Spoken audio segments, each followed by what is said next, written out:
Good evening. This public hearing of the Judson Board of Trustees is hereby called to order at 6:00 p.m. I'm very pleased that you've taken time to join us this evening. There are no public comments, but I will ask for all of us to do the roll call, please. So if you will sign in that you are here.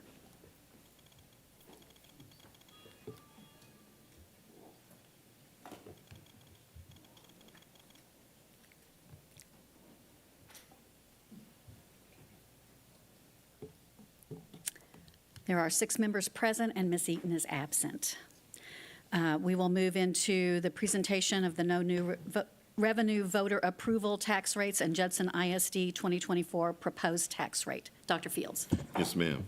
Tonight we have our public hearing that goes over the voter approval tax rates, and then later in our consent agenda we'll actually vote on it. So, Mr. Getter.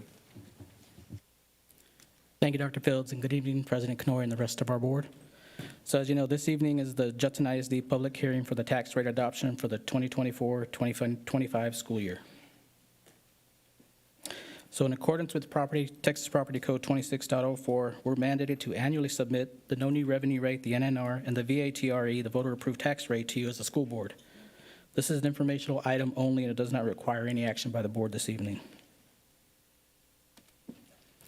So the no new revenue rate, the NNR, is used for informative purposes, again, and said the NNR rate calculated this year is 1.04873, and this is the rate that is calculated to produce the same amount of tax income for the district that matches the income we received last year as a district. The VATRE is the voter-approved tax rate, and this is the rate that is calculated the maximum rate that we get without voter approval. This rate is the most the district can levy without doing a voter-approved tax ratification election. The statute mandate calculated a maximum rate this year of 99.96, and that's mainly due to the Senate Bill 2 passing last November, which is after the latest tax compression and after the homestead exemption moved permanently to $100,000. So tonight we're proposing a voter-approved tax rate of 1.0346.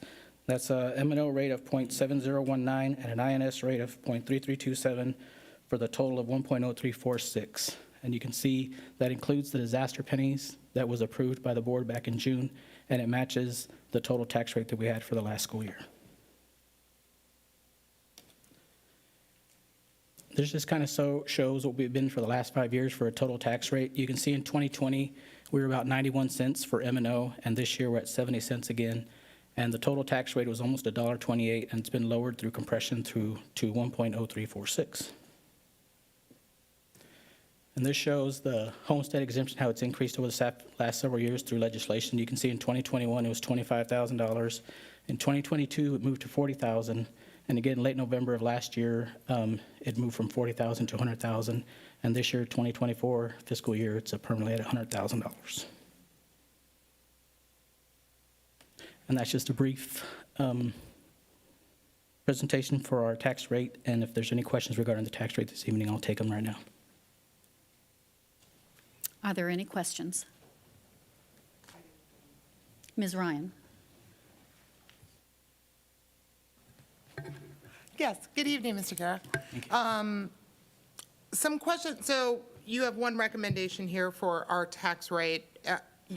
What are the board's other options? Because there are a variety of tax rates that can be put together by, school boards. So one of them would be just going with what the state has already set, which is the voter-approved tax rate, which would be about 3.5 cents lower than this rate.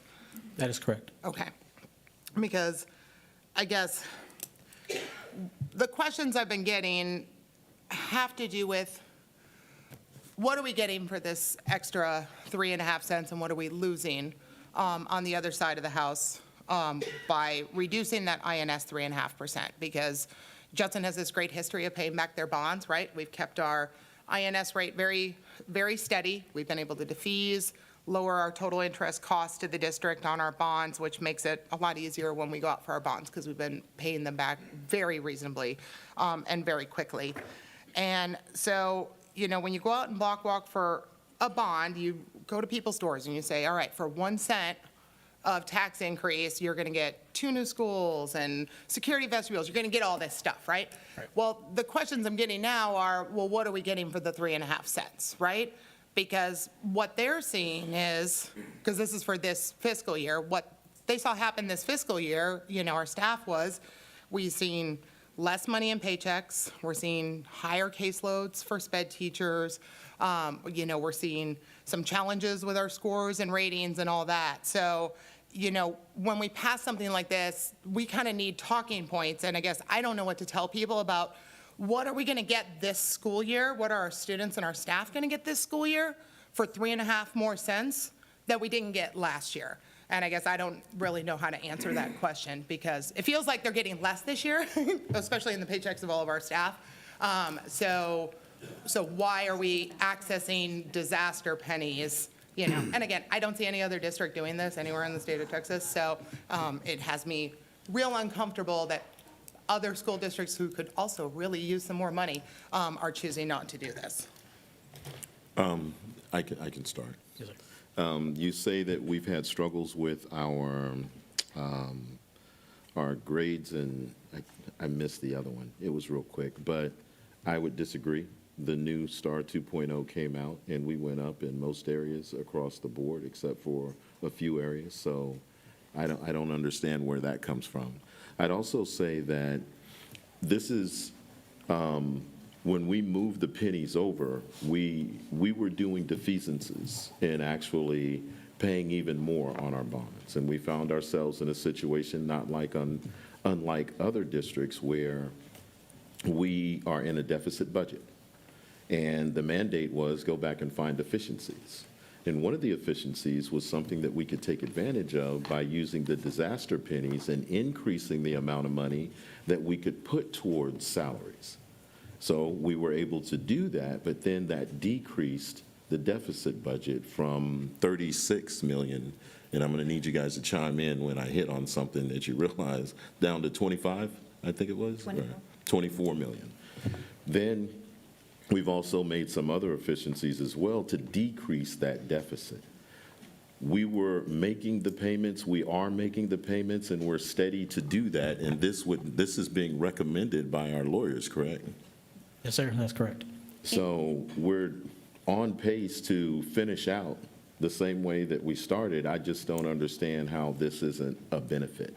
And in terms of the disaster pennies, we'll have to go back, but this doesn't continue after this year. And we'll still be able to make our payments, correct, with Yeah. all of our bonds? Yes, sir. And if I might add, over the last 2 years, we have defeased on our debt payments. Last year, we defeased no less than 1.3. It ended up being a little bit more. The year before that, we defeased about 13 million.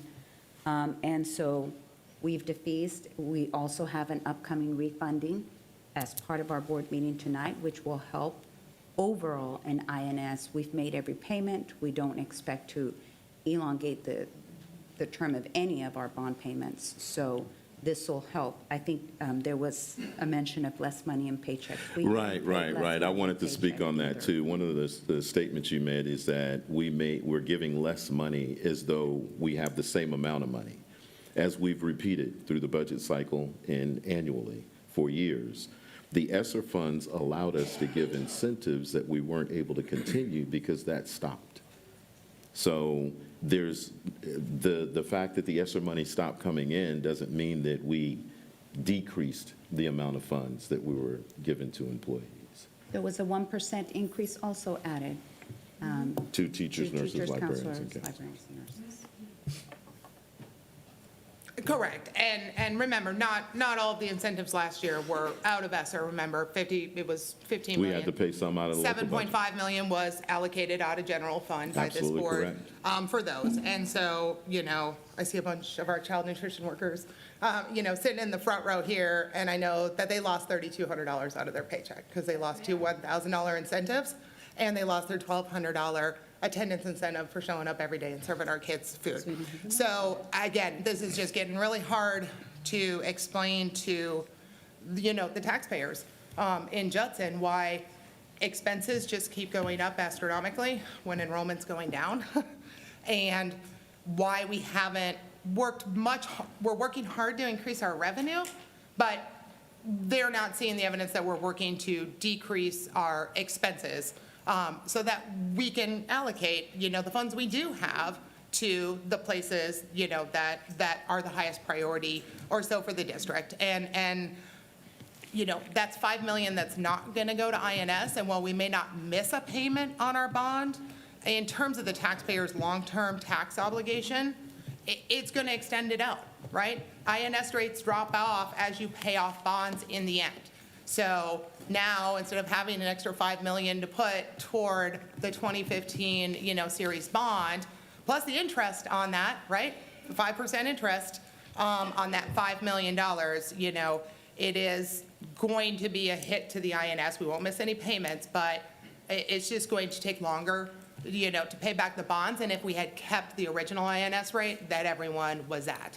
And so I'm just not, until we start cutting expenses, and start getting something, again, if this was 3.5 pennies just to go to our staff's raises, right, then that might be a different story, but this is just, I'm finding myself unable to answer some of those questions from the taxpayers, some of whom are sitting in this I'd be audience happy to today. answer the questions. I think that we have to, once again, clarify that the state has not gone up on the ADA allotment.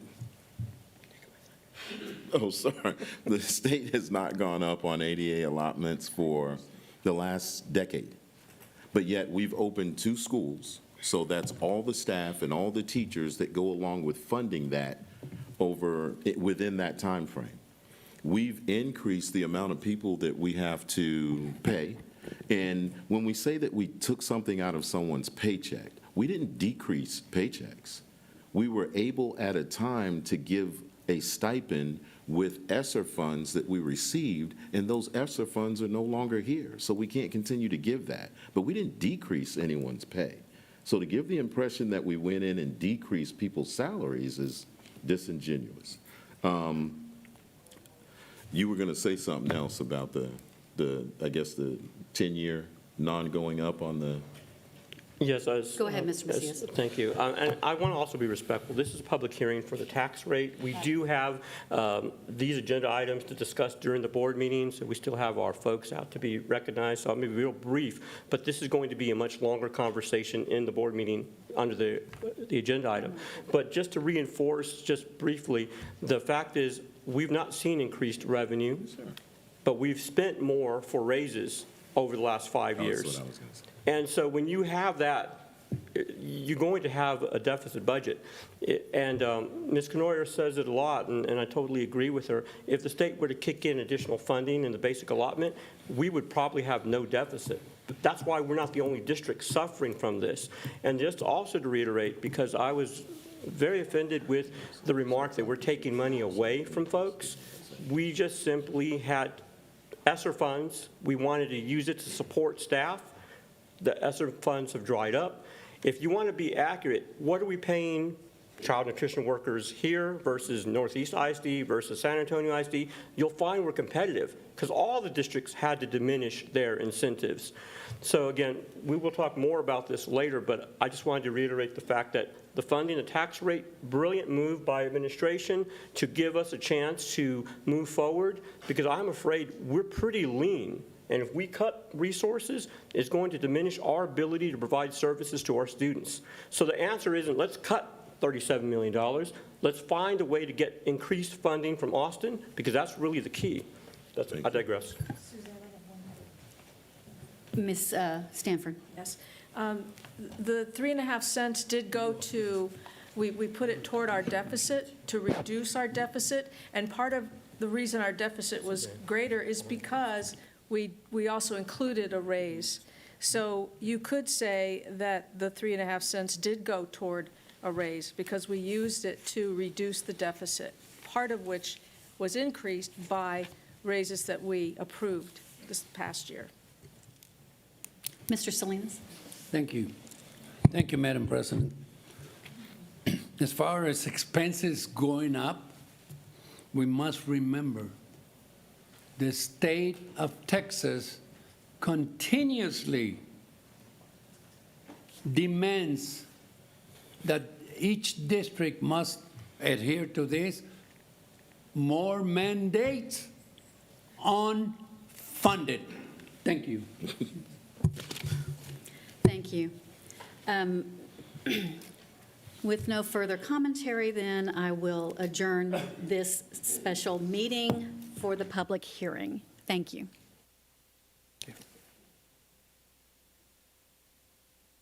All right. We're going to go straight into our regular board meeting. Can we clear so that we can? We're going to need to do our attendance again. Thank you. This regular meeting of the Judson Board of Trustees is hereby called to order at 6:17 p.m. I'm very pleased you've taken time to join us this evening. As the Judson Board of Trustees, we're here to set goals and policies and oversee the management of the district. We're responsible for approving budgets, contracts, personnel appointments, and to listen to reports from the superintendent.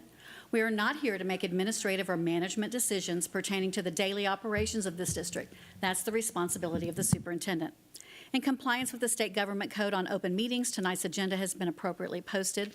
This is a meeting in public, not a meeting of the public. As our guests, you're welcome to observe and learn and listen. These proceedings are being video and audio recorded and will become part of Judson's permanent legal record. In order that the tape adequately reflects these proceedings, please silence your mobile devices and refrain from talking while others are speaking. Since it's legally mandated that these proceedings are recorded accurately, I may have to ask for order periodically should I notice that disruptions are interfering with our recording capabilities. Once again, I extend to each of you a sincere welcome from the entire school board. Thank you for your interest in Judson ISD. We have established a quorum, and we will do roll call.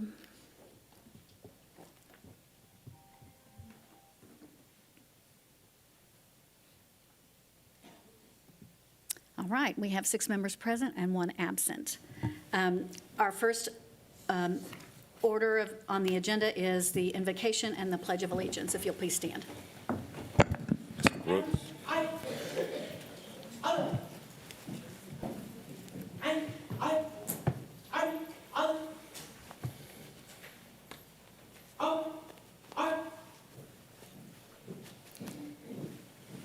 The presentation of the United States colors is being led by the Judson High School JROTC, directed by Sergeant Carbone. Tonight's color guard is commanded by U.S. Guard Cadet Captain Eric Valdivia Kaler. U.S. Flag Cadet First Lieutenant Maria Bernhardt. Texas Flag Cadet First Lieutenant Ray Dominguez. Texas Guard Cadet First Lieutenant Brian Salgado.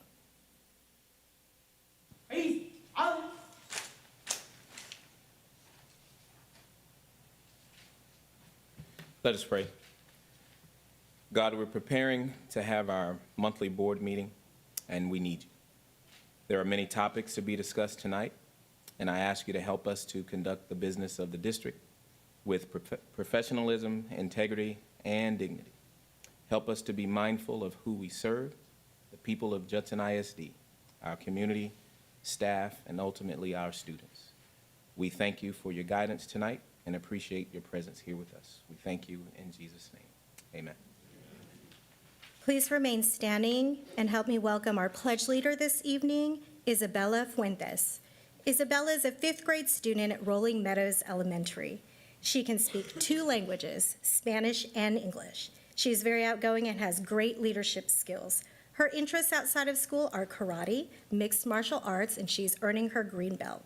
She enjoys outside activities, and she has also maintained AB Honor Roll and receives the Character Award, Pride of the Pack, every year. Thank you for leading us in the pledges, Isabella. I pledge allegiance to the flag of the United States of America and to the republic for which it stands, one nation, under God, indivisible, with liberty and justice for all. Time for the Texas Pledge.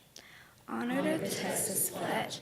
I pledge allegiance to the Texas, one state under God, and one indivisible.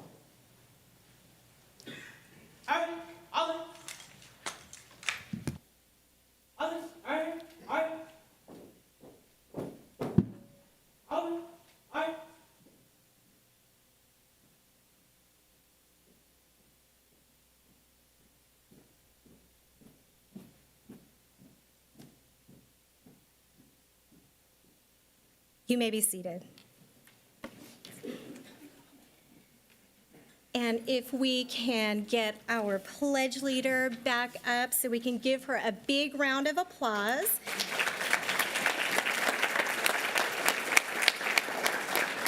Her proud parents are here, also her principal, Ms. LaRue, is sitting over there, and we have a little certificate for you. Yes, sir.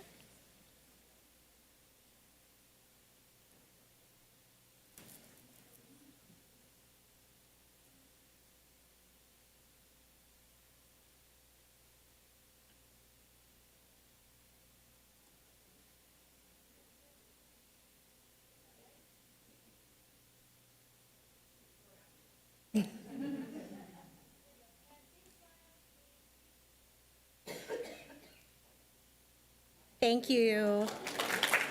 And if we can welcome back our JROTC from Judson High School, please give them a big round of applause as well.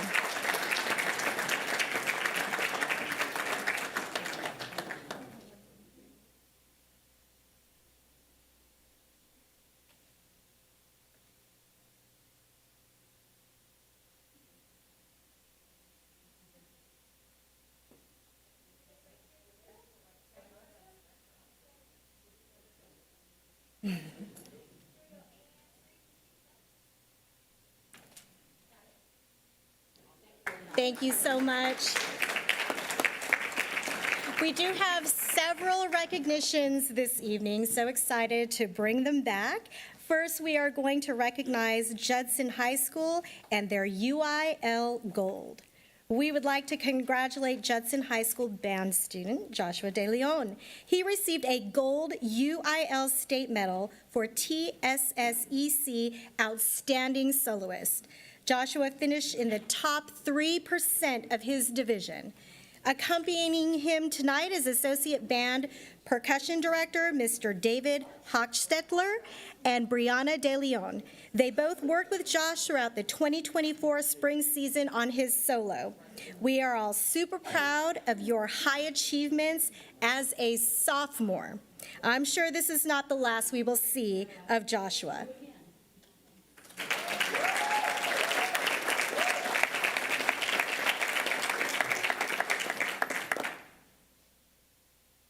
Congratulations.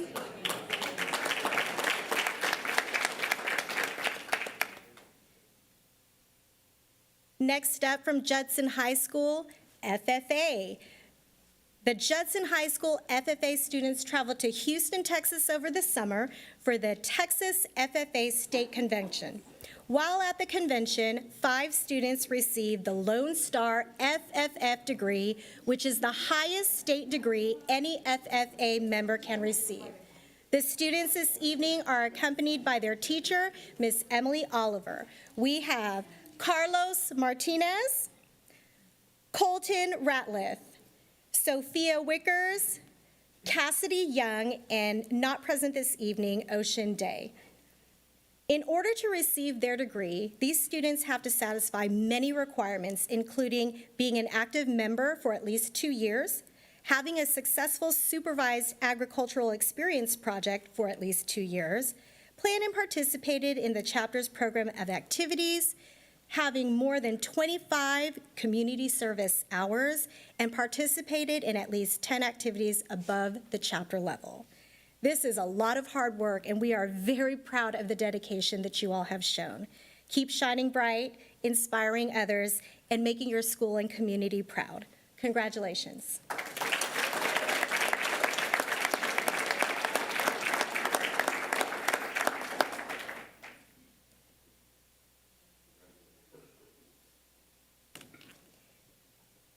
We are very excited this evening to show off all the artistry of our Judson ISD Fine Arts Department. The Texas Art Education Association announced the winners of the 2024 District of Distinction Award over the summer. Among the list of honorees was the Judson ISD Fine Arts Department. Only 94 districts met the high standard and will receive this outstanding honor. which indicates that Judson ISD is in the top 5% in art education of districts in the state.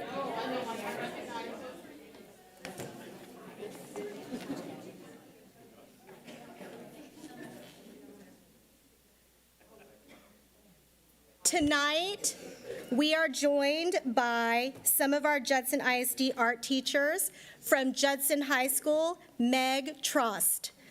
From Crestview, Lupita Bryan. From Elof, Karina Rodriguez. Escondido, Melita Ogden. Olympia, Jessica Granados. Rolling Meadows, Robin Rea. Kitty Hawk Middle School, Melissa Carter. Kitty Hawk Middle School, Melanie Morrow. Metzger Middle School, Nikki Rosales. Veterans Memorial High School, Ruth Huey. Wagner High School, William DeLahaye. And our Fine Arts Director, Keith Witt.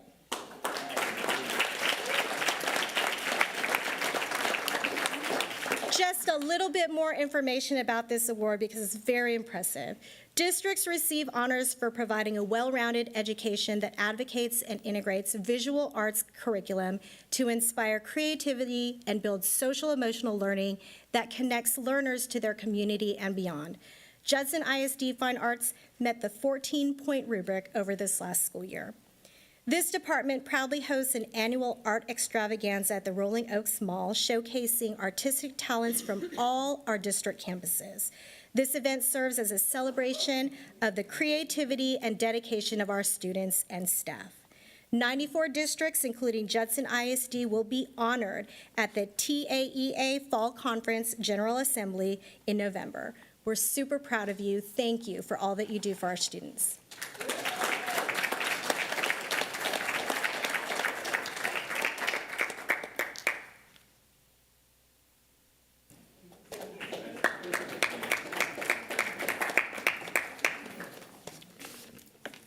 We have one more recognition this evening. It is our Judson ISD Community Connections Award. The Judson ISD Community Connections Award honors a community partner that makes a significant positive impact on the school community through their dedication, collaboration, and innovation. Tonight, we would like to honor Sandra White.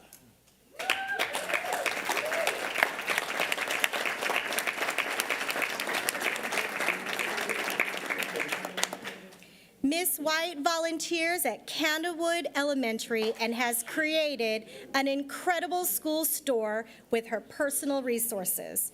Students earn Eagle Bucks for being outstanding Eagles and can't wait to step into this magical store. But I don't want you to take my word for it. I've got just a little video to show you just how great this store is. So tell me, what exactly is all this? The Eagle Book Store is something that someone else created it, but I took it over about 9 years ago. So my husband and I, we go shopping every single Saturday. Like, we don't miss a Saturday. People always say, well, where do you get this stuff from? I just go to every store. Whoever has something on sale, I just buy it. Matter of fact, sometimes I buy too much. What exactly goes into putting all this together?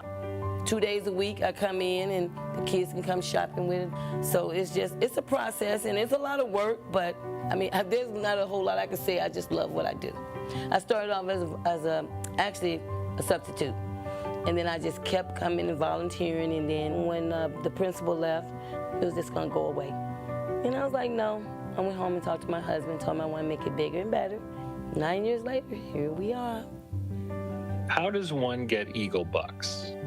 Everyone basically on campus has Eagle Bucks. You come to school, you do door, walk in the hall straight, bring your homework back. Like, I just gave a kid because he was holding the door for me. So I gave him 10 Eagle Bucks. They get Eagle Bucks all day, and they can save them or they can come in. As you can see, a few of them want to spend them. How did you end up here?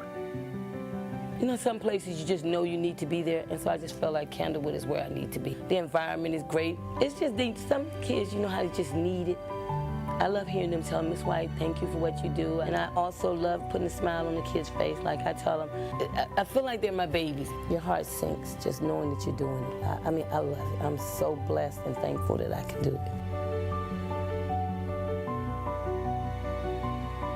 Judson ISD, one home, one family. That's my next group in here, Mr. Potter. They got me up in here trying to tape. You know I'm nervous.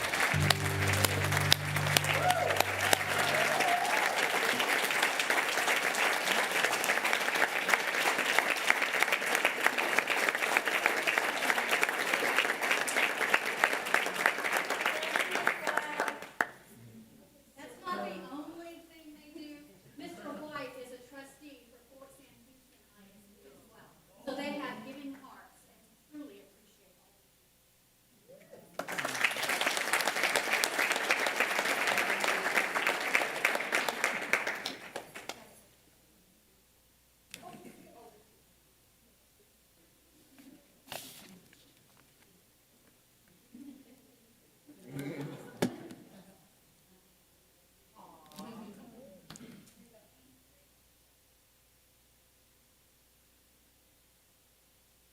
Thank you so much.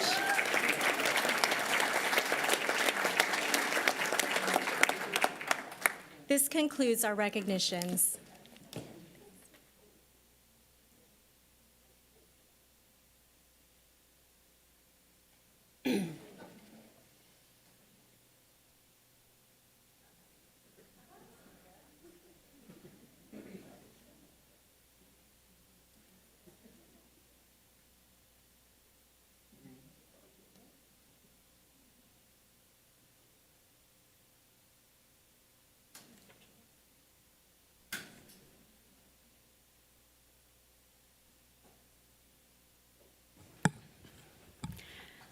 The next item on our agenda is the public comment period.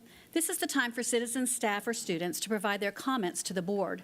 A meeting that is open to the public under the Act is one that the public is entitled to attend. However, the Act does not give the public a right to speak at such public meetings except to address their grievances through the proper channels.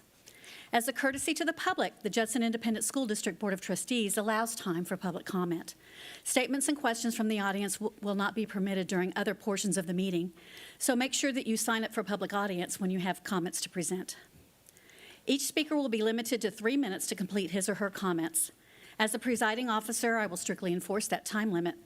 Also, profanity, yelling, inappropriate, uncivil, or discriminatory comments will not be permitted. In accordance with the Judson ISD Board Policy BED Local, in the event your comment, in my judgment as the presiding officer, constitutes a complaint or charge against an employee or officer, it will be necessary for me to interrupt you, ask you to stop, and direct you to seek resolution of your complaint through the district's appropriate formal grievance policy, DGBA for employee complaints, F&G for student or parent complaints, or GF for public complaints. By law, the Judson Independent School District Board of Trustees cannot lawfully discuss, deliberate, make comments, or make a decision on any matter raised in the public comment period which is not specifically listed on the board agenda for this meeting. With those cautions in mind, we'll now be glad to hear the general comments. The first speaker I have is Vanessa Kerr, and her topic is Changes I Wish to See Made in the Education System. Please approach the podium.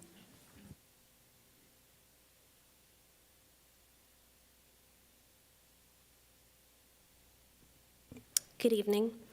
I stand before you as a woman who grew up dreaming of being a teacher, a woman who followed that dream and dedicated herself to education, pouring her heart into every student. But tonight I stand before you as a teacher who feels discarded by that same education system that I once dreamed of joining and was passionate about for many years. I'm not here out of anger or to place blame. I'm here to create change for our educators and our students. No one can undo the ways that the system has failed me, but we can create changes in the system for our future. I don't have all the answers on how we should fix the many cracks in our system, but I know a few places to start. It begins with respect. If the future of our world is in our classrooms and we view our children as important, then the way we educate them should be equally important. And the people responsible for that are our teachers, and they deserve respect. Teachers want to be seen as humans. A teacher cannot give their best when they are micromanaged, show no compassion, or never feel heard. We need to start listening to our educators more often, as they are the ones on the front line teaching our children every day. Next, we need more of a focus on mental health. Our mentally healthy students are more likely to come to school ready to learn, but we know that our students come to us every day with trauma. They come to us scared, tired, lonely, anxious, hungry, angry, sad. They walk through our doors every morning with outside issues and stories that would break our hearts, and teachers need time in their day to focus on this. Teaching just academics from bell to bell is not working. We're losing our kids. Next, we need more support. There's simply not enough trained staff on every campus to provide the individualized needs of each student and provide a safe, fair education for all. There's often not enough staff to help when a teacher calls for assistance with behaviors, and there aren't enough special education teachers or paras for our students who need specialized services. Next, we need accountability. We cannot keep doing the same thing over and over and expect different results. Teachers are tracking data for months, often leading to nothing being done. If that data gives us answers and shows patterns, why are we not using it to make changes? Behaviors are a cry for help. These students need support, and the rest of the class deserves to learn in an uninterrupted, safe environment. Lastly, teachers need an understanding of their rights. For example, the rights of an educator after being assaulted by a student need to be explicitly provided. Any employee who files an assault report should be told about assault leave immediately, including details not provided in the handbook. I miss teaching every day. I don't know if I will be able to return after being assaulted and the many diagnoses that have followed, but I will always be a teacher at heart. Teachers and students deserve the very best that we can give them. Maya Angelou said, "Do the best you can until you know better, and then when you know better, you do better." We know better, and now we need to do better by our educators and our students. Thank you for your time. Thank you. Our next speaker is Stephanie Tennis, and her topic is security at schools.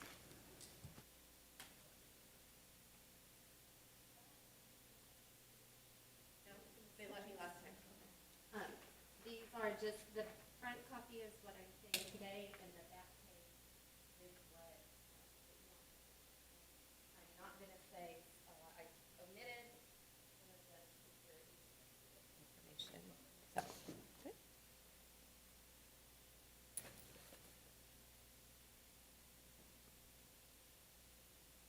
Go ahead, Ms. Tennis. Okay. I'm speaking today about the ongoing concern with the lack of school resource officers.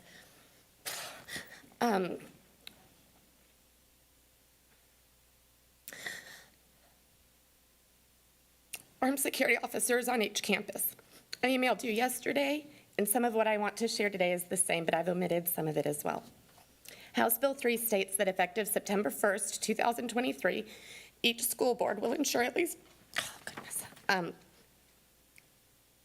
one armed security officer, specifically a commissioned peace officer, is present during regular school hours at each campus. Over 1 year ago, Judson ISD applied and was approved for a good cause exception.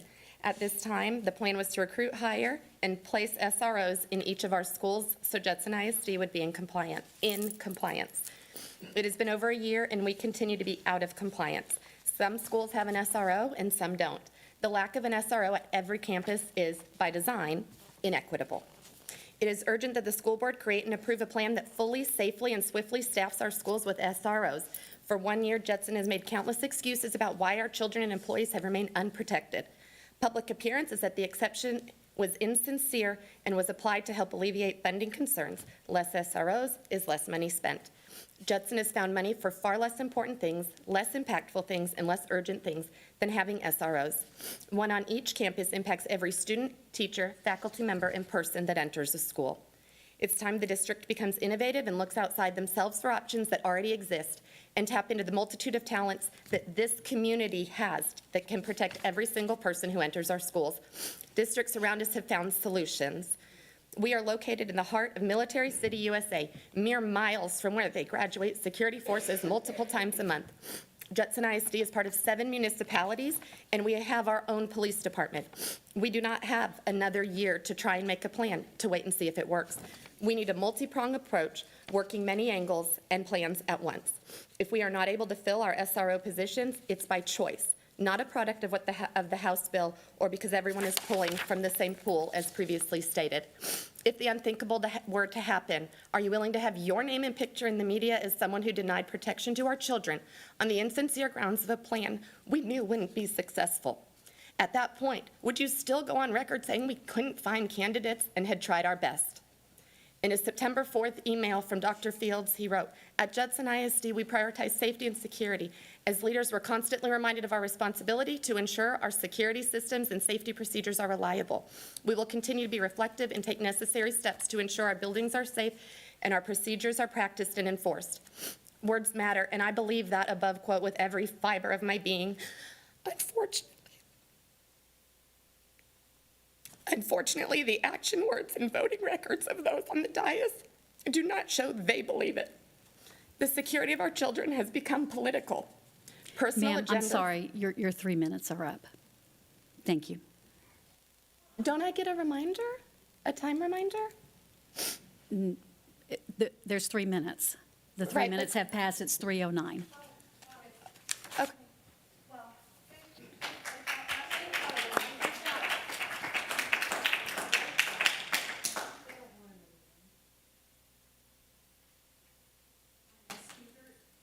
Our next speaker is Stephanie Vaughn, Teacher Retention Priorities.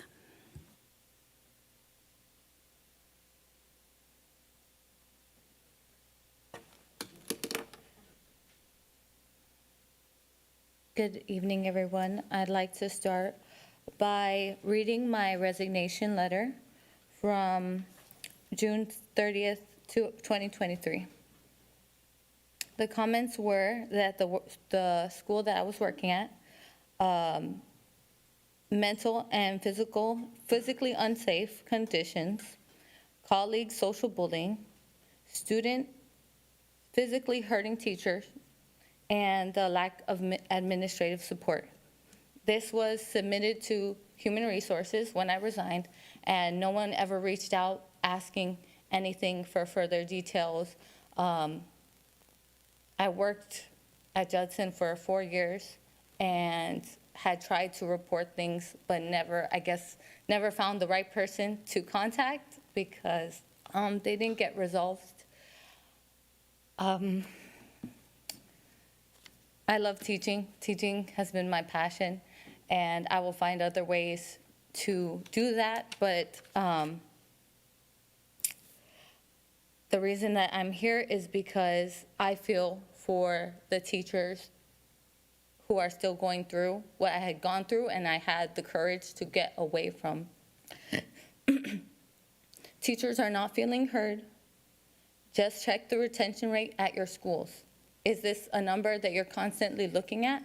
Because I was there and I saw the amount of teachers leaving the field.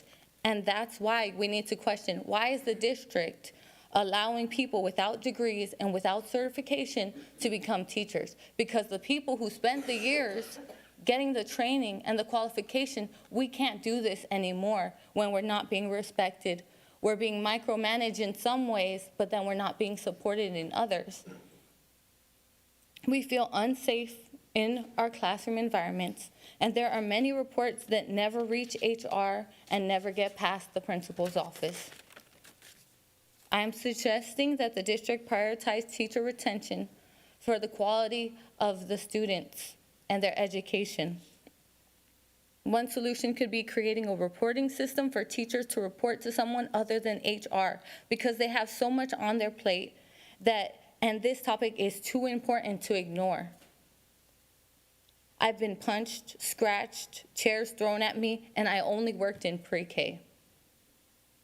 There was a pre-K student one year, he had clawed at this teacher, and when I turned, I was amazed that there was blood dripping all over her arms. I felt like I was looking at a horror movie. Yet, nobody probably knows about this other than me and a few other teachers. I had to study for months to work with a student that I had that was physically abusive, and I was able to work, I think. I'm sorry, ma'am, but your 3 minutes have expired. Thank you. Sorry.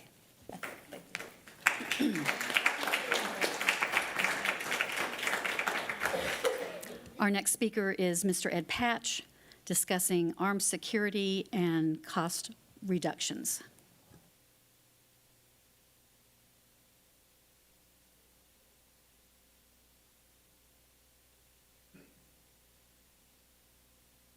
Yeah, my name's Ed Patch. I've lived in Judson since 1990 in Universal City. I have kids and I have grandkids that are still attending Judson schools. And I like Judson. I like the teachers. I especially like Olympia Elementary School. You mentioned pre-K. That's what I did today. I'd much rather be talking about pre-K, reading the pre-K, than up here talking. But I want to talk about the security, the SROs that we don't have.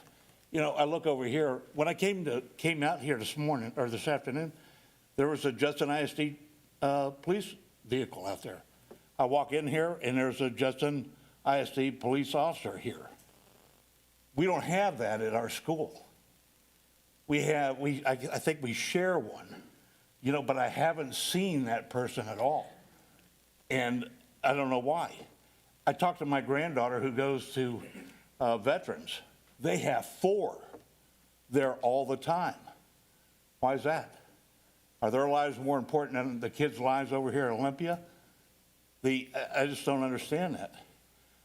A week ago, maybe 8 days ago, there was an incident in the parking lot at the drop-off. There was a little bit of road rage. Somebody cut somebody off, and a car followed the person dropping their car off or dropping their kids off, followed them, honking the horn in an area designated for our kids to get out and go into the gym. The coach there kind of diffused the situation, but she told me it was a little scary because it's dark and this person was like a fanatic. You know, and the potential for something to happen worse than what happened is there. You know, we don't have somebody there. Yeah, I think the first day of school, I saw a Judson ISD police vehicle there. And I haven't seen anybody since. And they were there just for the morning. Why don't we have somebody? You know, Uvalde happened 2 years, 4 months ago. And that should have been a wake-up call that we need SROs on our school. So what happens? We did nothing. And then a year later, the Texas legislature said, hey, you need to put an SRO at your schools. Because we didn't do anything, other districts didn't do anything, they had to mandate it. Now, I've heard we don't have money. We do have money. You know, there's money that we have. You know, I've heard a comment before that we have, it's all muscle. Our budget's all muscle. There's no fat. But that's ridiculous because without our students, you know, we need the money. Anything that we have that doesn't support our students is fat, period. And that's what we need to do. We need to take care of our students. I'm sorry, Mr. Patch, your time's up. Thank you so much. Our next speaker is Stephen Ray Tobias, and the subject is Providers of Dyslexia Instruction. That middle name was for my mother. Thank you. Good evening, Honorable Dr. Fields and esteemed school board members and respected colleagues, staff, and most importantly, the students of Judson ISD. To the more than 1,700 students with dyslexia and the growing number of more than 850 students receiving dyslexia intervention daily in our district, I stand before you as a servant leader for an amazing group of professionals within our district called the Providers of Dyslexia Instruction. Later tonight, time permitting, a proclamation will be read asking to support dyslexia awareness in the month of October. What shall not be lost is the recognition and the efforts of dyslexia therapists within Judson ISD.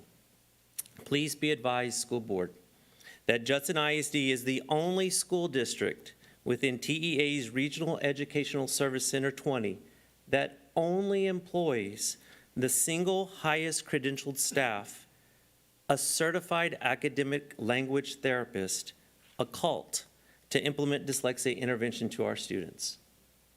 Judson ISD has 30 of the most highly qualified, most experienced staff in reading development to teach basic reading skills and strategies to our most struggling readers with dyslexia. Essentially a model of an exemplary district in the eyes of TEA in dyslexia awareness, evaluation, identification, and intervention. Please take pride in your support and encouragement of JISD's dyslexia department and join me in celebrating the unique gifts that dyslexia students provide by wearing red on Tuesday, October the 8th, and celebrating the joy of reading the month of October. Thank you and have a blessed evening. Thank you. Our next speaker is Ms. Jenny Blossom, discussing health services, documentation, and diabetes.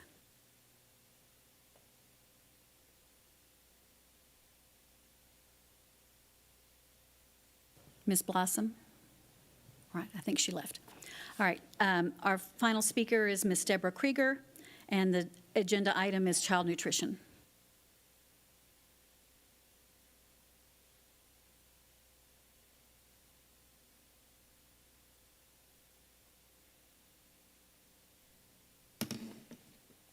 Hello, I'm Debbie Krieger. I had to sign in with my normal name. I'm a child nutrition manager at Metzger Middle School. And I'm here tonight because we were made aware that there's a topic about outsourcing child nutrition. Child nutrition employees are the second people these kids see every day. They ride the bus, so they see the bus drivers, and then they see us. Child nutrition is self-funded. TDA and USDA governs us. The number of employees that are currently at child nutrition are at the school level are 214. Office and maintenance is 20. If you outsource our jobs, that will affect our TRS retirement. That is what a lot of us have been working for years. And you're going to take that away from us. That's not acceptable. What is the reason for outsourcing? How will outsourcing child nutrition affect the employees? My school has an enrollment of approximately 935 students. I may be wrong, we're getting more every day. We feed for lunch between 850 to 880, depending on the day. For breakfast, we serve between 460 to 527. Our numbers are lower, but they're higher than last year. Lunch percent is 91% that we are feeding at my school, Metzger Middle School. Breakfast is 56%. Please take into consideration not to outsource our jobs. Please. This is our livelihood. A lot of us are there because we love our kids. Those students are our kids, not just everyone else's. They are our kids. So please don't outsource our job. Please take that in consideration. Thank you. Thank you.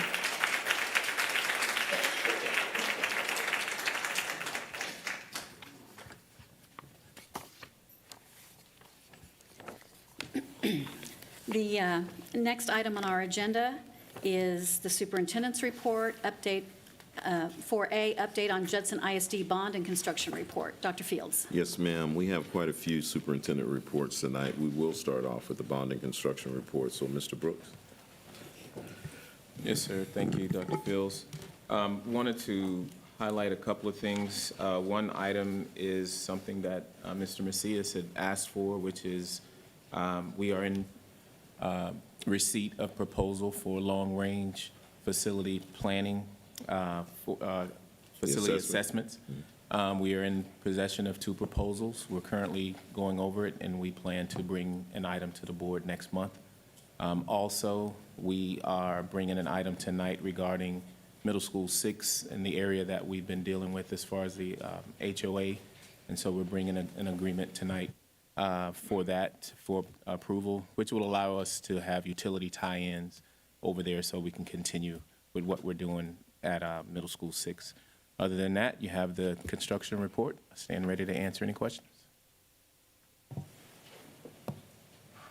Could we have our screen back up, please, so that we can, thank you.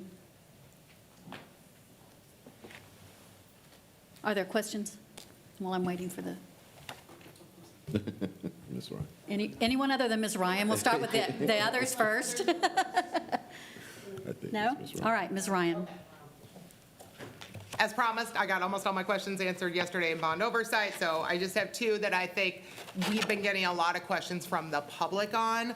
So would you mind going over the HVACs in the gyms and the status of that project and what that timeline is looking like, and the security vestibules in the schools that don't have those? Those are kind of 2 of the bigger things that I think the community and the parents have been reaching out to us about. Yes, ma'am. I will, I can touch on the security vestibules, and then I'm going to pitch it back to you on HVAC. But Most of the schools around the district have their security vestibules up. There's a few that are still remaining that are in design. And they're some of the more difficult ones. So you have Wagner, where you have that big circle in the end, in the middle. And then you're going to have to create a space where people can go from the door into the front office. And then, so we may even have to create another door out of the front office for them to go around, and then remove that big circle in the middle. So it's going to be pretty comprehensive. You also have Wood Lake Hills Middle School. I think, what are some of the other ones? Metzger. Well, Metzger's finished. We have Wagner High School, Kitty Hawk. Kitty Hawk. And Kitty Hawk's pretty comprehensive as well, because when you come in, if you're trying to put the vestibule up to where you can go into one door and come out of the other, we may have to create another door over at Kitty Hawk as well. So, but I know that they're in design, and we're working towards those. Most, if not all, the other campuses have them. I think there's one other one. JECA. Well, I think we're not quite in design. You guys are working on we currently a contract with the yes, ma'am. architects who will design it? Correct. Okay. Correct. And we're hoping The last few. It's next 4. board meeting, we'll have Yes, ma'am. hopefully that for us to approve Correct. it Correct. being assigned to an actual architect. Okay. That is correct. Yes, awesome. And then the HVAC. HVACs. And I'm asking Mr. Mota to speak on the HVAC system. Yes, ma'am. Thank you for that question. I'm very proud to announce to the board that we have issued the notice to proceed. The clock is ticking with the general contractor. We have inked contracts for the supporting services, including material testing. We expect those contracts for the material testing to be approved before the end of the week. The contractor has already agreed to initiate mobilization. That's pretty much where we're at. And I think it was early yesterday morning, so I think we meet at 7:30 a.m. and I'm not always caffeinated by that time, but all of the physical machines are on order though, right? Is that The what we said equipment, yesterday? yes, ma'am. Okay, so The all the essential equipment, the equipment. order is in, so now we're The just long in lead line, items. waiting for them to get here. So, okay, and we're hoping within the next 44 weeks, 48, whatever, by next summer? Yes, ma'am. The That is the equipment will plan, get in, okay. as stated in the bond report. Okay, all right, awesome. Not all of our parents and staff and coaches and everything else were there, so I know they watch this usually to get some of their updates. So at least all the contracts are written, everything is on order. So now we're just waiting for manufacturers to ship us the stuff, and then as soon as stuff starts to get on the ground, we'll have a little open the box party, and then start installing it. Yes, ma'am. I think I got the rest of my answers yesterday. Thank you. Thank you. Mr. Macias. Yes, forgive me if this had been asked as I was walking out, or heard my name, but just real 2 quick things. One is the assessment that I had requested last month. Did you address that early? Okay, so don't Yes, sir. respond. That's I what will I was watch the speaking tape. I watched it walking out. The other question is, in regards to the HVAC, I know that we took a position of providing some fans, if you will, for those facilities that didn't have an HVAC system. But I'm getting reports that it requires ice as part of the remedy for the fans, but that there's no consistency in getting ice to the fans. So I thought I would just kind of put it on your radar to figure out logistically what we can do to ensure that if we have the investment for fans in those facilities, that we give the appropriate resources so those fans can be utilized correctly. And that they're cooling, because that's the whole point of utilizing that investment. So just put it out there, put it on your plate, and if you can take care of that. Thank you, Yes, sir. All right. Moving on, 4B, discuss Hall of Honor timeline and request for community member recommendations from the Board of Trustees to serve on the selection committee. Yes, ma'am. Annually, we have our Hall of Honor initiation, and during that season where we're asking for some board assistance, and then Dr. Taganow can briefly go through the schedule on how we get to the gala when it comes. So, Dr. Taganow? Thank you, Dr. Fields. We're very excited that our nominations for our Judson ISD Hall of Honor will be opening on Monday, the 23rd. And so we invite members of the community to think about somebody who really exemplifies the spirit of Judson ISD in the athletic realm or on the civic realm. and submit a name so that we can honor them. We do have a timeline here listed that you can see. What we are asking from the board is we do have a selection committee that is convened to help us select the honorees. And so we request that if the board knows any community members that may want to serve on this committee, that you submit those names to Ms. Holmes by October 15th so that we can compile those names and establish our committee. We will probably do all of the meeting and voting and analyzing all of the applications in December. We will notify winners December 9th. We'll bring them in to do headshots, and then we will recognize them at our annual gala that the foundation puts on in February. Is there any discussion? All right, thank you so much. Our next item is item 4C, student enrollment numbers. Dr. Fields. Yes, ma'am. As we near to our snapshot date, one of the requests from the board were our student enrollment numbers.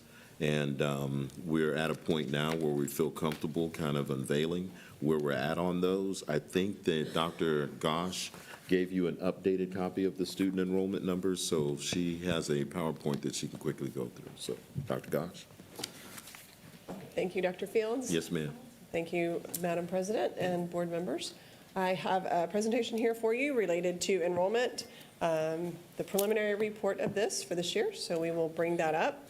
Did want to provide you with an overview. I know it was requested to kind of look at trends over the last several years, so we went back to 2021 to be able to break some of these numbers down for a comparative. The difference in the number of students that you see here is a comparison between the date that we pulled the numbers. So we did pull numbers as of September 17th. September 13th marked our first date at which we were trying to establish attendance numbers on September 13th, which was last Friday. So we pulled these as end of day September 17th.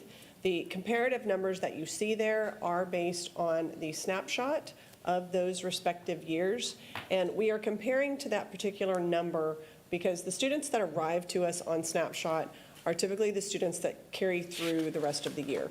Many times our enrollment does increase as the year goes on. However, when we begin to look at enrollment and we are talking about budget and we're beginning to talk about the concept of the ADA funding and the funding that we receive for students, the majority of that funding comes from those students who are with us for the entire year. It isn't that we don't receive funding for the students that come to us as the year goes on, but we do receive the funding for those that are here at that particular point. And we also wanted to provide a particular point in time because anytime we're looking at enrollment numbers, the snapshot numbers are numbers that don't change. They are frozen in time. So we broke this down for you by EE through 12th grade as well as a K through 12 breakdown, and then again by the different grade level bands and campus bands so that you could identify where we were gaining or losing students. You can see based on this that we are gaining students at the high school level, but yet we seem to be losing students primarily in the lower grades and middle grades.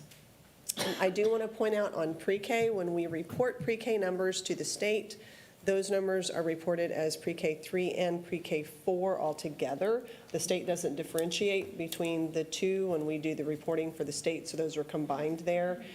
We do, during a calendar year, divide those by classes. However, we show it here together so that we can show you the comparative. I do have an asterisk there by last year's numbers of the 1,527. The reason that we have that is last year was the first year that we closed out the free pre-K for all. And in doing so, we had a number of students that remained with us, even though they may not have qualified for pre-K. We allowed them to continue with us in that year so that they could get to kindergarten and remain with us. But yet those students were not funded students. They actually paid tuition. That number is about 133 of those students were the grandfathered students. The reason that I say about is because 133 students is the last report I had at the end of the year that we had reported as students who were not eligible that were paying tuition, because when we get into the aggregated numbers at the end of snapshot, it doesn't break out any longer. So the number that you see there is the snapshot number of 1,527. The 133 is the number of tuition-paying and non-eligible students that we had at the end of the school year. So those two numbers come from different points in time, just by the way we have to pull the data. So I just want to clarify that as well. For clarifying purposes, Dr. Gosh, I think it's important to note that when we say grandfathered in, to your point, they didn't qualify in pre-K 4. And then when we say that they were paying tuition, it wasn't the same amount as the ADA allotment. Correct. It was not the same as the ADA allotment. It was an amount that was selected and approved by the board. Understood. That is Thank correct. you. I do list our out-of-district totals. That is not a reported category, nor our school of choice numbers, and I break those down a little bit more by campus so you can see our out-of-districts. I know this year, the 1,042, we started out the year with about 1,080. I think in the report there were a few more. What we have found is that many of the students that we had marked as out-of-district actually live in our district. And so some of those are just coding errors where we are moving students around. I was speaking with Ms. Steffenbaugh, the director of PEAMS, and she said many of those students we've discovered do actually live in our district and have just been marked separately. So some of those are corrections, and we are continuing to work with these numbers as we move forward through Snapshot. To give you the breakdown by campus so you can see where we are gaining and losing students and where students are moving around, you can see that Wagner High School seems to be a popular place this year. They have increased by 227 students, and so we have a larger number of students that are going to Wagner, as well as JECA has increased enrollment this year as well. And you can see we are slightly down at Judson High School and slightly down at Veterans as well. The J-CARE numbers, obviously, J-CARE depends on our disciplinary total, so that number fluctuates from year to year based on Snapshot and the students that are assigned to that location. Excuse me. Middle school enrollment, you can see here that we have this broken down as well. The numbers for JSTEM when we report to TEA on our snapshot numbers, JMS and JSTEM are a single campus. We only divide those locally, so I don't have the snapshot numbers from that year of JSTEM, so that's why that category is blank. We also don't report to PEAMS through that as far as Wortham. Wortham gets reported as a whole when we do the snapshot and not just their sixth grade specifically. So you can see we've increased the number of students that attend the sixth grade at Wortham as we prepare to open up Cibolo Creek. And we have also increased students at Metzger Middle School. And our JSTEM program has grown over the last year as well.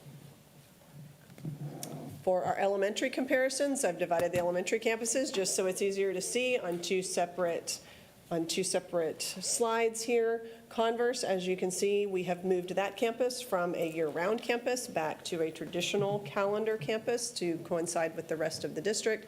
You can see our membership numbers there have increased as well, with 64 students attending that campus that had previously gone to other campuses or may have moved into the area. In addition, Millers Point is up slightly, with some of the other campus attendance going down. The remainder of the elementary campuses are here, with Wortham Oaks and Masters and Escondido and Pashal being our campuses with increased enrollment and slight decreases in some of the other campuses. Our out-of-district numbers, we have 640 elementary out-of-district students, 107 middle school students, and 295 high school students coming to us from out-of-district. We also have our School of Choice students. The School of Choice students are students who live within our boundaries but choose and select to go to a campus other than the one that they are zoned for. So those are the numbers that we have there for elementary, middle, and high school for our School of Choice. I do want to highlight the Bright Beginnings. This is a specialized pre-K program that is somewhat of a school of choice. Our Bright Beginnings is a program that we have offered to our employees. It is a tuition-based pre-K program for those employees, and we have 8 students at Converse, 11 at Rolling Meadows, and 6 at Park Village that are involved in this program. And the tuition rates for this vary because there are different levels associated with this program. So you can attend half-day instruction, you can attend half-day instruction plus afternoon care, or you can add on a third tier of the Adventure Club in the afternoon. So as you add a component to the program, the tuition fee increases. We are receiving $12,200 per month in revenue from this program. And again, as Dr. Fields stated before, that is not equivalent to what we would receive ADA on a child. So these are students that do not qualify. We do have, in our pre-K program, our students are required to qualify for the state so that we do receive funding for them. It is half-day funding for those students, and so this is not equivalent to that same funding category. And finally, we added this to give you an idea from year to year. As I stated in the beginning, we're looking at snapshot numbers, and obviously, budget is one of those things that everybody is very focused on. And our current budget that we developed, we based it on receiving our ADA allotment based on our enrollment at a 92.5%. We are seeing an increase this year in our ADA thus far. At the end of the month last year in September, our overall ADA attendance that we would have received funding for was at 93%. This year, we are doing a fantastic job of getting our kids to school, and our ADA numbers are rising. We are back up to 95.79 as of last Friday, which is great news. I do know, in speaking with Ms. Garcia, that this month is Attendance Awareness Month, and I know many of our principals are working to increase people's knowledge about attendance and bringing kids to school and creating many different incentives. We are also working with that department. They are working towards the end of the month on September 27th. The state will finalize where our students are going. I know that's probably going to be one of the questions that many of you will want to know is, do we know where our children are going? And are they going to other schools? Are they going to charter schools? Are they going to private schools? Are they moving out of the area? Most of that information, our truancy officers, they begin the process of tracking down our students that are not with us any longer and try to identify if they have enrolled in another school in the city, if they have moved, or what those circumstances are. We do track those. However, after September 27th, the state begins to publish the information about where the students are, and it helps us to identify specifically, especially those families that we are unable to find. So we will have better data after that earmarked date in order to provide you with more information about where our students may be if they did not return this year. If you have any questions, I'll be happy to answer. Are there any questions? Ms. Stanford. Where did you say we are now? Did you say 97 point? I'm sorry? Right For ADA? now, as of today? As of, well, the ADA, we don't really run it necessarily on a day-to-day basis because it is a calculation. So as of last Friday, we were at 95.79%. Thank you. Anyone else? Ms. Canary. Yes, Mr. Macias. And can we anticipate, based on historic trends, an increased enrollment in January? Do we see a spike or variance? Yes, sir, we do. We actually see increased enrollment across the year, but a lot of times we do see a large number of students that show up in January and begin to register, and we have students that register all the way through the spring. Typically, we see an uptick in our numbers somewhere around 400 to 500. Don't quote me exactly on that, towards the end of the year, because our enrollment numbers at the end of the year are always higher than they are at snapshot. So there is a variance there.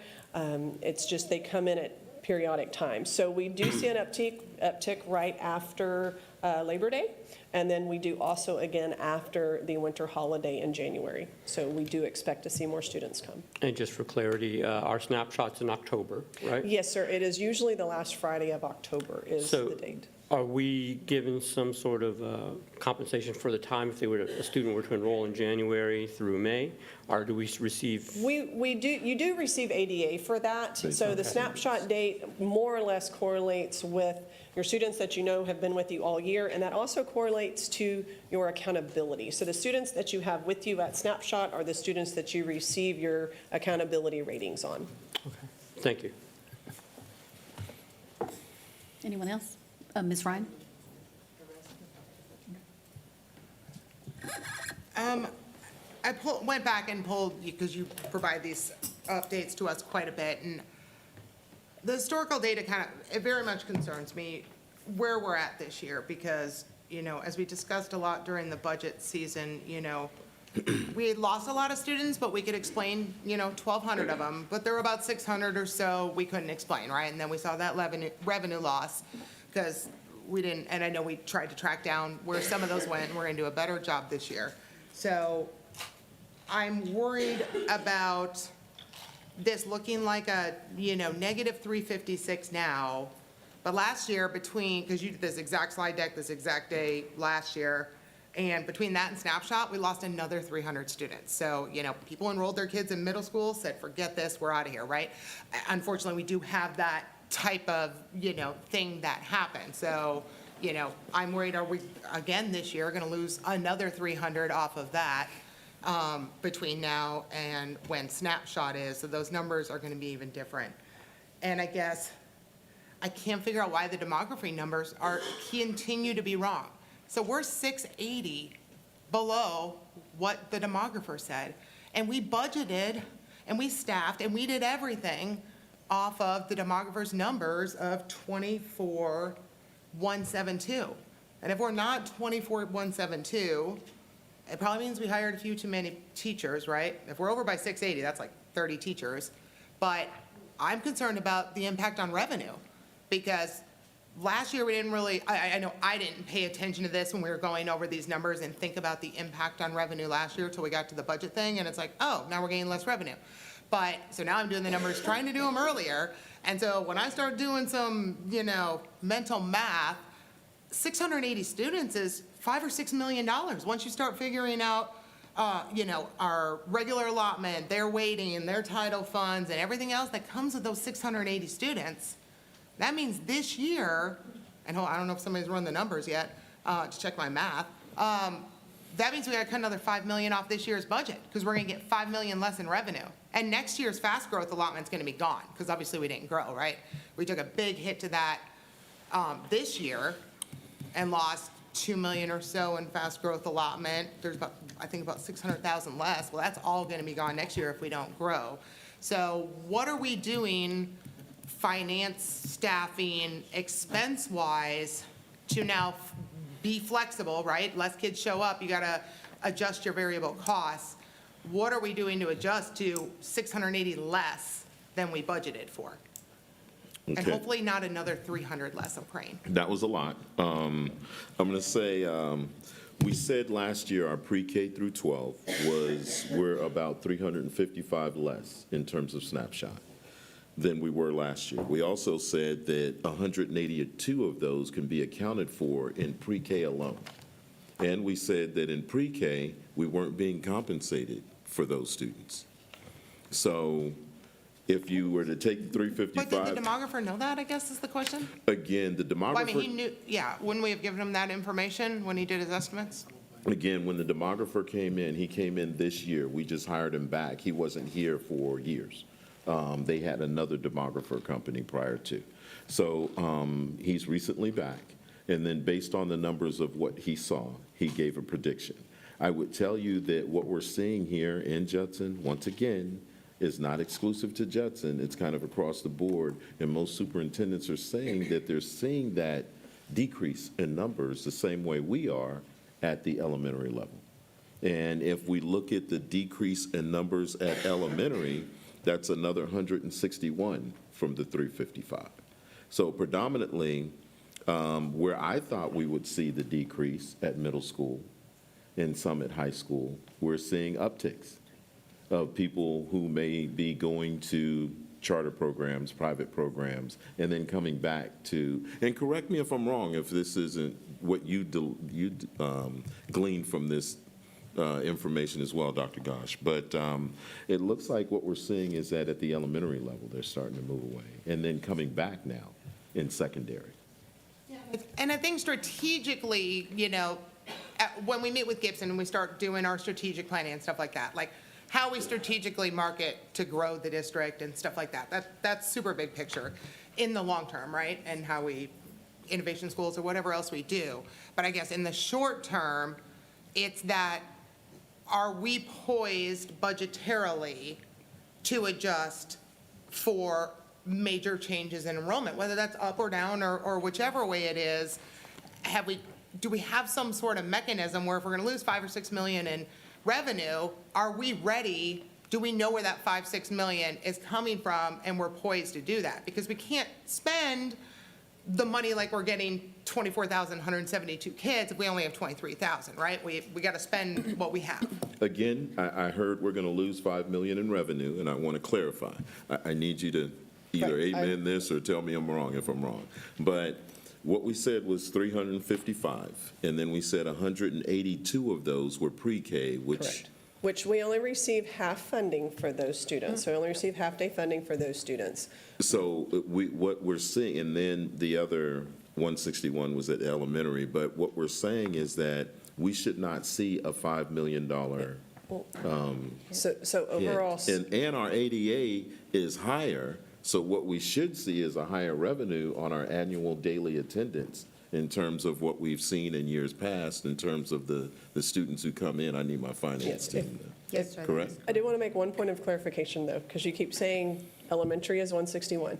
It is K through 12 Oh, I apologize. that we are down 161 students. I'm sorry. So the K through 12 compared this year to last year, based on the number of students we had in kindergarten through 12th grade, which are the students that we receive, that we potentially can receive full ADA funding on, we have only lost 161 of those students as of today.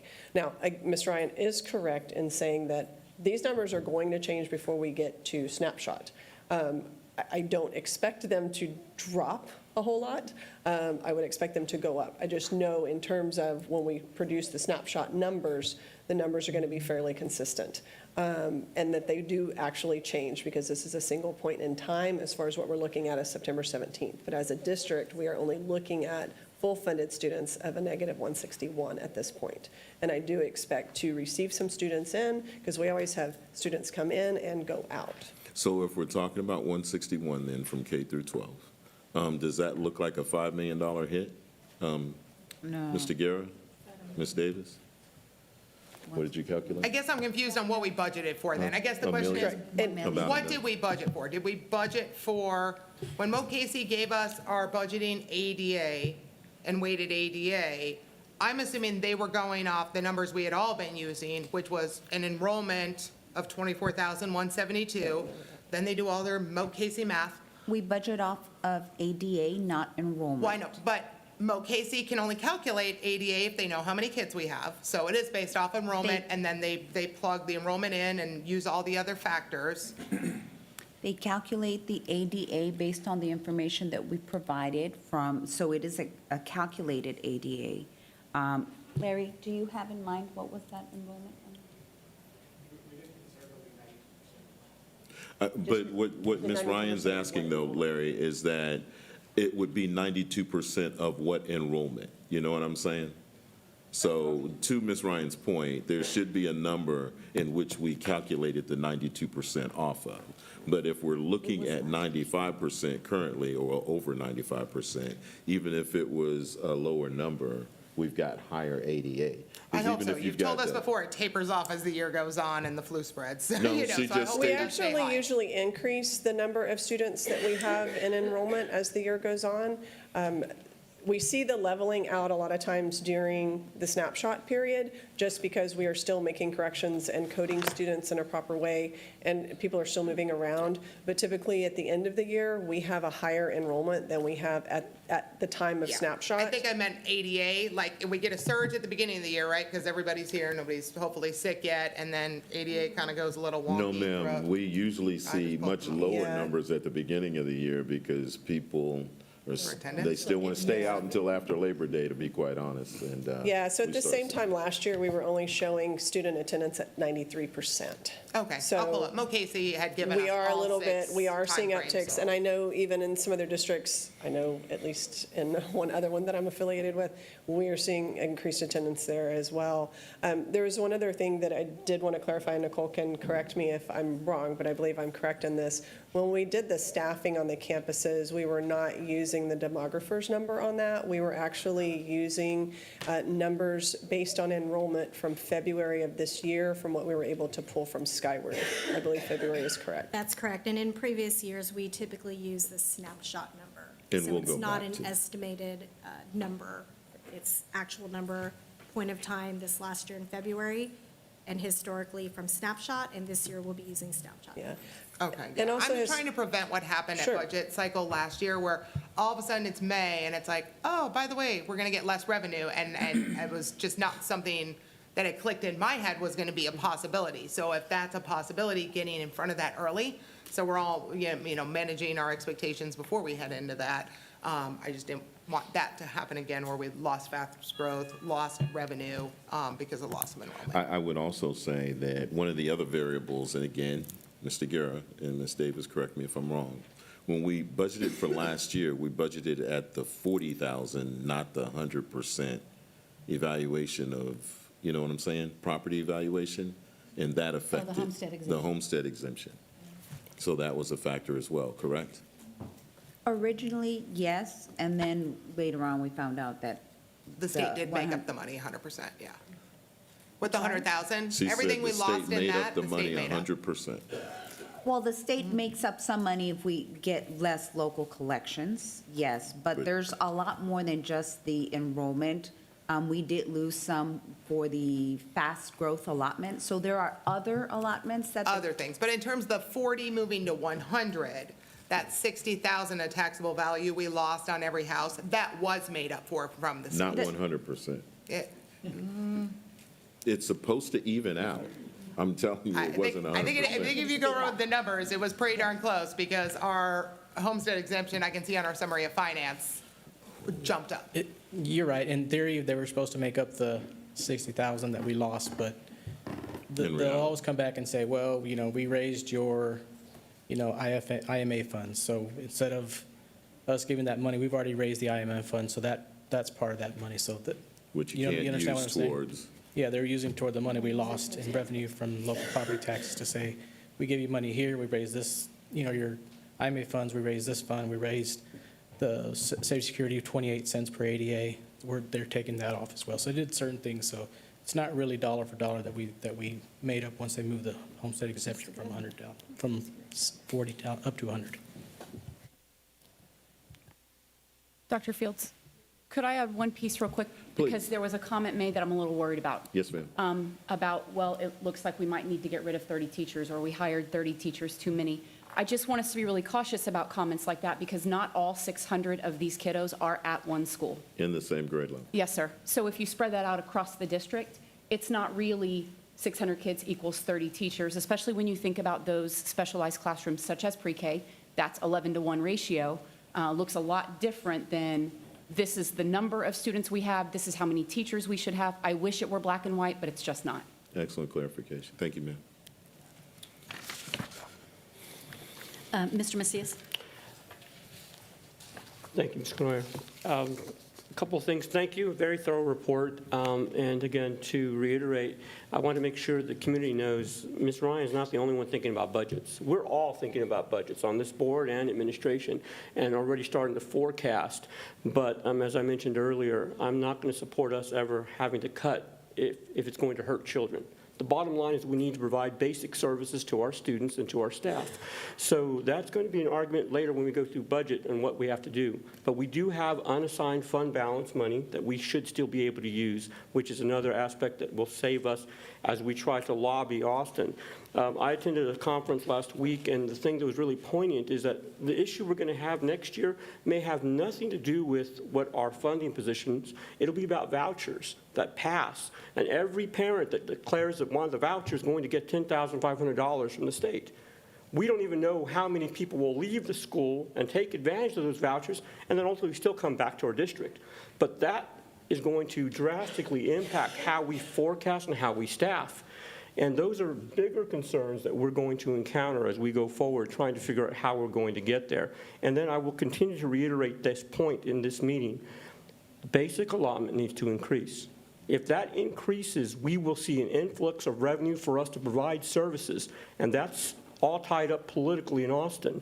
And I put some numbers down. Our basic allotment now is $6,160.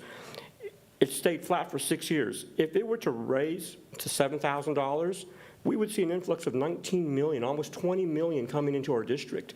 If that were to be just $1,020, which is what they did the last time they raised the basic allotment, it would be $22 million more into our budget so that we can provide services. I'm telling you, that's the key. And so we can't operate like, and without the expectation of more revenue. I think the state is hurting education. And so anyway, those are my two real quick side things to say that we have a lot of challenges ahead, and we're doing our best. I know that we are. Thank you. I follow many of our campuses on social media, and there are a number of them who are doing attendance incentives with their students. And I want to say thank you to those of you who are putting that priority there, and to our people who are watching at home, our parents and community members. Please encourage. We don't want you to send your students to school sick and make everybody else sick. That doesn't help us at all. But please encourage your students to attend as much as possible, because it really does help us. And then, as Mr. Macias said, the legislature needs to do something to help us out. And you can help in that if you'll contact your legislative representative, your state senator and your state representative as well, and express your concerns over funding for your kids' schools. We want to give raises. We want to do a whole lot of things, but until we're provided a little bit more money, that's just going to be really, really hard to do. So that's my little pulpit speech here. Any other comments or questions? All right, moving on. Item D, update on police officers. Yes, ma'am. We've had a few emails that we wanted to deem as a priority, and a few questions about our police officers. So I've asked Chief to come in and say a few words concerning where we're at in terms of our employment of police officers. I'd ask that we be cautious not to talk about too much in terms of where everybody is, because unless we go into closed session. So, Chief. Right, and I'll say that if a question sounds like it might be verging on what should be kept private, I will ask for us to move to closed session.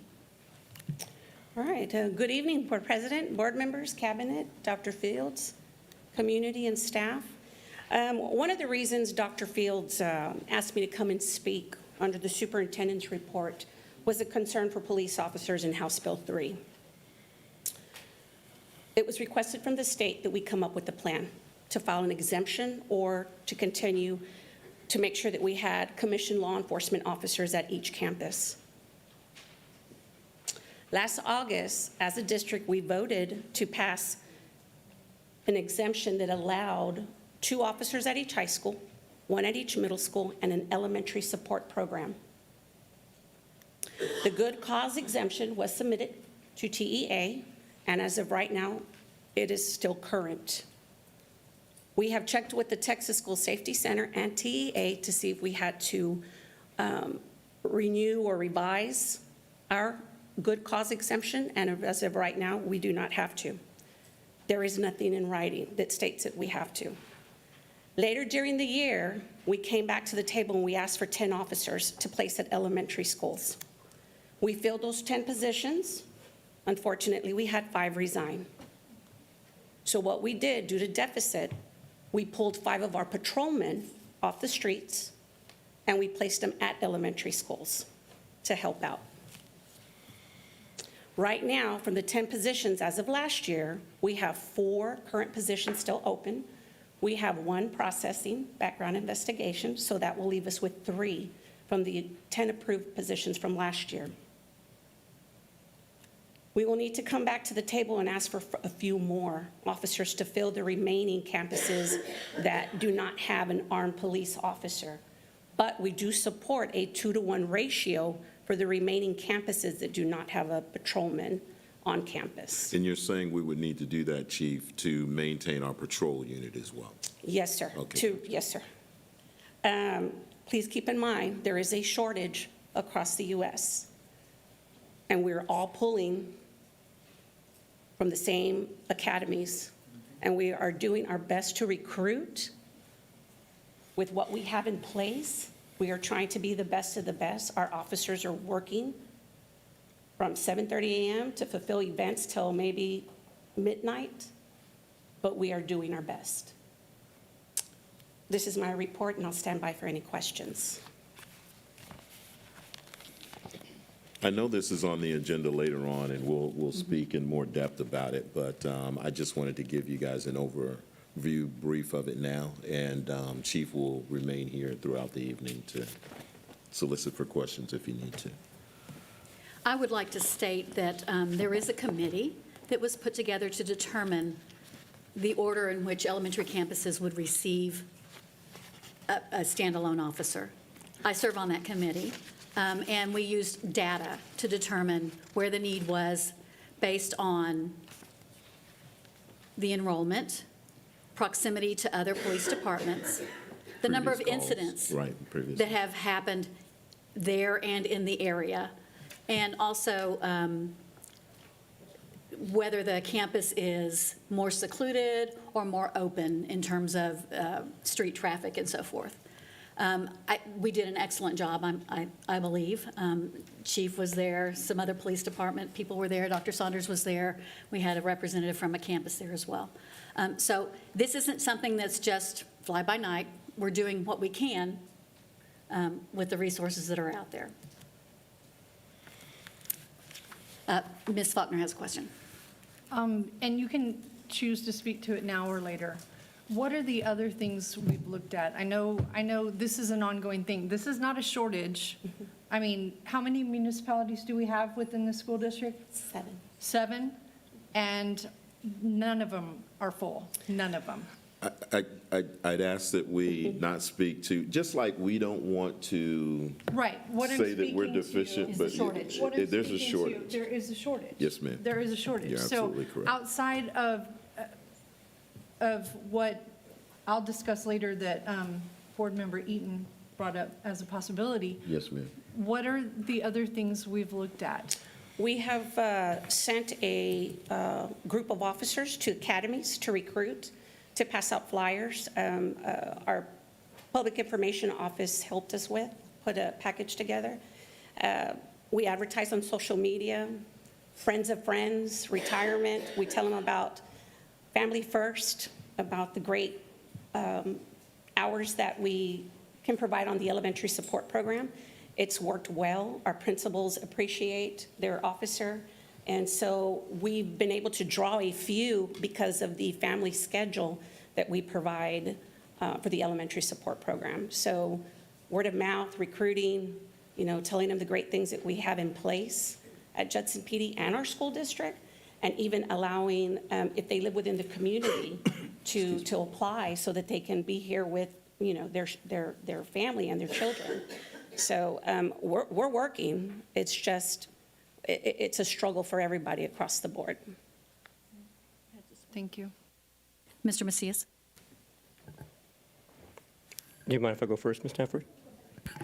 Just wanted to again reiterate my appreciation for police, and just a real quick reminder, there were some early comments about that we've done nothing to really address this issue, when again I know that I was on the board when right after Uvalde we added 8 more positions for police officers immediately because we saw the need.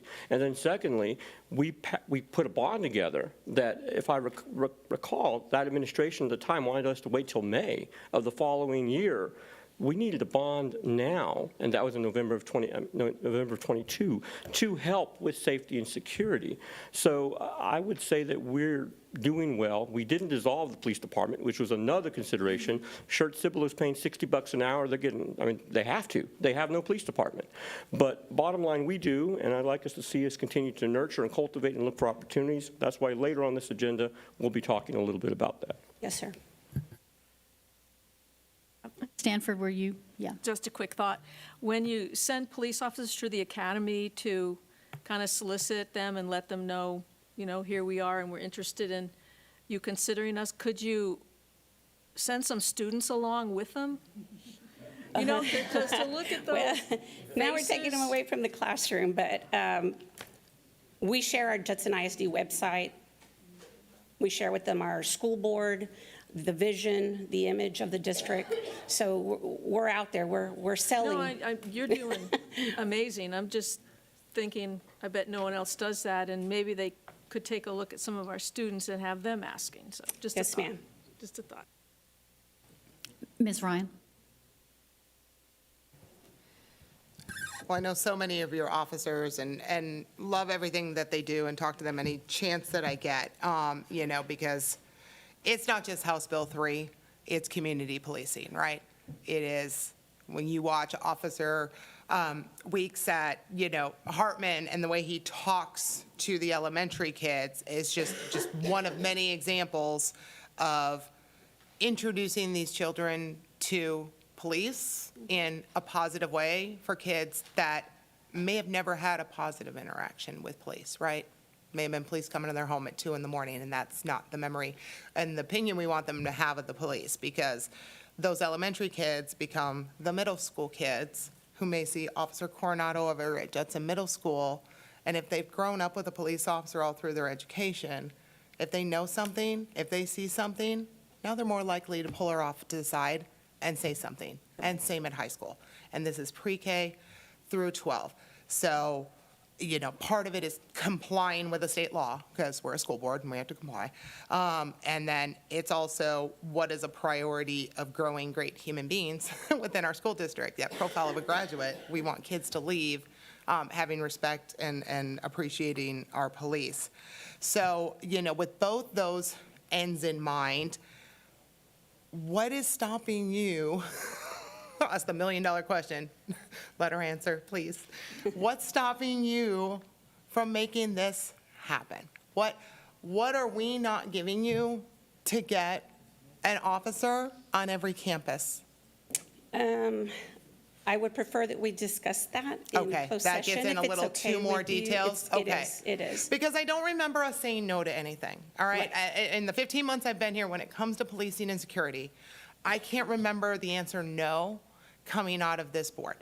So I think we would like to know, and no's happen all the time, don't get me wrong, but I think when we go in closed session, that's what can we do to help you? Because I know all the people I talk to, it's important. Correct. They want to see that officer there, and when they don't see him there at all during the week, because they're off doing other things, it's giving heart palpitations to parents, and every day we see stuff in the news, and it just becomes a scarier and scarier world, and we want our parents to feel free to send their kids to our school because they trust us and they have faith in us, and we know that there's people there, Yes, ma'am. type thing. So, but I just want more of the amazingness that's already going on.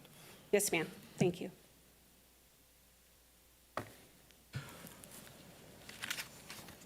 Anyone else? All right.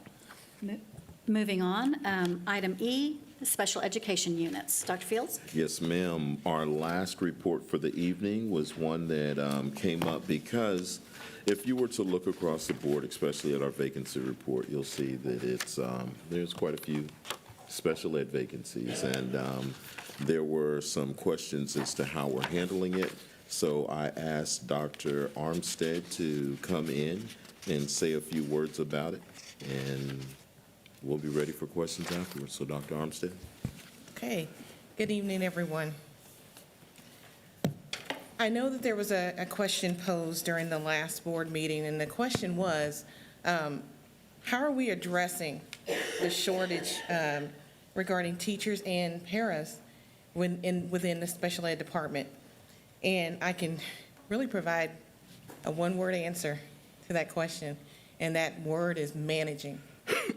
What we are doing right now, and it's unfortunate that we have become quite skilled at this. This has become our norm over the last 2 to 3 years. But we are managing the teacher and parent shortage to ensure that we provide the legally required supports and services for our students. I'd like to share with you just a few of the strategies that we have utilized in order to manage the teacher and parent shortage. And let's see, I have a PowerPoint here.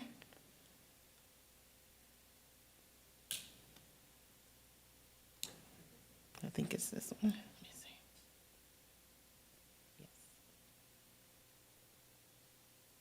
There we go. Okay, so some of the efforts that we have utilized in order to manage the teacher and paraprofessional shortage, we have partnered with contract agencies, and we continue that practice.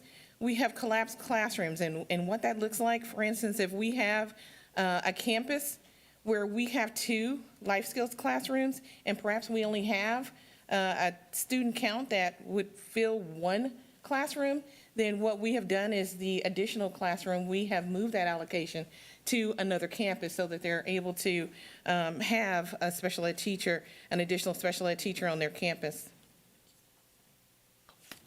There we go. Thank you. Okay, we have reassigned staff, and so it has become necessary in some instances to move our teachers around to various campuses. It depends on where the needs are. We've practiced flexible scheduling, and what that looks like, we will review all of the schedules for all of our special ed teachers and all of our special ed paras. And what we're trying to do is we're trying to identify times such as it could be as small as 30 minutes that they have available in their daily schedule.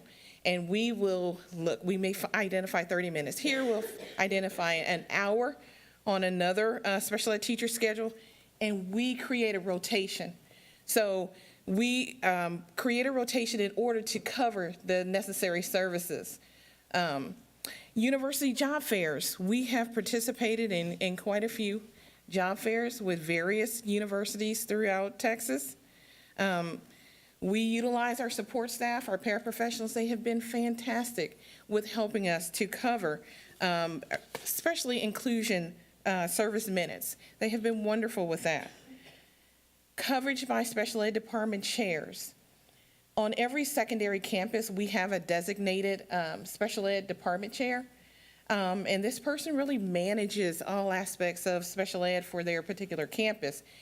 However, during this time of shortage, or during the shortage, they have stepped in to classrooms wherever needed to be able to provide support and services as necessary.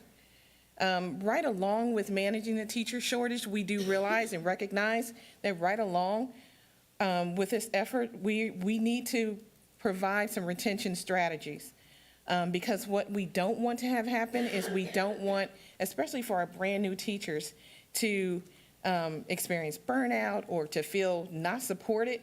So we have made a dedicated effort to really, one example is we did this year, we created a position called a special ed lead teacher.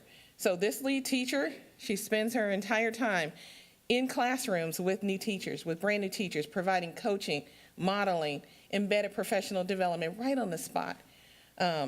We have maximized resource room usage, and what that looks like is in our resource classrooms, we want to make sure that we don't have resource classrooms where we have group students according to grade, because in resource, and now I'm speaking at the elementary level, we can combine grade levels.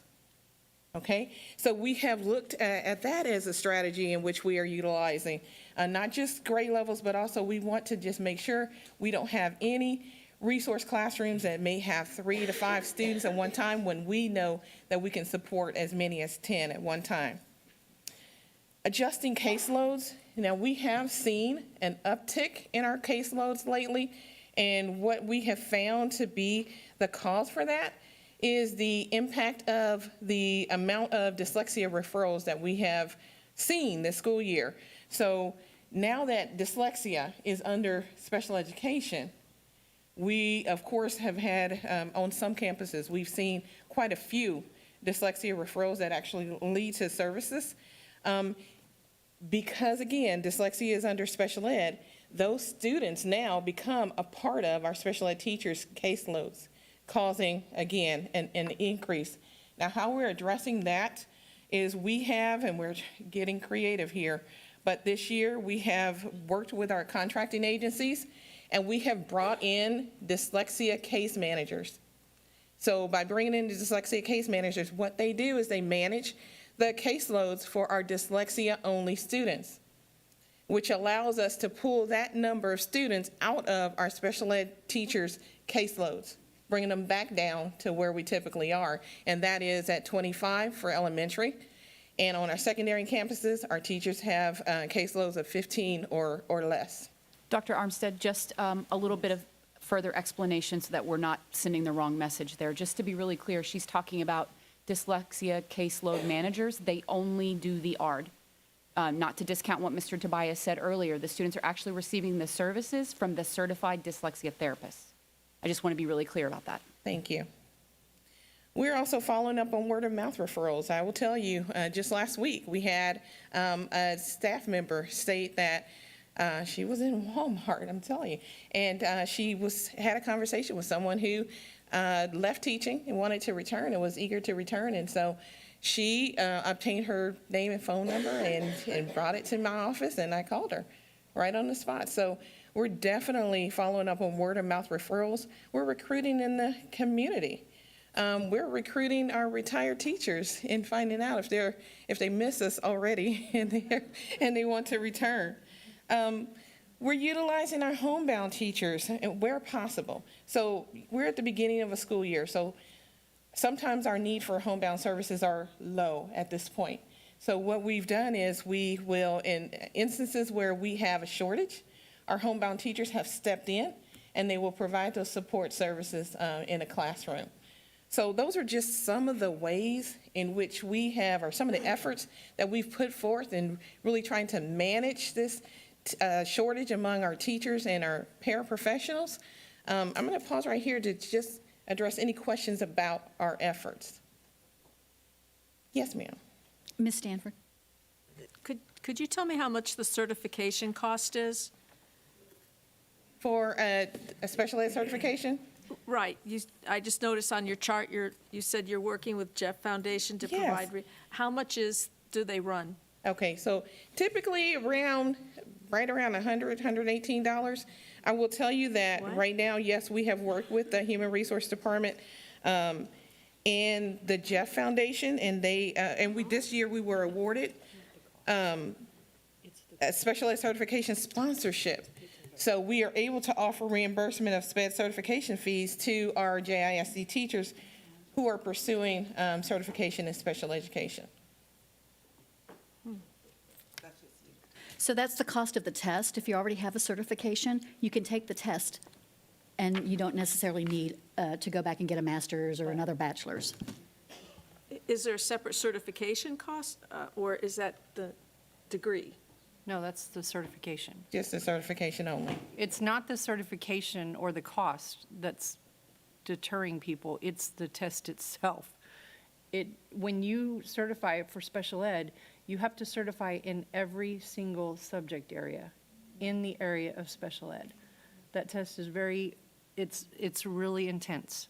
So it's not the cost that's deterring a lot of people. And besides that, it's the environment right now with the shortage of staff. If you're going to go into a classroom and we can't find paras and you're going to be the sole person, it's really hard to recruit people unless they're just gung-ho or they have that experience. It's just a hard area.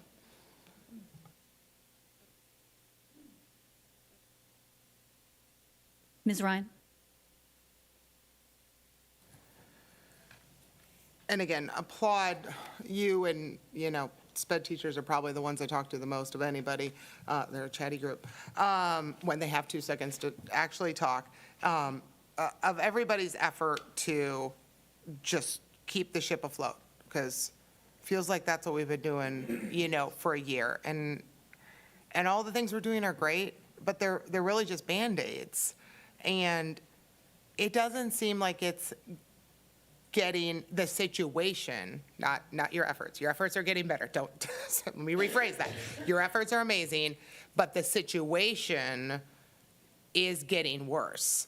To now have units with no teachers in them, caseloads that, I don't even want to say some of the numbers because of some of the losses and what some schools have right now, is just, it's untenable. It's not going to be survivable. And the people who are bearing that in that unit alone or at that campus alone, it's just too much. And that's why we're losing people, right? Because you can't sustain a, 30, 40 caseload, or you can't be in a life skills unit with 22 students alone and do that job for a really long time. Like, it is weighing on them. And the worse it gets, the worse it gets. It's just a slippery slope. And I guess we've tried little things. At what point do we have to come up with some real action that is going to start to actually fix this problem? Because, we've been doing nice things in recruiting, but the fact is there's no one in San Antonio to hire. They're all under contract. It's post-COVID. We're enforcing contracts now. You're going to get sanctions if you break your contract, right? So nobody from Schertz Civil or any ISD is coming over here to take these sped jobs, right? Because they're under a contract or they don't want to work in sped. But what are the even more drastic, innovative things that we have looked at? Because we have special ed certified teachers in this district, and they're not working in special education. And that's not, and don't go scatter to the corners, everybody who's got a sped certificate type thing, because I think our teachers love kids across all of district, all of our staff does, right? They love kids. And if you're in a third grade classroom right now or somewhere else and you've got a sped certificate, I'm telling you, there are babies that need you really bad right now. Your coworkers, your colleagues, your fellow educators, they need you because it's bad. They're having some rough days, right? Really rough days. And at some point, have we started to have those conversations? Ms. I don't Ryan, want to treat them like privates in the Army. Yeah, I don't want to order people around that's. We are actually having those conversations Okay. and looking at certifications and looking to move people to help with this. and Okay, address it. yeah. So And if we yes, looked are. at, is there something we can do to incentivize that? Because, A couple of, I'm sorry. yep. I'm sorry, I didn't mean No, to no, no. Is there interrupt. something we can do to incentivize that? Like, I always use the example of Korea and the Army, right? Nobody really wants to go to Korea, can't bring your family. So what we do is, we volunteer to go to Korea for a year, and when you come back, you get some money while you're there, and when you come back, you get choice of duty station. I'm going to Hawaii, I'm going to Italy, right? I'm going somewhere. So all of a sudden, you end up with a waiting list of people who want to go to Korea, because there's incentives when they come back in order to take that hardship duty for a while.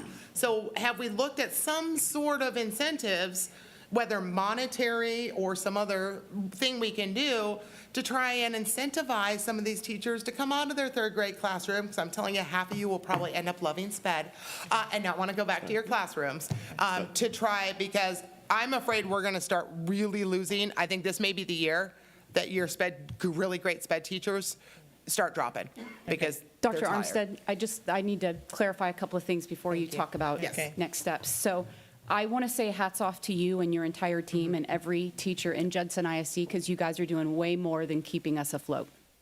So thank you for that. Thank you. I also would like to say the chart you shared with all those next steps, if you could go back to that for one moment, because when we talk about actionable steps, that's them. Those are truly actionable steps, especially when we talk about reassigning staff. That is a really easy thing to say up here on the dais. That is a very, very difficult conversation for a principal and a staff member and the children that are being moved from one class to the next, or being moved from one campus to the next, or a teacher that's being moved from one campus to the next. So I just want to say, we have it up here as two simple words that require so much more effort and dedication, and I want to say thank you. I appreciate that. Just a quick little comment. One thing is, we did, and as we do at the end of every year, we provide a survey to our teachers because we want to know. We need their feedback in order to make change. And when we last conducted a survey, our teachers did tell us it really isn't money. It's not about money. What they wanted was additional support. They wanted to be heard, and they wanted to, if they do bring forth an issue, they really wanted some immediate action. They didn't want it to take a long time before a solution was found. And so one thing that we definitely are doing in a proactive manner, we're monitoring our caseloads. We monitor our numbers all the time.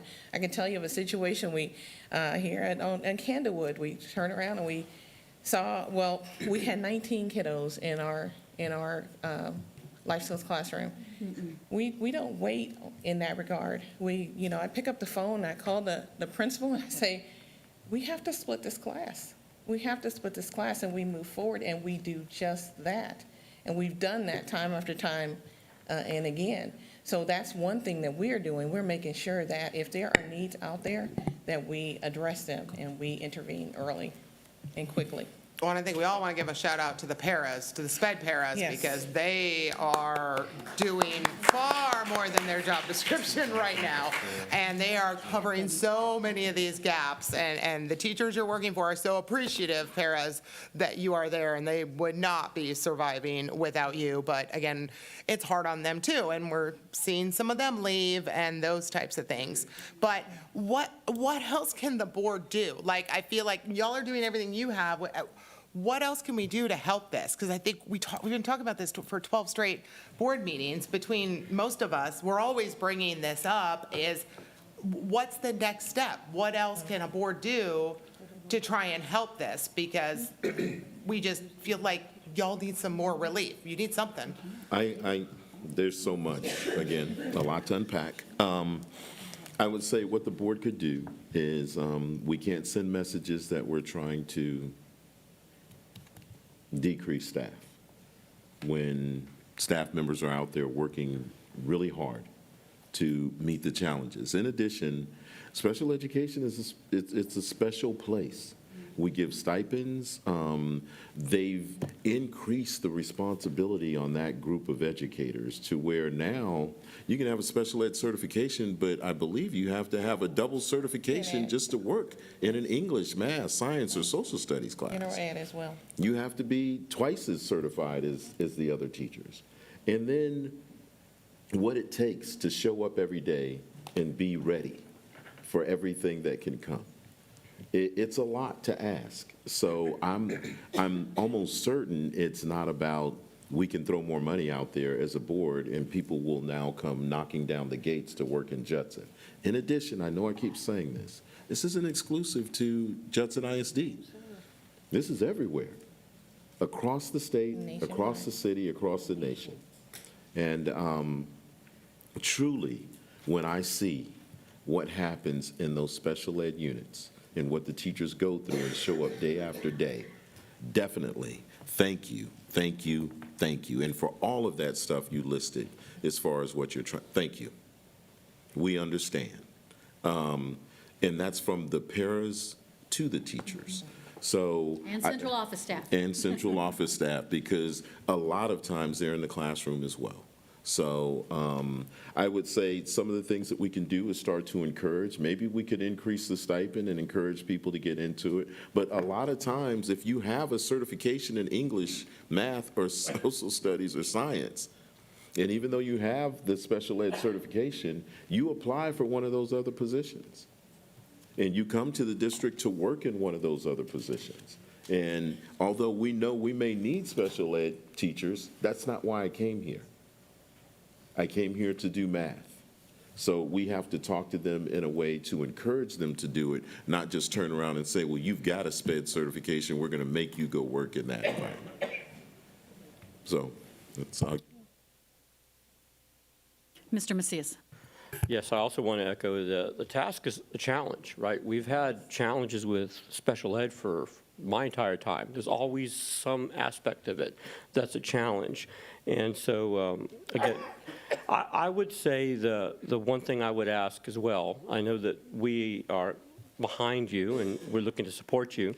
And just to put it out there, I did actually put a stipend in the last budget cycle that didn't pass, so it's okay. We can try, but if we don't have money, sometimes my colleagues will think we just don't have money to do those extra stipends.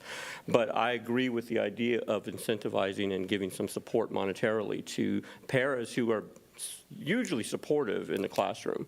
But what I wanted to really reiterate in your plan is including our teachers as part of the decision-making in the work that's happening. Because even from the board level, we're not in that classroom. I hear stories from special ed teachers that they're inundated with too many students that they can't handle. On paper, it looks like you have 3 people in the classroom to deal, but one leaves and then you have one with so many students, that scenario needs to be addressed, and I think it's probably best addressed by teachers who are in the classroom trying to figure out what we can do to mitigate that stressor from happening. So that would be the only thing I would humbly recommend, that there be some sort of meeting or something, just mechanism that enables more of that to be very vocal. Any further questions for me? Thank you. Thank you so much, Dr. Armstead. Appreciate it. All right, moving on to consideration of consent items. Please don't pull any of the proclamations. We'll just read them all at the end after we've approved them. I'll go down the line to see if anyone wants to pull anything. Mr. Salinas, did you have a consent item that you wanted to pull for discussion? No, ma'am. Thank you. Mr. Macias? I had 3, but for the sake of us moving forward, none. Mrs. Faulkner? No. Ms. Stanford? I'll just pull H. Ms. Ryan? B as in boy, F as in fox, I as in India. All right. So we are pulling B, F, H, and I. Is there a motion regarding the rest of the agenda? So move on motion. I'll second the motion. So we have a motion by Mr. Salinas, a second by Mr. Macias to approve the other items. If you'll go ahead and vote.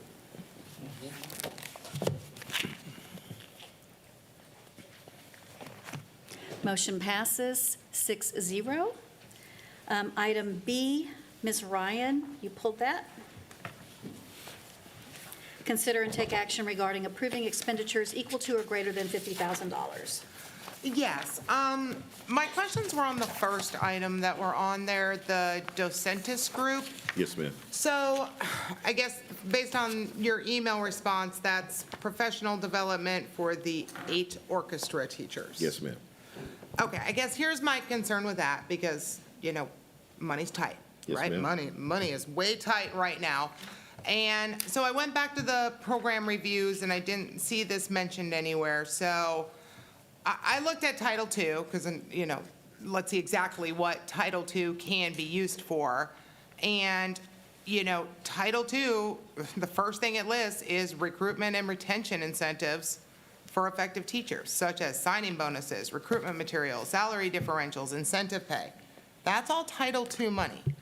So I guess there's needs and wants. And while everybody knows I support fine arts, I love all my band people, theater people, I don't have an orchestra kid, but I like orchestra.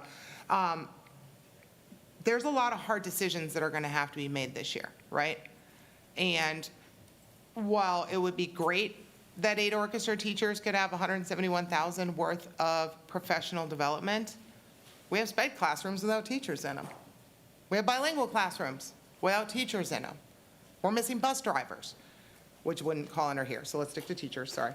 And I guess what I would prefer is, this sounds like a thing that we hold off on until maybe the budget looks a little nicer in the future. And if we have immediate needs, I'd like to see some proposals related to recruitment and retention incentives and whatever we need to do to fill those critical needs. That was weird.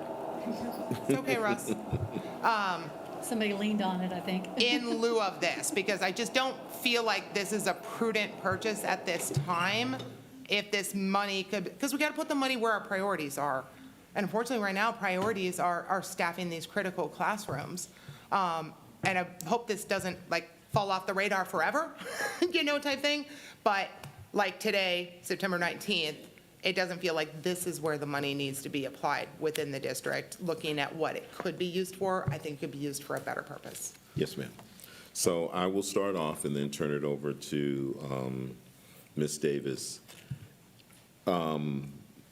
We have the funding available for this. I too looked into it and talked to the fine arts director. We have a very young, orchestra is a difficult certification to acquire. And then the people that we have in that particular area, of the 8, half are like straight out of school. And in an effort to keep them in this long term, the Census Group is a group that works with orchestra teachers. They actually shadow them in the classes and then mentor them through how to become better orchestra teachers, how to better deliver orchestra instruction to their students. And here's an opportunity to give that mentoring to this group of teachers in an effort to sustain them long term. But we've kind of put them in there for this Herculean task. They didn't get a lot of instruction on how to get that done, and we have the opportunity to do it now. And I will let Ms. Davis speak to the money aspect. Yes, sir, thank you. These 8 orchestra teachers are not just going to get a one-time professional development, it is an ongoing coaching cycle. So it is a different approach from just your typical one-day go, get training, and leave. In addition to that, we provided you the carryover amount, and so the carryover amount is the amount for Title II funds that if they're not used in the previous year, they roll over to this year. This year, we're rolling over $718,000. So the funds are there. We do have most of our Title II funds used and budgeted for sorry, I got distracted. Most of our title funds for professional learning that directly impact instruction. And that would be professional learning for teachers as well as administrators here within the school district. So we've shared the Title II budget plan, and within that budget plan, we do have an allotment for this type of professional learning. So it's our recommendation that the board move forward with this particular item because we feel like it's what's best for that group of teachers right now, and we have the funding available for it. Ms. Stanford? Yeah, just to observe, this is like 21,000 per teacher, since there's eight teachers. And we just had a discussion about SPED, and I can't help but think, could some of that money go toward those? I think it's part of Title II. For professional learning towards special education teachers, yes, it can go towards that as well. And we meet with a group, with a committee that helps develop what those needs are and identifies how it is that we're going to budget and submit this grant, in which manner we can do that. And so, yes, I can tell you if we do support special ed and send our special education teachers to professional development as well. So this wouldn't take place for supporting special education teachers. There are funds to support our special education teachers, and there's funds for this, in addition to the $713,000 that will be carried over from last year to this year. So those are additional funds that we will get for Title II.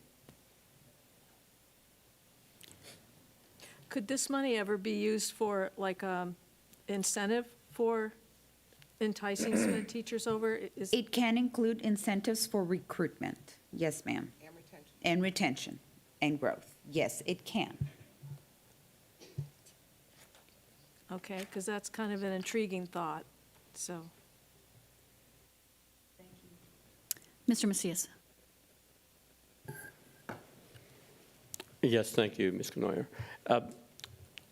I think some of the questions have been answered, but I guess my point just to my colleagues and to Ms. Ryan is that we have to make a lot of hard decisions, and the arts are an area in which we are looking to support for students, and if this makes orchestra teachers better and it works on retention, it's kind of meeting that need as well. And that way we're not having to look for new teachers and so forth.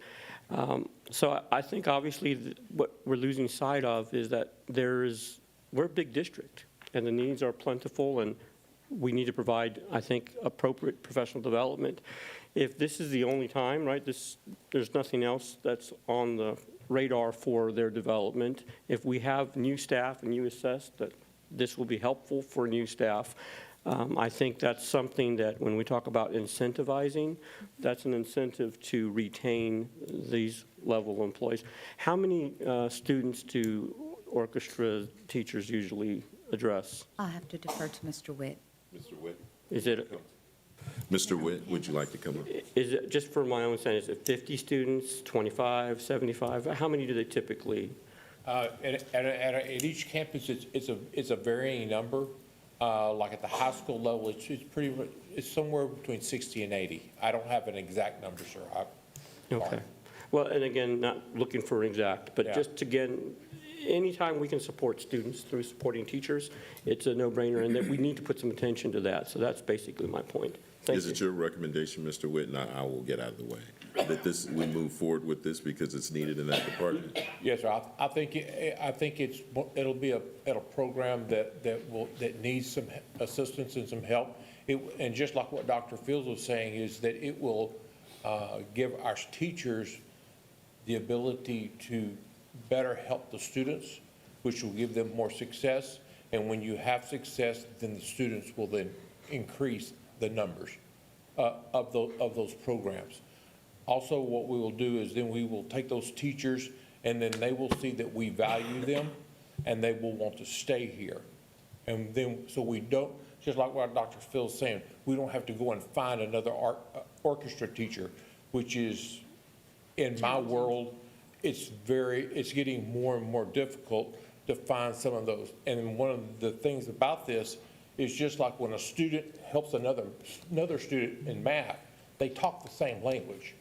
This is where they're going to have an orchestra person talking to an orchestra person, and they can talk and discuss those same terms of what they're going to do to help make them a better teacher, which then will give the students more success. I appreciate it. Thank you.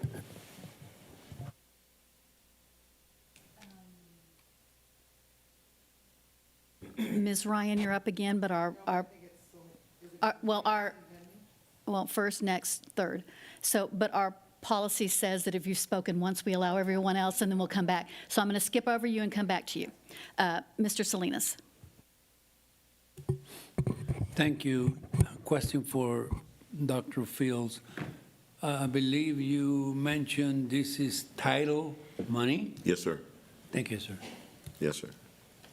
Identified for these purposes. Yes, sir. Ms. Faulkner. So I'm just going to say that as a person retired in a specialized area, this is a great opportunity because it is very hard when you have these specialized areas to find the training that you need. And I can't even imagine this board saying that special ed is more important than any other group of teachers or students, because they serve students. It doesn't matter, and we're here to support them. And I'm of the,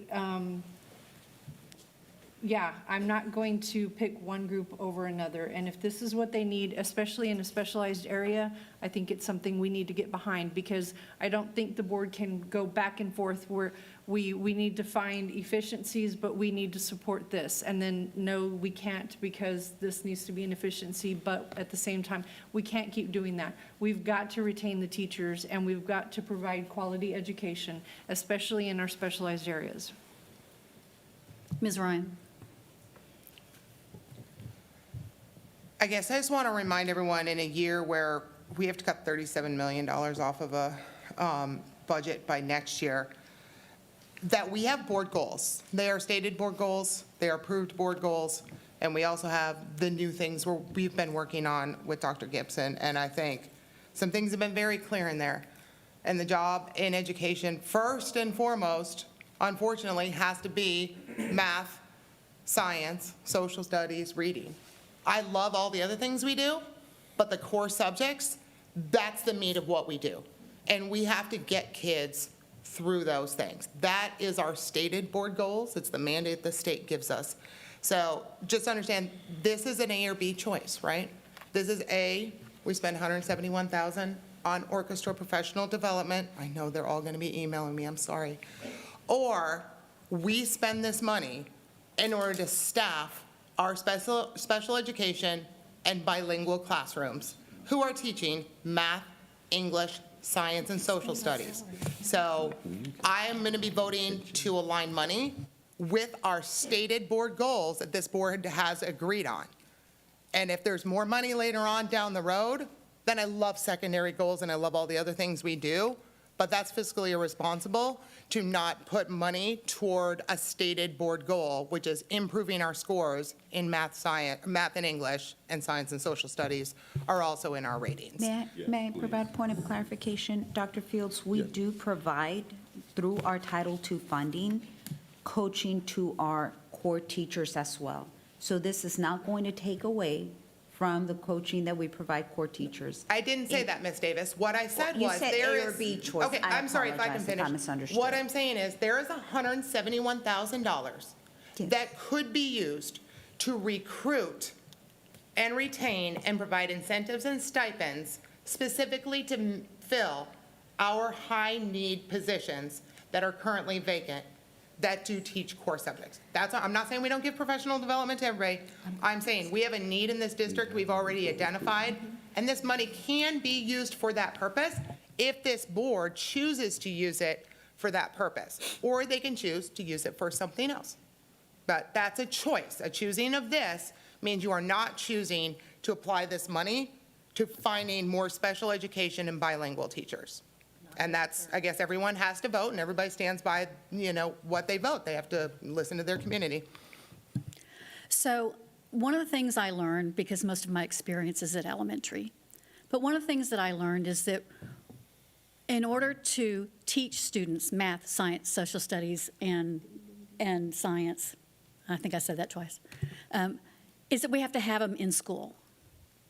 At the secondary level, these specialized programs are what attract our students and have them want to come to school. For them to participate in these programs is an incentive for student retention. If there is a student who really wants to be in orchestra and we're not providing the type of environment for them, they're going to leave.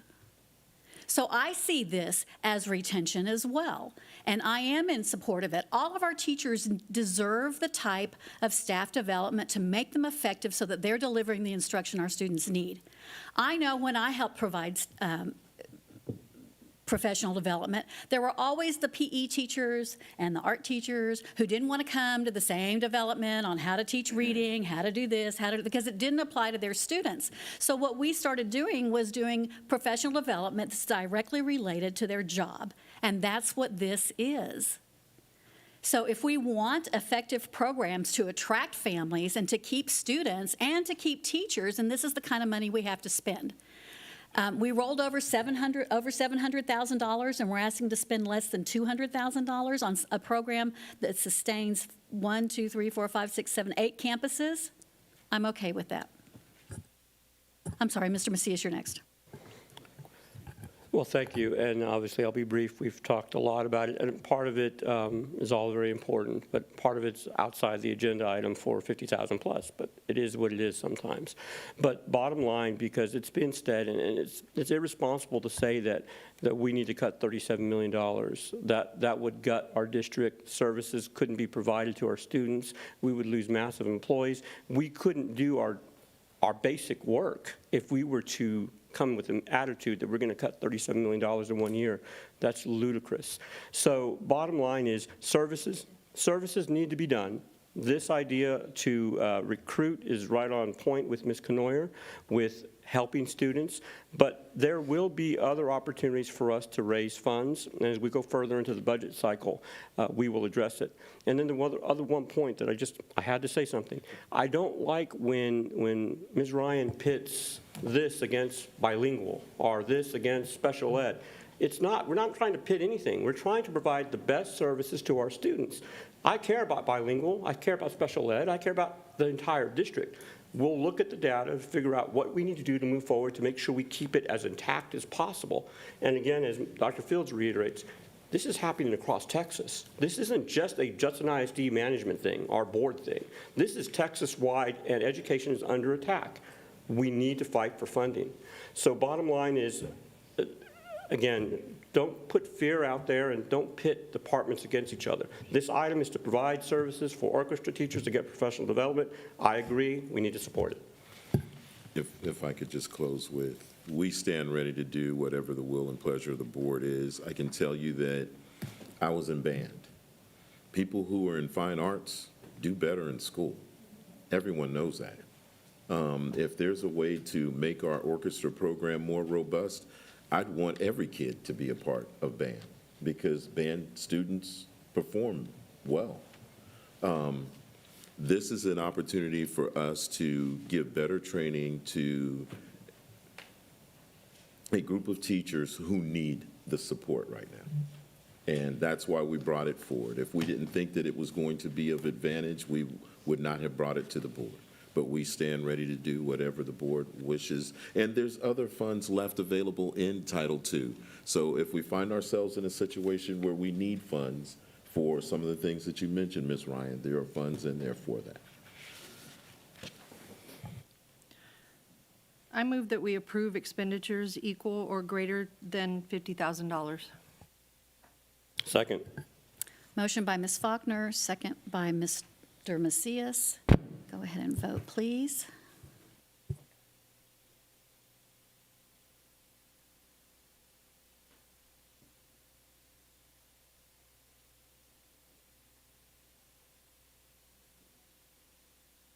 Motion passes 5-1. Item F, discussion and possible action regarding approving adoption of the 2024 tax rate for Judson ISD. Ms. Ryan, this was your poll. Yeah, sorry, it was a little confusing whether we were going to talk about this during the hearing, or I assumed we were going to talk about it during the hearing because it was on consent, which means we're not discussing it, but then we kind of cut our conversation short type thing. And again, I'll just go back, and it's that time of the year as we approach elections, you know, politicians and their sound bites, and, you know, you hear things like unfunded mandates and lack of state funding. But in the microcosm of Judson, we have to remember that every single district in San Antonio gets the same funding. They all get the same mandates. Everybody plays by the same rules. That is a public ISD. But somehow every other district's kind of figured it out. We have bigger and smaller districts around us, and if you look at their budgets, they're doing this for $9,000 to $10,000 a student. They're not doing it for more than $10,000 a student. You know what Judson's up to this year? Almost $12,000 a student. Oh, wait, and a bunch of those districts, they pay more than we do. So they have the same mandates, the same budgets and funding sources. They're paying their people more, but yet they somehow have more money than us. And until we can figure out where that money is and start reducing our expenses and get our per capita spending in line, I just don't think that is something that needs to be put upon our taxpayers because we have not gotten our expenses in line with every other district in our area, bigger or smaller, and that salary has not been, the money's not been going to our staff. So I'm going to be on no on this until we honestly look really hard at how we're going to cut our expenses and get us in line. Dr. Fields, may I add to that? I know that other districts don't have it figured out because other districts are also in a deficit, not just us, and it is across the state. It is an epidemic across the state. As far as Are you saying they're more than $12,000 a year? I'm saying deficit budgets don't matter. What I'm saying is per capita spending. So I guess if you have input on other districts' per capita spending, I guess that would be relevant. Ma'am, you also mentioned that other districts pay more. We are within They do. We're this number region 5. 20. Yeah, we were number 1 in teacher, and we dropped. We are still top paying. Correct. We are still top paying within this region, no, we're according not. to our For starting teacher pay? We're not. Please You're let her, completely please let her incorrect. give the answer, Ms. Well, Ryan. if the answer has something to do with what I stated, but we like But to you smoke can and mirrors respond around when things. she's finished. Please don't interrupt. I just want to All right. address some of the inaccuracies that are stated, and I don't want to leave them unaddressed. I believe it is fair that I do so. And so regarding that we are the lowest, we're not. We are well within, we're very competitive, ma'am. We have been, and we still are. In addition to that, we do have some decisions to make here that we have offered. This isn't the first time that we've offered cost reductions. We've brought cost reductions here before. In addition, we are one of the districts that need to consider additional pieces, and we're going to be discussing that in a later agenda item tonight. But as far as what we're doing for our tax rate, the total tax rate has remained the same, $1.03. We were asked to bring in efficiency. We were very creative in bringing the disaster pennies resolution, and we stand by that. In addition, there's other things that we have done to increase the revenue to this district. We are just past it within the budget amendments.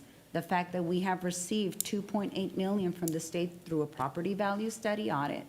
In addition, we are going to be bringing to you in closed session the possibility of selling a piece of land that we're not going to use to increase the revenue for this year. So we are trying, and we will be showing you later on how it is that we're trying to reduce the deficit this year. There are other decisions that we're going to be bringing to you later on. Dr. Fields, I would add, I know at least in my particular area that I live in and serve on the board in, there's a variety of school districts that did not use the disaster pennies, but are actually looking at going out for vaders and are going out right now asking their taxpayers to fund these types of things. And we are not asking our taxpayers to do that at this time here because we took advantage of this particular process. But there's a large number of districts that are actually going to their voters and asking them to approve that. Thank you. I can say something. Now, when we started the year, we said that we were looking at I went through this a minute ago, $36 million deficit. And then we went out and found the disaster pennies, which takes off $12 million. It's part of that. And adopting this tax rate allows us to continue with that. And it wasn't an increase to the community members. Then, to Ms. Davis's point, so that takes the 36 million down to 24, and then we come down and we find that we did the tax audit, and that's going to bring off another 2.5 million. So initially it was, we have to find efficiencies. Now we've taken off almost $15 million, and then we could bring a possible another 3 million into it. So we're finding the efficiencies to get better. This is part of that, and adopting this rate helps us. And this is what's being recommended, correct? Yes, sir. Ms. Stanford. Could you clarify, Dr. Fields? Yes, ma'am. Do we have a calculation on our cost per student? I hear so many different numbers. Do we have, or is it one of those hard to pin down? I think when you do a rudimentary, hey, this is the budget for the year, this is how many students are in the district, this is how much we're paying per student to fund their education, is disingenuous when you're not taking into account specialties like special ed, ESL, bilingual, state comp ed, economically disadvantaged. All of these things carry weight when it comes to the education of a student. So it's not just as simple as looking at a group in Alamo Heights and saying, hey, this is how many kids they have, this is how much they're spending to educate each student. We should be able to do that too. You have to look at all of the different aspects that you need to educate each child. And we're just not taking that into consideration when we make a blanket statement like that.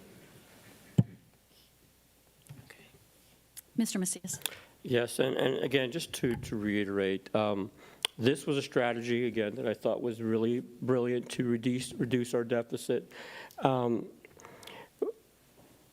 I don't know where the information that was stated earlier about that we're alone in this is coming from. I've attended a lot of conferences, and I have a lot of network across Texas with other board members, and their districts are experiencing these issues. Now, Judson is unique in the sense that we have 23,000 students, means we have more teachers. The districts that pay more than we do have 8,000 and 12,000 students. They're much smaller, so they're paying out less. So if we're paying more, and I'll give Ms. Ryan some credit on this, if we are paying more, it is our job this year to look at what that needs to be done and why the ratio is high. But I'm not prepared to say that there's a problem yet until we have that data. It's easy, as Dr. Fields said, just do the division, and it's, but multiple districts are suffering from the same issues that we are, and there are some that are regrettably didn't jump on this opportunity early enough. So we have to provide, and this is, again, I can't read it, we have to provide a basic service to as many students that come into our district, and it needs to be quality. We can't shortcut and cut and then say, well, good luck, passing your classes if we don't have the resources for them. So again, I'll be very sensitive about any cuts or any argument about we're spending too much. If students are succeeding and we're offering services, then we're doing our job. Now, we have a job as a board now to evaluate it a little more throughout the year, and we have this year to do that. So just, again, I appreciate the concerns, but I think they're a little overzealous. So I just want to make sure that we're calm. Thank you. What happens if we don't approve a tax rate? I would think in about 72 hours, we'd have to have another meeting to propose. So we don't have a tax rate. choice. So here's the thing. We did the disaster pennies because it was a way to help alleviate our deficit budget. There's a complaint from a board member that we're taking away money to pay off our debt. We've been reassured that we will pay down our debt in the exact same way that we have before. When I get a car loan, right, I put a little bit extra towards that payment every month because I want to pay it off quicker. But when I lose my job, I don't have that extra money to pay on that car loan, so I'm just making minimum payments. That's what we're in now. We are still going to continue and pay that off. It's not going to go longer. It's still in accordance with the agreement we made when we passed the bonds. And so there's no reason to not approve a tax rate tonight. We're not raising our tax rate. I'm very proud of that. In fact, you saw the slide, we've gone down 18.18 on our tax rate in the last 5 years. We're doing right by our constituents that way. Voting on this tonight is not going to change a thing in what our people are going to see based on what we're allowed to do in their tax statements. Any increase you see is not due to us. It will be due to the valuation of your home going up. And that's not something we have any control over. So I'm in favor of this, and I think that we're ready to call the vote. Yeah, I need a motion, please. I move that we approve the adoption of the 2024 tax rate for JISD. Second. Motion by Ms. Faulkner, second by Mr. Salinas. Please go ahead and vote.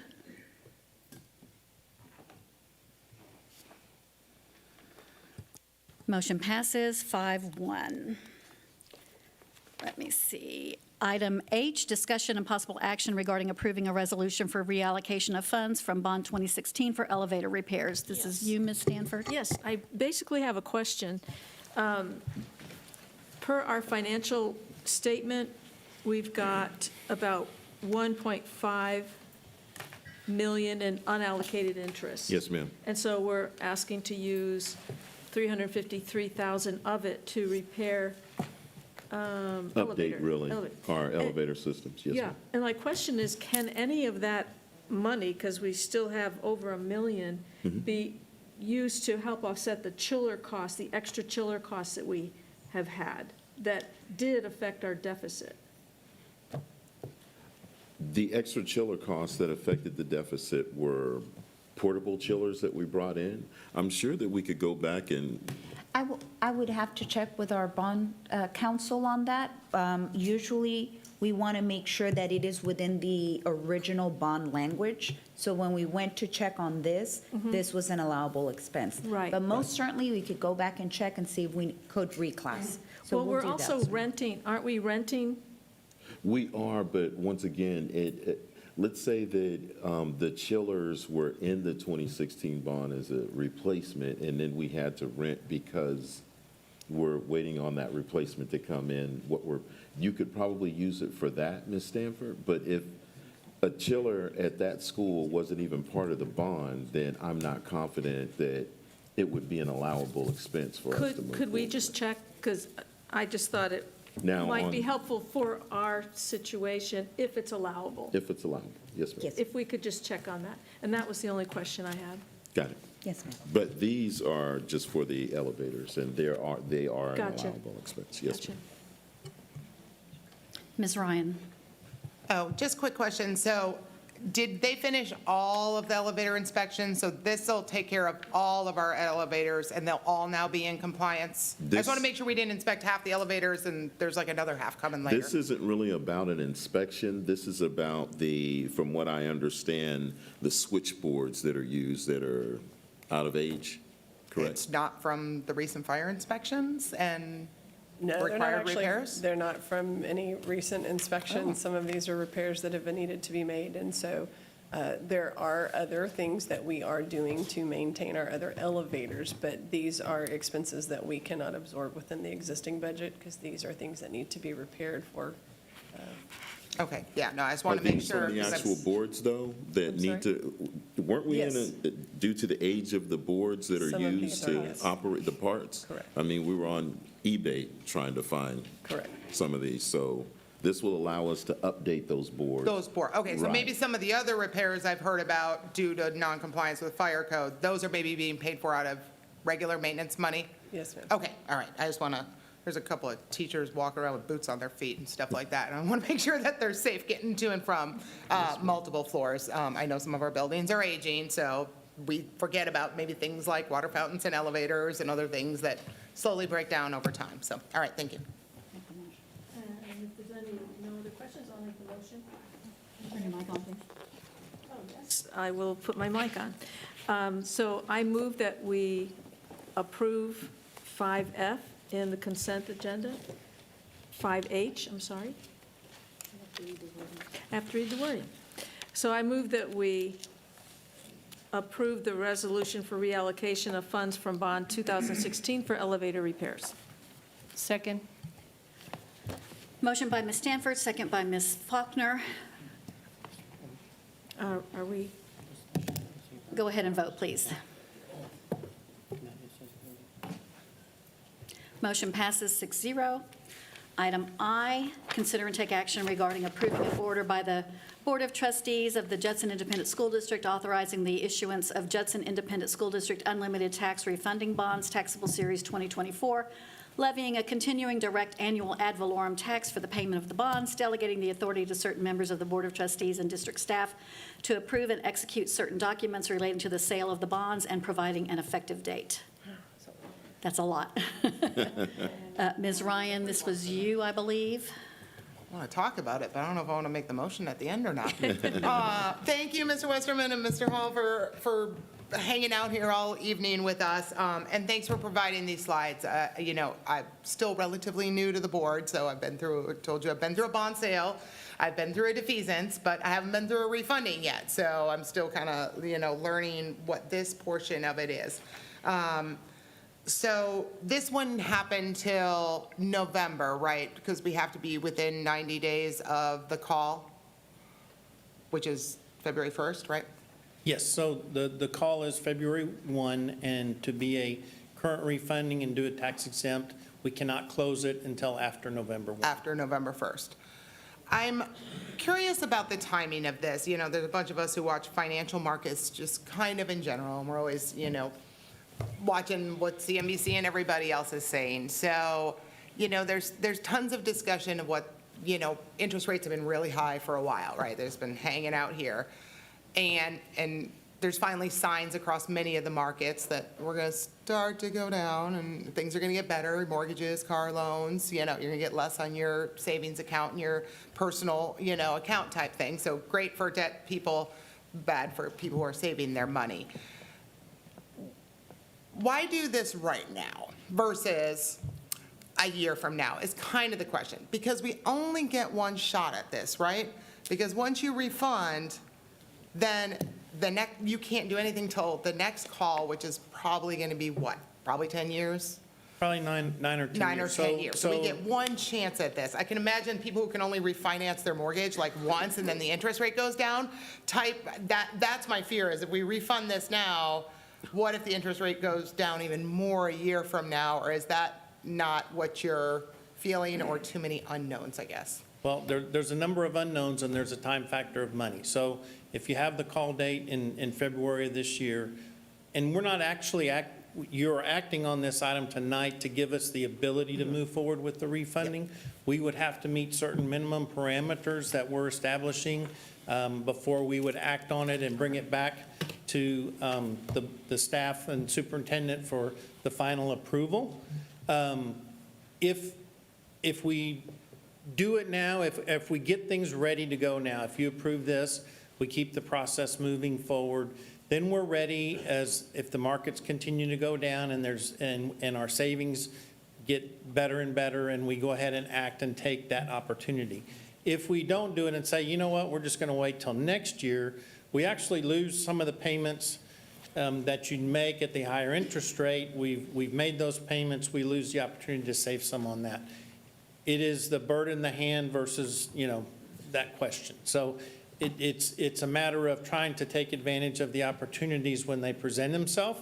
This is actually a refunding, okay, it is of a Series 2015 bond, but the 2015 bond actually refunded the Series 2008 bond. So the original new money issue was 2008. In 2015, we were able to refinance it and save over $6.5 million at that time. And so now we've come to the next call date and we're looking at this opportunity. Our current projection is a little over $3.3 million in potential savings. Hopefully, as we go through this, maybe we get higher. Don't know that for sure. So yes, the next opportunity to refund this issue, if we pulled the trigger and made it all happen, would probably be 9 or 10 years from now. Next year, you have a number of bonds, actually a much larger amount of bonds that will be callable. And so you'll be looking at the opportunity to refund some of those if the rates continue to go down, and you can take advantage of that at that point in time. And it kind of depends on when your issues are, but we do try to set it up so there's call dates coming up at least every year, every other year. So if there's a change in rates, maybe we have an opportunity to do something that saves interest on those bonds. So do we have the answer to tell you that this is absolutely going to be the best time to save it? No, I don't have that answer.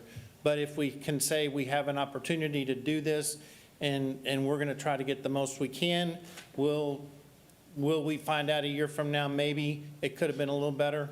That's possible. But again, tonight is not the final action on it. No, I know. Whenever we get near big election season, it's the markets do, who knows? Who knows what they're going to do type thing. So, and it's just, again, it's just like us in our civilian lives deciding, how much risk to take. And, it's risky to wait longer. So, yeah, I just wanted to kind of rely on hear from you that, a bird in the hand is better than one in the bush. I don't even remember I couldn't think of the rest of it.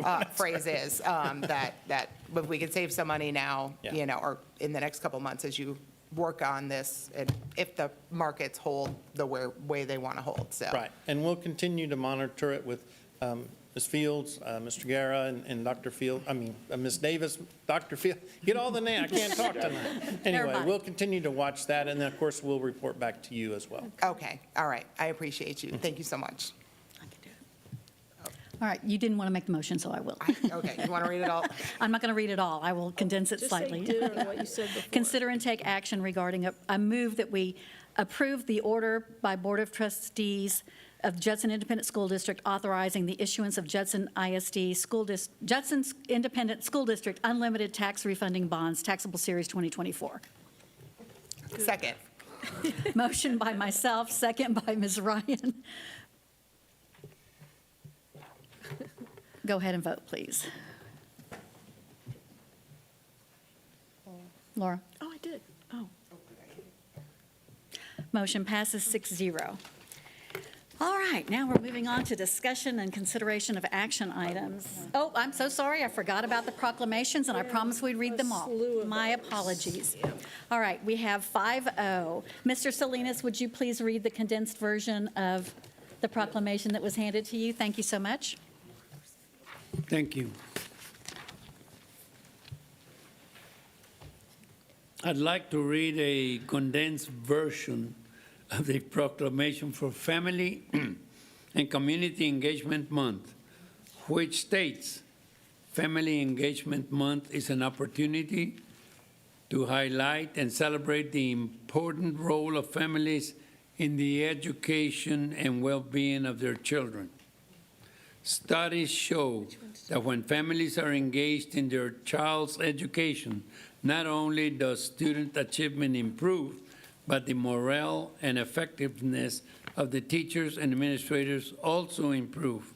We, the Judson Independent School District Board of Trustees, do hereby proclaim October 2024 as Family and Community Engagement Month and urge all to become familiar with the resources and services available within the district. Thank you so much. Mr. Macias, would you please read 5P? Yes, Ms. Molina already left. Are there any other custodial people in the audience? Well, anyway, this is a proclamation to recognize Custodial Appreciation Day. National Custodial Appreciation Day is a time to show our appreciation to those employees who keep our schools clean and running smoothly across the district for students and staff. A special thank you to all of our custodians for all of their hard work and dedication. We, the Judson Independent School District Board of Trustees, do hereby proclaim October 2nd, 2024 as Custodial Appreciation Day and urge students, staff, and parents to express their appreciation to our custodial staff for their service and commitment to Judson ISD employees and students. Thank you. I'm honored to read a condensed version of the proclamation for Texas Teachers Day, which states, Texas Teachers Day is a time to show teachers how much we honor and appreciate them. On that day, and during the week it falls within, organizations, businesses, and communities around the state honor the critical role teachers play in the success of Texas. We, the Judson Independent School District Board of Trustees, do hereby proclaim October 5th, 2024 as Texas Teachers Day and urge students, staff, and parents to express their appreciation to our teachers and display a light blue ribbon outside their homes or businesses the week of October 5th as a symbol of support for our educators. And Ms. Faulkner, if you will do 5S, please. I'm going to try. I'd like to read a condensed version.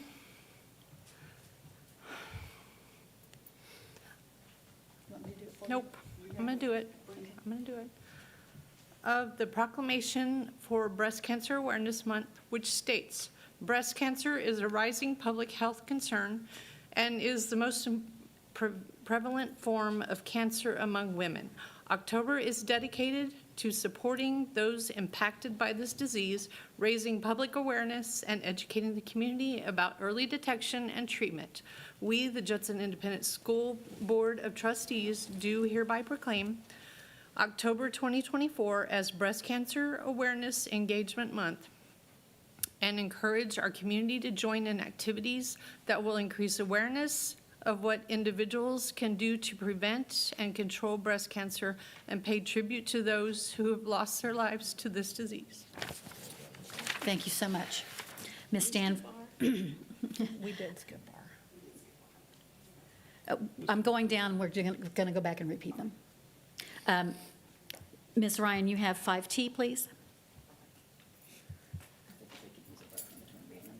I would like to read a condensed, I forgot my microphone, sorry. I'd like to read a condensed version of the proclamation for National Bullying Prevention Month, which states National Bullying Prevention Month is a time to raise awareness on bullying and its effects on children and families, and to encourage action to create safe and supportive environments. Bullying can be verbal, physical, social, or digital, and can have devastating effects on children and families. We, the Judson Independent School District Board of Trustees, do hereby proclaim October 2024 as National Bullying Prevention Month and encourage our community to join in activities and events that will increase awareness of the effects of bullying on children and families. Thank you. Ms. Stanford, if you would read 5U, please. Okay, have you? I'd like to read a condensed version of the proclamation for Friends of Libraries Week, which states, Friends of Libraries Week recognizes the spirit of volunteerism in raising funds to support campus library programs and heighten awareness of the central functioning of libraries to support the learning and intellectual growth of our students. The gift of the Friends of Libraries' time and commitment sets the example for positive civil engagement and overall betterment of campus life. We, the Judson Independent School District Board of Trustees, do hereby proclaim October 20th to the 26th, 2024, as Friends of Libraries Week and urge everyone on campus to join and support the Friends of Libraries and thank them for all they do to enrich our library and therefore enhance academic achievement. Thank you. We'll go back around. We have a lot of proclamations. I'm excited about them, but they are somewhat lengthy. Mr. Macias, if you would do 5R, please. Yes, and I know that we do have transportation people here. So I'm reading a proclamation on the National School Bus Safety Week, which states National School Bus Safety Week is an active and evolving public education program and an excellent way for parents, students, and teachers, motorists, school bus operators, school administrators, and other interested parties to join forces and address the importance of school bus safety. A special thank you to all of our bus drivers for keeping our students safe on the roads. We, the Judson Independent School District Board of Trustees, do hereby proclaim October 21st through the 25th, 2024, as National School Bus Safety Week and urge students, staffs, and parents to express their appreciation to our transportation team members for their service and commitment to Judson ISD employees and students. Thank you.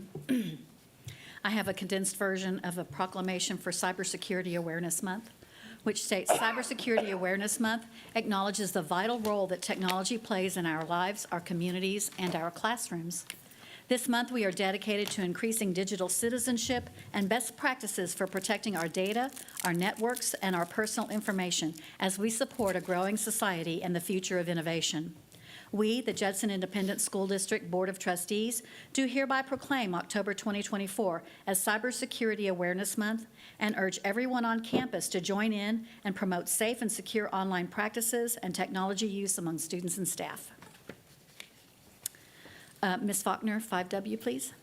I'd like to read a condensed version of the proclamation for German American Heritage Month, which states German American Heritage Month recognizes and celebrates the rich history and legacy of German Americans throughout our community.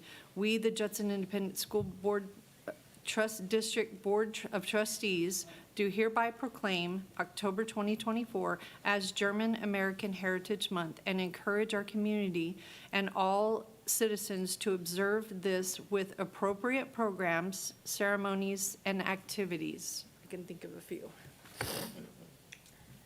Thank you so much. Ms. Ryan, if you'll do 5V, please. Someone already stole some of my thunder on this one, but I will read a condensed version of the proclamation for Dyslexia Awareness Month. Dyslexia Awareness Month is a nationwide effort to spotlight a range of dyslexic needs and struggles and signs. We, the Judson Independent School District Board of Trustees, do hereby proclaim October 2024 as Dyslexia Awareness Month and encourage our families to join in supporting individuals and families affected by dyslexia and to recognize our Judson dyslexia therapists for their ongoing efforts to provide vital support to our students. Thank you. And Ms. Stanford, 5Y. Okay. I'd like to read a condensed version of the proclamation for National Red Ribbon Week and Fentanyl Awareness Month, which states, National Red Ribbon Week and Fentanyl Awareness Month is an annual campaign that promotes positive decision-making among youth and choosing to live drug-free, as well as raising awareness regarding fentanyl poisoning. We, the Judson Independent School District Board of Trustees, do hereby proclaim October 23rd through the 31st, 2024, as Red Ribbon Week and the month of October as Fentanyl Awareness Month, and encourage our community to participate in drug prevention education activities and make a visible statement that Judson ISD is strongly committed to a drug-free lifestyle. Thank you. Before we move on to discussion and consideration of action items, we're going to take a real quick 5-minute break. I think we could all use a little bit of a stretch. So it is 9:00 p.m. We'll be back at 9:05.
Oh, it's, yeah, we're, okay. This first one, I can do the first one. All right. So we are back at 9:07 PM. I gave you a couple minutes extra, and we're moving on. Discussion and consideration of action items. A, discussion and possible action to approve a resolution regarding the reclassification of a staff prep and planning student holiday, October 11th, to a full district holiday. Dr. Fields. Yes, ma'am. One of the things that we've been asked on several occasions are what type of retention incentives we can make to help with bringing teachers back, keeping teachers, improving morale. We had an opportunity to meet with one of the unions, and we met with a teacher task force.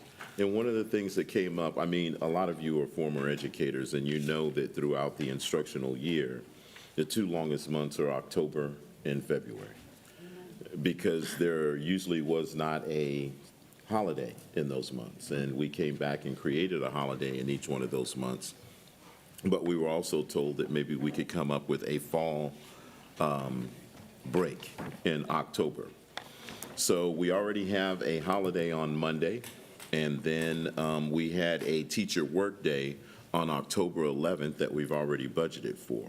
And we have several teacher work days throughout the instructional year.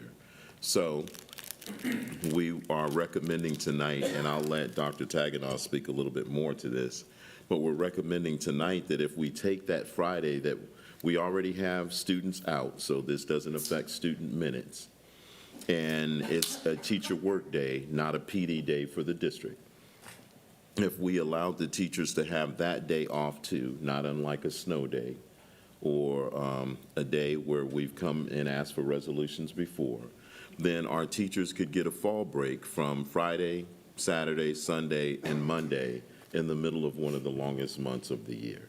And we feel like this should go a long way in terms of showing that we're trying to work with the staff in terms of creating a environment in the district that shows that we appreciate their work. Dr. Taganoff, anything to add? No, I think you said it all. I guess I would just reiterate that, yes, it has, those type of non-monetary strategies have been mentioned in our teacher task forces, in our surveys, speaking to teachers in person.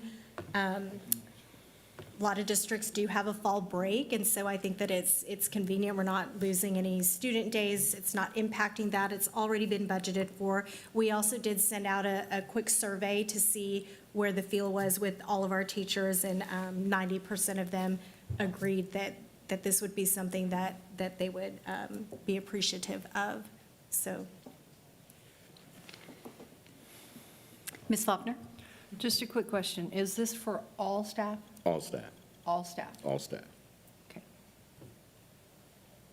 Ms. Ryan? Yes, I just want to thank, teachers and staff for speaking up for each other, right? And being that voice and not afraid to ask for stuff. I've been in a lot of schools over the last couple weeks, and y'all are looking tired already. Not like October tired, they're looking like February tired already, right? Because it's hard this year type thing. So, if this gets approved, I'm going to beg you and tell all your coworkers too, leave the stuff on your desk on Thursday night. Do not take it home, because you will never catch up. There will always be more things on your to-do list than you will ever get through on any day, any weekend, or anything. So I beg you, please use this to run away to Fredericksburg and drink wine, go stick your toes in the water at the bridge at FM 311. I don't care what you do, but please take this time to refresh, because they need you back 150% strength. So if we approve this, use it. And we're meaning it not as a work day from your house. We mean actually take a day off. Please, we're begging you. We appreciate you. Mr. Macias? It's not even if, this will be approved today. But I want to commend the thought process and the task force that we've had assembled to hear from our teachers about what's important. And this is a very strong symbolic way of really listening and doing something. And we're looking for outcomes. What can we now do? And hopefully this starts to set us apart. And I do appreciate all of those that were involved in it and ready to do this. Thank you. Mr. Salinas? Thank you, Madam Secretary. As an ex-educator, I think this is great news for our employees, and they can start making some plans to do something. Thank you. So a teacher author I follow calls this time of year Devilson, and that's an acronym. It stands for Dark Evil Vortex of Late September, October, November. And having been in the classroom, I get it. This is a hard time of year, so I'm really excited that this is something that we can do to take what was a work day and have our teachers have that paid holiday. So I'm in favor of this, and I will make a motion to approve I move that we approve a resolution regarding the reclassification of a staff prep and planning student holiday, October 11th, to a full district holiday. Second. Motion by myself, second by Mr. Salinas. If you'll go ahead and vote, please.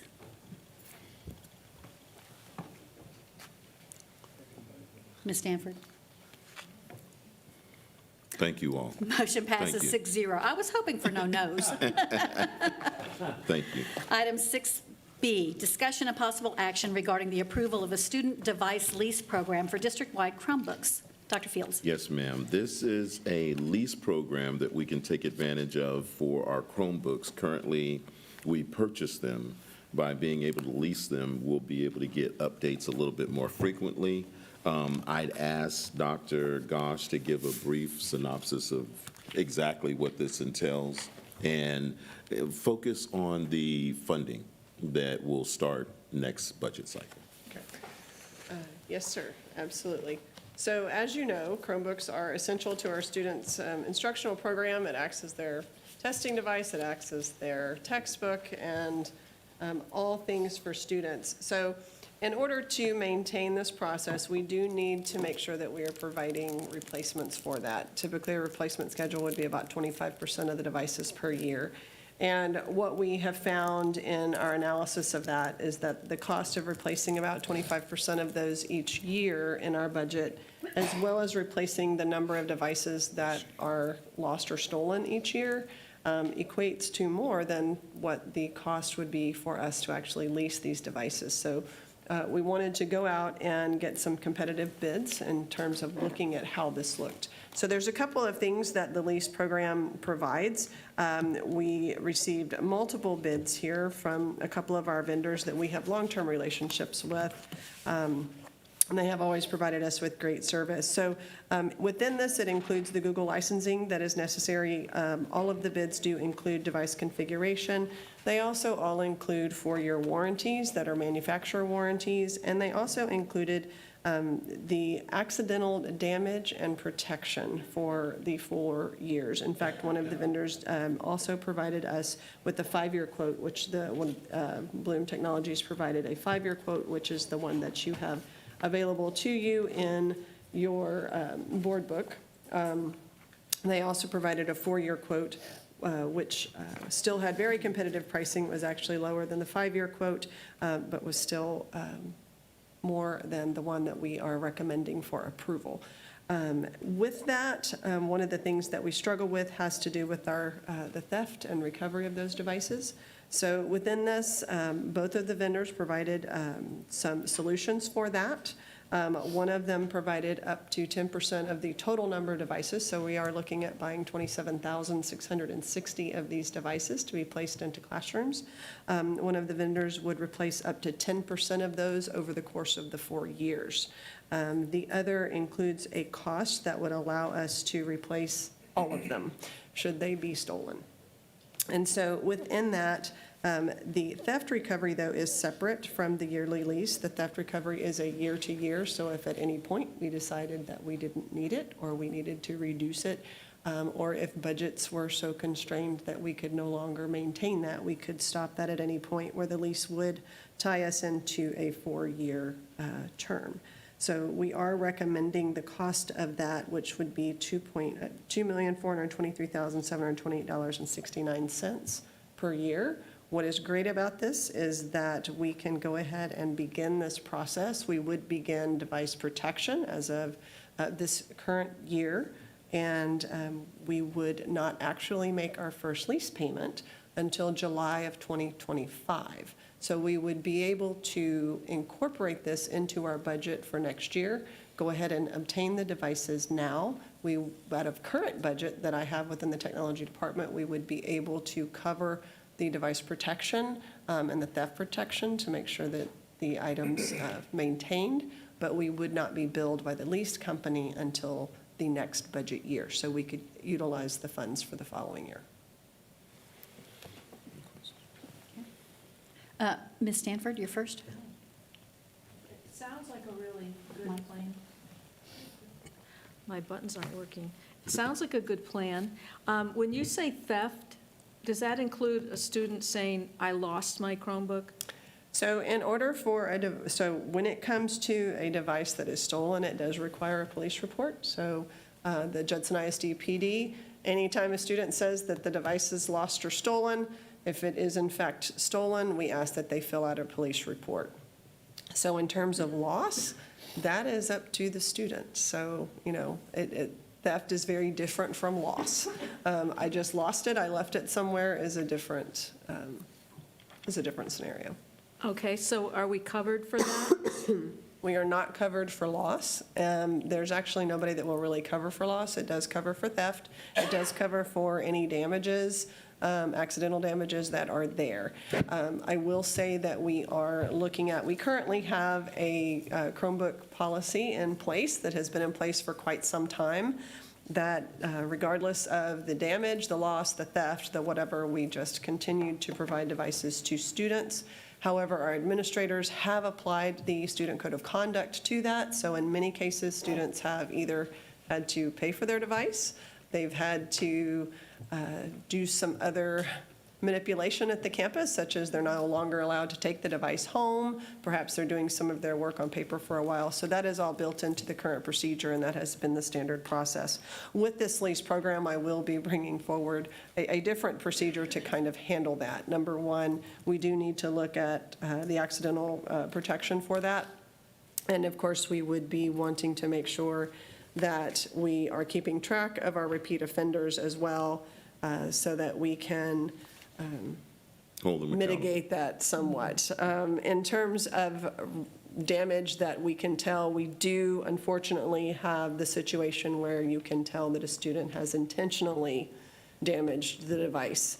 In those situations, one of the things we would recommend is that those students be required to pay the district for those devices.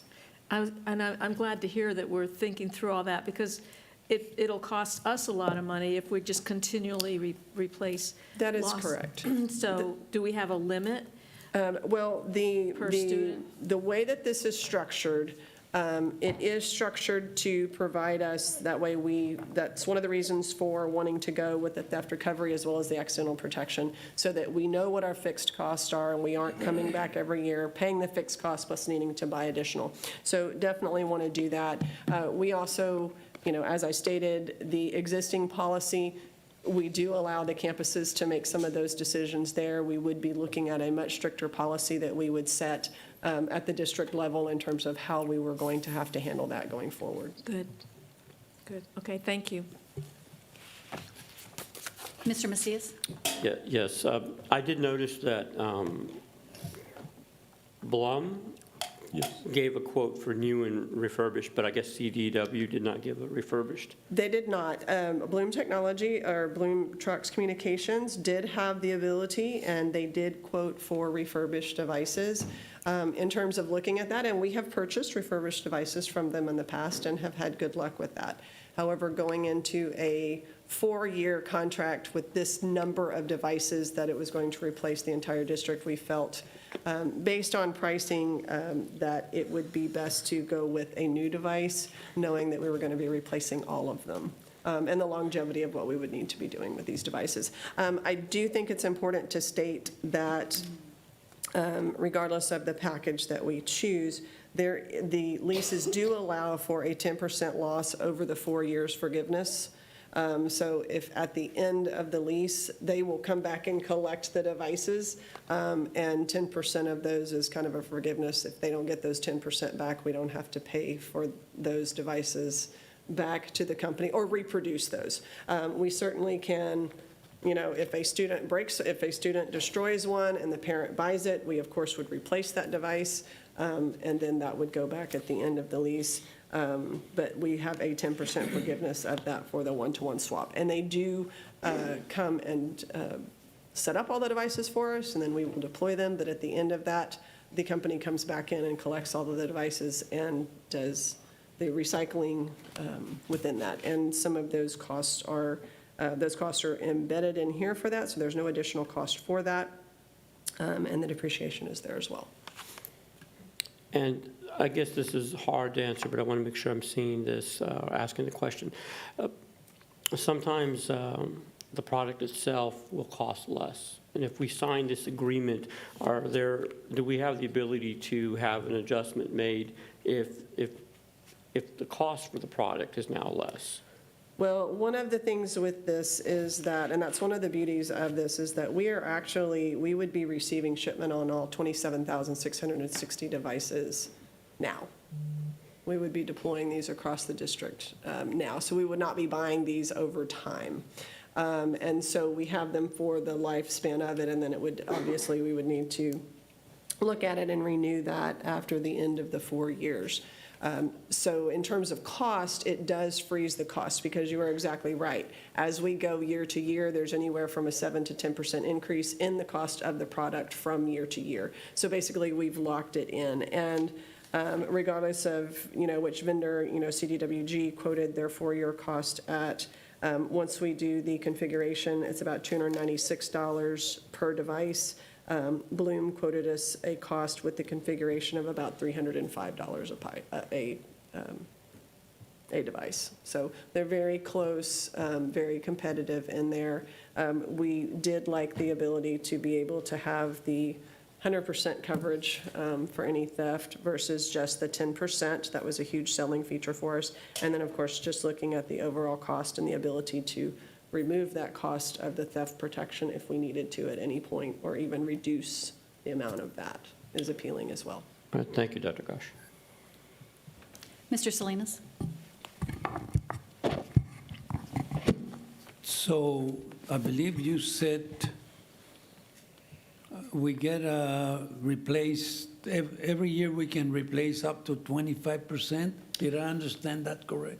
Well, what we would do if we did not replace all of these right now, the way it would work if, based on how we currently do it, is that we would really need to replace, in order to keep up with maintaining our student devices, we would need to replace at least 25% of the devices that we have in the district every single year. To date, we have not actually done that. We have not been able to replace that many. We've come close, but we aren't actually replacing 25% per year.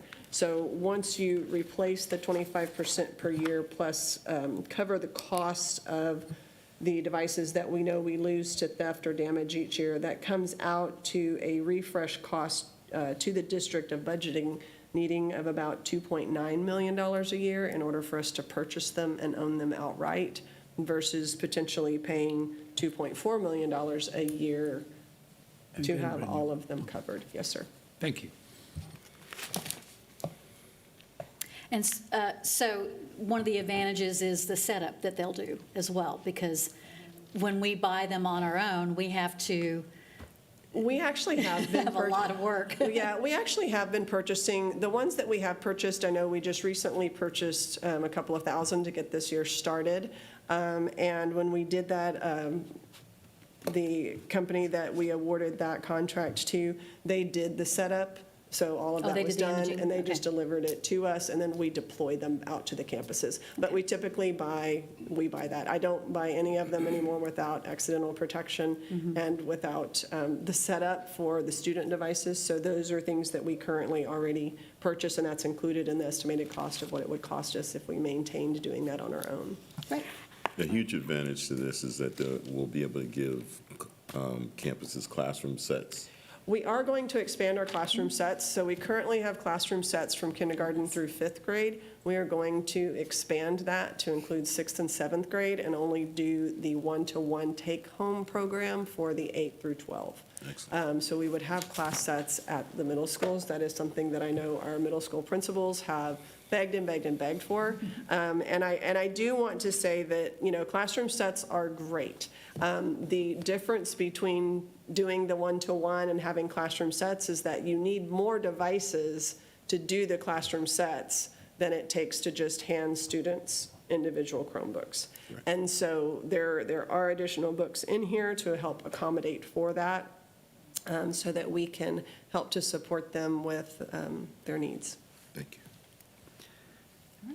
We will also, just so everybody's aware, because I know I just stated we just purchased some devices recently, we will keep those devices, the ones that are brand new, we will keep those, and those will be used for circulation to fill in when things are being repaired and whatnot. So we will not be disposing of any currently viable devices, especially those that we have bought very recently, like within the last year.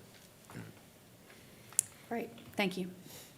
I move that we approve CDW for the student device lease program for district-wide Chromebooks. Second. Motion by Ms. Faulkner, second by, was that you, Ms. Stanford? Yes. Okay. Go ahead and, whoops. I hit the wrong button. Let me cancel. Let me proceed. There we go. I'm operating with two remotes here, and sometimes they confuse me. Motion passes 6-0. Item 6C, discussion and possible action regarding approval to increase police compensation and pay for training for new law enforcement officers. Mr. Macias, this is your item. Yes, ma'am. Thank you. Thank you so much. I guess it's clear from our citizens to be heard, but just from our own understanding of coverage, that there needs to be some additional innovative strategies to bring in more into the police force. And so I took a look at the compensation, and I realized that we're not at the top when it comes to police salary for officers, and that could probably be a potential barrier to recruitment and retention. We all know that it is immensely competitive, and it's not a matter of finding folks. Everyone is looking for folks right now, and that's really hindering our ability to even fill some of the positions that we created 2 years ago. So as a result of that, I thought, you know, I've always maintained if we're going to spend money, have a clear objective of recruitment and retention as part of the strategy. But then I also wanted to talk to you guys about possibly paying for training for individuals to become peace officers, and asking administration to come up with the criteria, because we would be potentially prepaying for service, and then there's always a potential that maybe they don't pay us back, which is a real thing. We don't want to just throw money out there. So there could probably be some criteria if we end up talking to the police chief and administration, where we might identify a suitable employee who's a para, who may want to be a police officer, who go through the program. That's an example. And that way we have several pathways. One where we've potentially increased compensation, and then we've also built in an internal mechanism to pay for employees. That's what I envision it being, employees that are currently employed being able to apply to be police officers. And so I thought this was so important to take it out of cycle, because this is naturally something we discuss during budget cycles for compensation. But, you know, I put this on the agenda prior to even the incident in Georgia, because I was already seeing a loss of resources. So I'm just concerned, and I thought I'd bring this for discussion on the board and kind of just get some recommendations from admin as well as police chief possibly, but just to see what we can do to kind of close the gap. And obviously I expect this to be very general in terms of compensation and paying for training, but if this does get too into the weeds, I would suggest we go into closed session as well. But my anticipation is this will be broad enough for us to discuss. And just to kind of put it out there, I'm looking to be probably the best paid police force because we value our police officers. But I want to make sure, like we've done with teachers, there was a year that we were #1 in the district with the intent of recruitment and retention. So I think that may have helped, but we haven't done that with our police force, and there, unfortunately, I think there's a need. So that's where I start the discussion, and I'm eager just to kind of get some input from my colleagues. Let's see, first is Ms. Faulkner. I have two parts, actually. Dr. Fields, do y'all have a comparison of rates of pay? We do. By district? When I finish this, I want to share what Deborah Eaton came up with. And it speaks to what you were saying about paying for training, but it alleviates having to wait those 3 years. Deborah Eaton proposed that we go to the academy, and as police officers, peace officers graduate, we give them the opportunity, if they stay with us 1 year, we refund them $1,000 of their training. If they stay with us the second year, they get their second $1,000 of their training refunded, and then the third year would complete their $3,000 worth of training. And so I know she's not here and she's sick, but that was her idea that she came up with, and it would keep us from having to wait those 3 years, and we could begin recruiting with the fact that, hey, this is your incentive. You work for us a year, we'll pay you $1,000 towards your college that you just finished with, your academy. So I wanted to bring that forth because I know she's not here to share that. But I'm interested in hearing the comparison across the board for pay. Yes, ma'am. And I can have Ms. Davis speak to this, but we did go out and we looked at what looks like 10 different local area districts to see where we fell in terms of pay. And we looked at the minimum daily rate, the mid, and the max daily rate for police officers. And for the minimum rate, out of the 10, we fall at about 4 in terms of our pay from the top. We're 4th. And then for mid daily rate, we fall at 4th from the top. And for max daily rate, if they hit that, we're 2nd from the top, with SAISD coming out at the top each time. But keeping in mind that they take out Social Security and all of the other things that we don't. So out of the 10, we're competitive. I would only tell the board this. During the budget cycle, I would implore the board to look at increasing the pay for the police officers. Out of budget cycle, to do it right now, there are a host of different areas that we've even talked about tonight that you would think that we need to increase their pay in. If we start doing this with one particular area, then other areas are going to feel like, why aren't we doing it the same here as well? If I felt for 1 second that if we go up and become the highest paid police force in the city, that people are going to come over, I can tell you that we've checked with local municipalities, other districts, especially those who have their own police force, and there's not a lot who are fully staffed. And I'm not confident just by becoming the highest paid, we're going to be fully staffed. If I just may interject, just one other part. The recruitment part is one, the retention is the other. Yes, sir. So if we have to look at both, it's not purely to recruit someone to come over. You're absolutely correct. But to retain what we have. You're Sorry, absolutely go ahead. correct. I'm sorry to interrupt. I understand that it's about retaining what we have as well. And in addition, and like I said, in the budget cycle, again, even if we go to the top, I would be in favor of it. But when you do that in the middle of the year, then it opens up to the bus drivers. If you look at most of our vacancies, special ed is huge. But we're not talking about increasing special ed pay to the top of the chart in the middle of the school year. And at some point, these are decisions that we make during the budget cycle because it's an ebb and flow. We don't do something so we can do this. But did I leave anything out on that? No, sir, I think you touched on most of the points that we would. Nicole? Got it.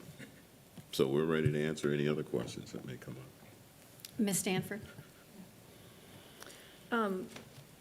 To your point that other employees would feel that they were being left out, in this particular case, we're responding to a mandate from the state, so it really puts it in a different category. It's not just, hey, let's give some people a raise. We're trying to fill a requirement, not to denigrate any other group, but again, we're trying to fill HB3. We're trying to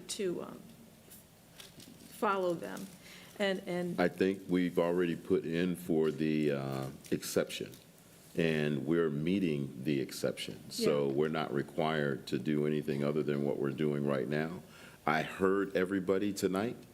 If I thought for 1 second by saying, hey, let's go up, and keep in mind, this isn't just for the people that we're trying to recruit, because you can't pay those people the higher salary and then not go back and then start doing the same with the people who are here, because to your point, that doesn't help retention. In addition, the exception that we put in meets the requirement for what we're doing right now. I understand, Now, but- if in the next budget cycle, we want to catapult that up, Right. then I'm all for it. But I would just caution against it. We stand ready to do whatever the board feels like. But when we see the custodians in here, or the special ed paras, or the special ed teachers, or the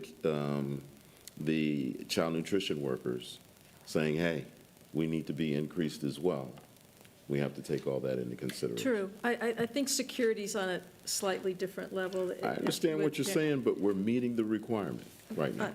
I do know we are technically meeting it. I also want to know if there's any title funds available.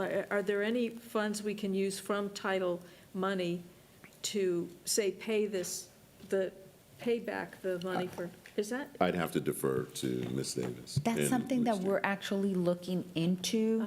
I know Title II might not necessarily be the best one, but I've spoken with Ms. Burton, who oversees federal programs and grants. That's a call we're putting out Okay. to our Region 20 to help support if there's a way that we can use our title funds to do that. We always have to be real careful with something called supplanting. Right. Within Title II, III, and IV. And so if we're currently offering incentives or stipends in those areas, could we use title to just increase that amount? That's a question we have out to our financial support in region. Okay, so And we're we'll get back looking to into you. that. Yes, ma'am. Okay. If I have that answer by Friday notes before it goes out tomorrow, we'll provide it there. Okay. And so regarding paying for police officers' training, there's no way to do it until after it's done? That, I would have to ask Chief, if you could come to the mic, the training that they go to get the, is it T-Cole? Training, is that during the day or some nighttime class? So there are two academies in San Antonio. We have ACOG, which is an 8 to 5, Monday through Friday. Yes. And then we have San Antonio Law Enforcement Academy. That allows you to go to school between 5 and 10 o'clock at night, Monday through Friday.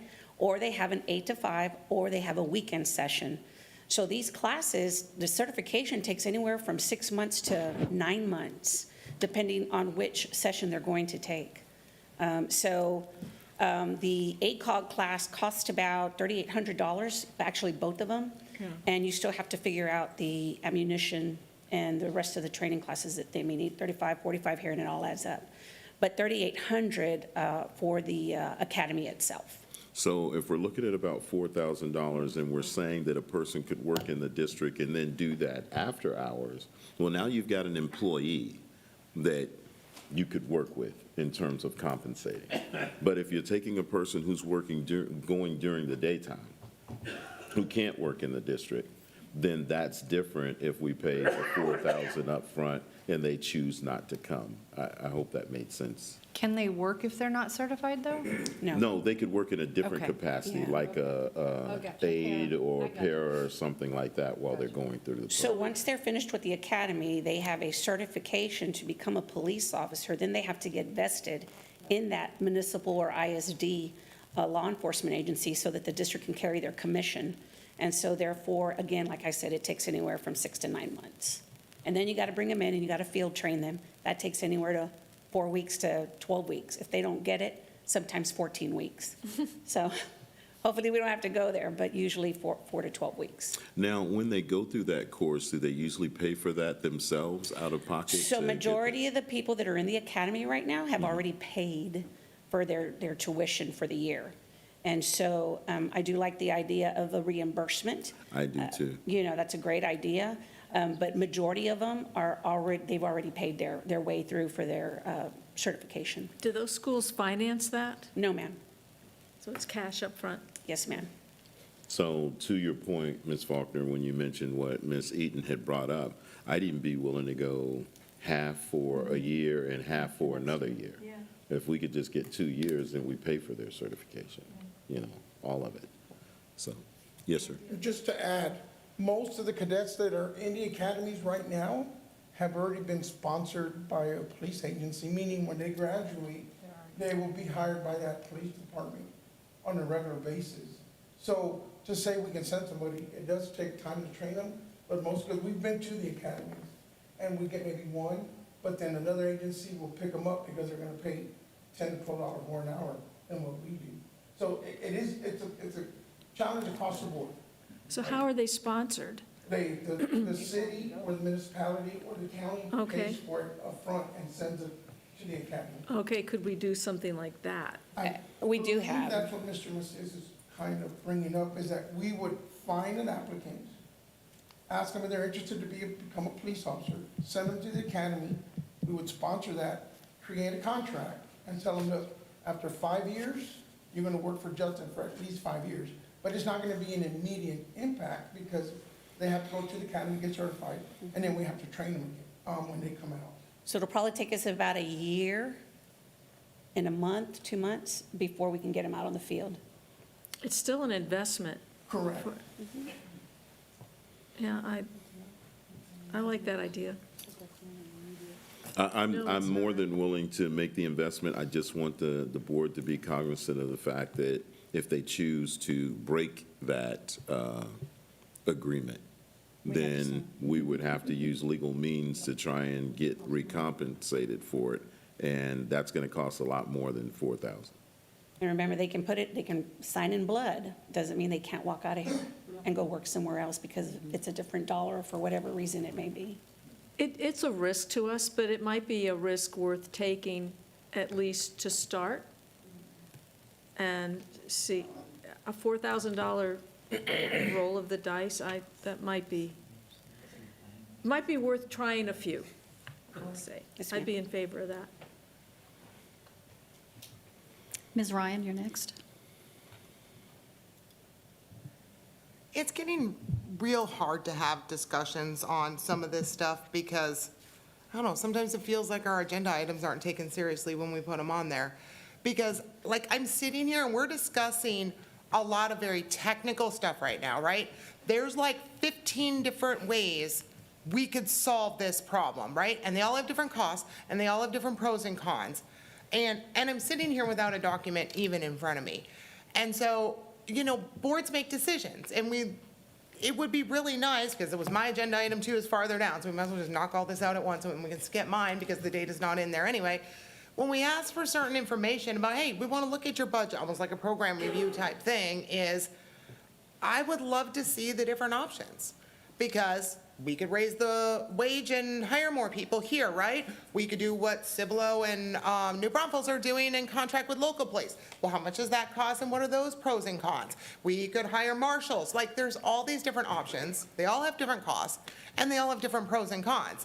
So it would be great if we could then discuss the menu of options and then kind of vote on that, because now it feels like And I hate it when we come up with the ideas too. Like, we don't know anything. I mean, we're just throwing stuff out there, right? Like, you're the expert. And so I would love menus to come out of you guys instead of us trying to come up with stuff.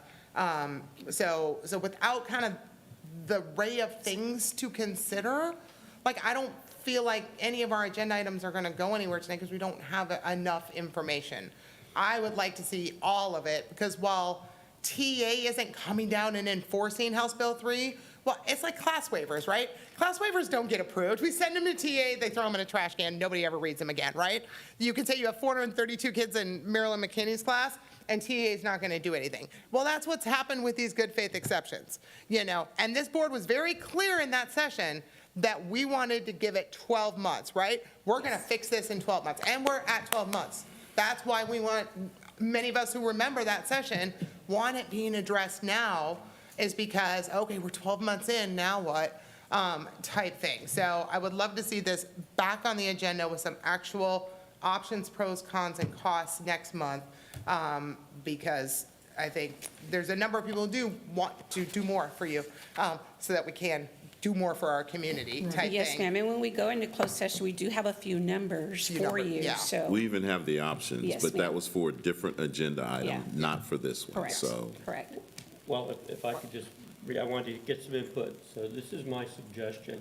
I'm one for not wasting time. You know, we wait another month before we see these agenda items, and so if there is a need for more data, I can appreciate that. We want to make sure we know. But my gut will tell me that an increase in salary will be less than $150,000 in terms of budgetary impact. But if you guys have that data, it's good that you can tell me what it looks like. But let me move to another point. I would like to then recommend that we only offer 12 positions that we would pay for someone's training. That would come out to $45,600. That then enables us to do multiple options that I liked hearing today. One, go back to the academy and say, we can reimburse you, because we haven't been able to say that before. So we can say that, for one. Number two, find internal candidates who want to be police officers, and that's option 2. And then option 3 naturally would be negotiate with somebody and say, hey, you know, we'll give you half then and half later. We have 3 options that have come out of this conversation. Any one of those could be applicable to a candidate to fill the vacancies that we have. And I think there's comfort level with that. So I'm going to make that motion because it's clear. So, Ms. Ryan, I'm hoping that's enough number for you on that item. But I just don't have enough information. I understand. Now, that what we don't have, and maybe you guys have this and you want to go into closed session since it's direct personnel, we can talk salaries. If that helps, then I'll make the motion for just the training right now, wait to have the conversation about what the cost is for compensation, and come out of closed session and make another motion regarding that and finishing it. That way, again, we're being productive with our time. So I'm just going to ask my colleagues again, how is the comfort level with just taking action on the options 1, 2, and 3 for paying for training? So what I'd like to ask is if maybe we postpone this vote until after closed session, we can move the item down to, that will give us some more information, and then we can come back to the vote, the action on it after our closed session. Well, Would that be that's fine. all right for you? Yes. Is that all right for the rest of you? Yes. Okay, thank you for being flexible. I appreciate that. We all promise we'll come back. Okay. All right, so let me circle that and star it so I know to come back to it. All right, discussion items and reports. A, discuss initiating a no-cost assessment of child nutrition. Mr. Macias, this is your item. Yes, and I just for the record, I did get a chance to talk to the child nutrition employees that were here. Apparently, there's been some misinformation that I wanted to outsource services with this agenda item. That is absolutely not true. The only thing that I'm asking for with this is the discussion about moving forward with a no-cost feasibility study of our child nutrition department to kind of look at ability to offer a better menu, a better array of food for our students. And that's basically it. But we don't have a feasibility study to look through, and we have no assessment, so I thought it might be a good option for us to evaluate to see what we might be able to do with child nutrition funds and, make students more, and actually staff more engaged with our menu. That's step one. Other than that, that's really the gist of this request, just to move forward with it and have administration pull the trigger. But naturally, I respect the fact that this falls more on the management side, and so that's why I didn't make it an action item. I wanted to make sure we had some consensus on the board, and if so, then you get the idea that that's what we'd like to see. But without a study, we just don't know what options look like right now. So that's why I have this on the agenda. Ms. Ryan? We never have child nutrition on the menu, so I never get to publicly share some of the stuff I've shared with Dr. Fields and Ms. Sanchez in the department. Everybody remembers Facebook 2022 and child nutrition, right? It's like 17 pictures a day of food, and it was the most posted thing that was posted about in all of Judson for like all of 2022 was child nutrition, right? And now whole lot of new people in child nutrition, and it's never on Facebook complaining about it anymore. It's been 18 straight months of literally, I probably couldn't find a complaint. It's the one budget that is so far under budget to the point where they have to go buy cool kitchen stuff and replace things because the government's making us spend money. I never get calls from child nutrition workers, ever, and everybody in the district calls me, but they never call with issues or concerns or anything else. And then, as I shared with Ms. Sanchez, my kids are probably the best judge of how this program's doing, right? Because my 6th grader comes home, and she's like, oh, Mom, you wouldn't believe what they had today. It was pasta, and it was sauce on top of it, it was chicken, and then there was melted cheese. By the way, they had it again this week, too. So, even my own children are so excited, and the new menu options we have been putting on, the biscuits and gravy, the chicken parmesan, the funnel cakes are back, thank you, type thing, that this department, in the major things I look at to, see how we're doing the health of something, this department is just doing phenomenal. And the number of home-cooked meals, the more home-cooked meals we're doing now versus the, packaged stuff. I know that's increasing on the menu, and so many new menu options for this school year. So I had shared that with Dr. Fields and Ms. Sanchez last week, but I was glad then I saw it on the menu, because now I can give you guys a shout out, because it's something that there's a lot of very happy parents right now, and kids with what you guys are doing, so. Ms. Stanford? And you feed us really good, too. I would be in favor of an assessment. I'm always interested in getting more information on something, so I would be in favor of that. So I'm not quite sure exactly how you think this should go, Mr. Macias. I know that they do tryouts of different items that they're considering putting on the menu. And so that they're looking at bringing on different dishes, and they try them out with students first before they say, okay, let's put this on. Is that kind of what you're speaking of, or I just need a little bit more detail, I think. No, I appreciate the inquiry. Basically, yes. What more can we do to enhance? Because as Ms. Ryan had mentioned, we do have unutilized funds on child nutrition. I'd like Judson to also be very well known, reverse it completely, where people just love to eat here, and that's already starting to become relevant. But I want students to eat more than just pizza, and I want them to eat healthier. So if there's options for them, I think this study, because it's not going to cost us anything, right, when we do this, will enable us to take a look at what we're doing and then maybe offer some additional things in collaboration. But that's something that I'm trusting administration to review. They'll give some assessment, and if they feel that there's a need to bring some action, then we'll talk about it.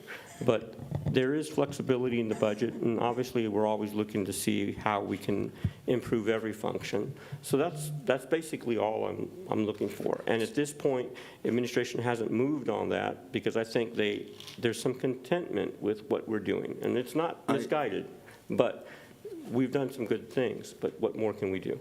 I would say this. I'd be remiss if I didn't mention that one of the initiatives from the Child Nutrition Department is we went out and got a chef who then came in and they meet with our Superintendent Student Advisory Committee monthly. And in this room, they set up the back of the room and serve different foods to the kids and say, which one of these do you like?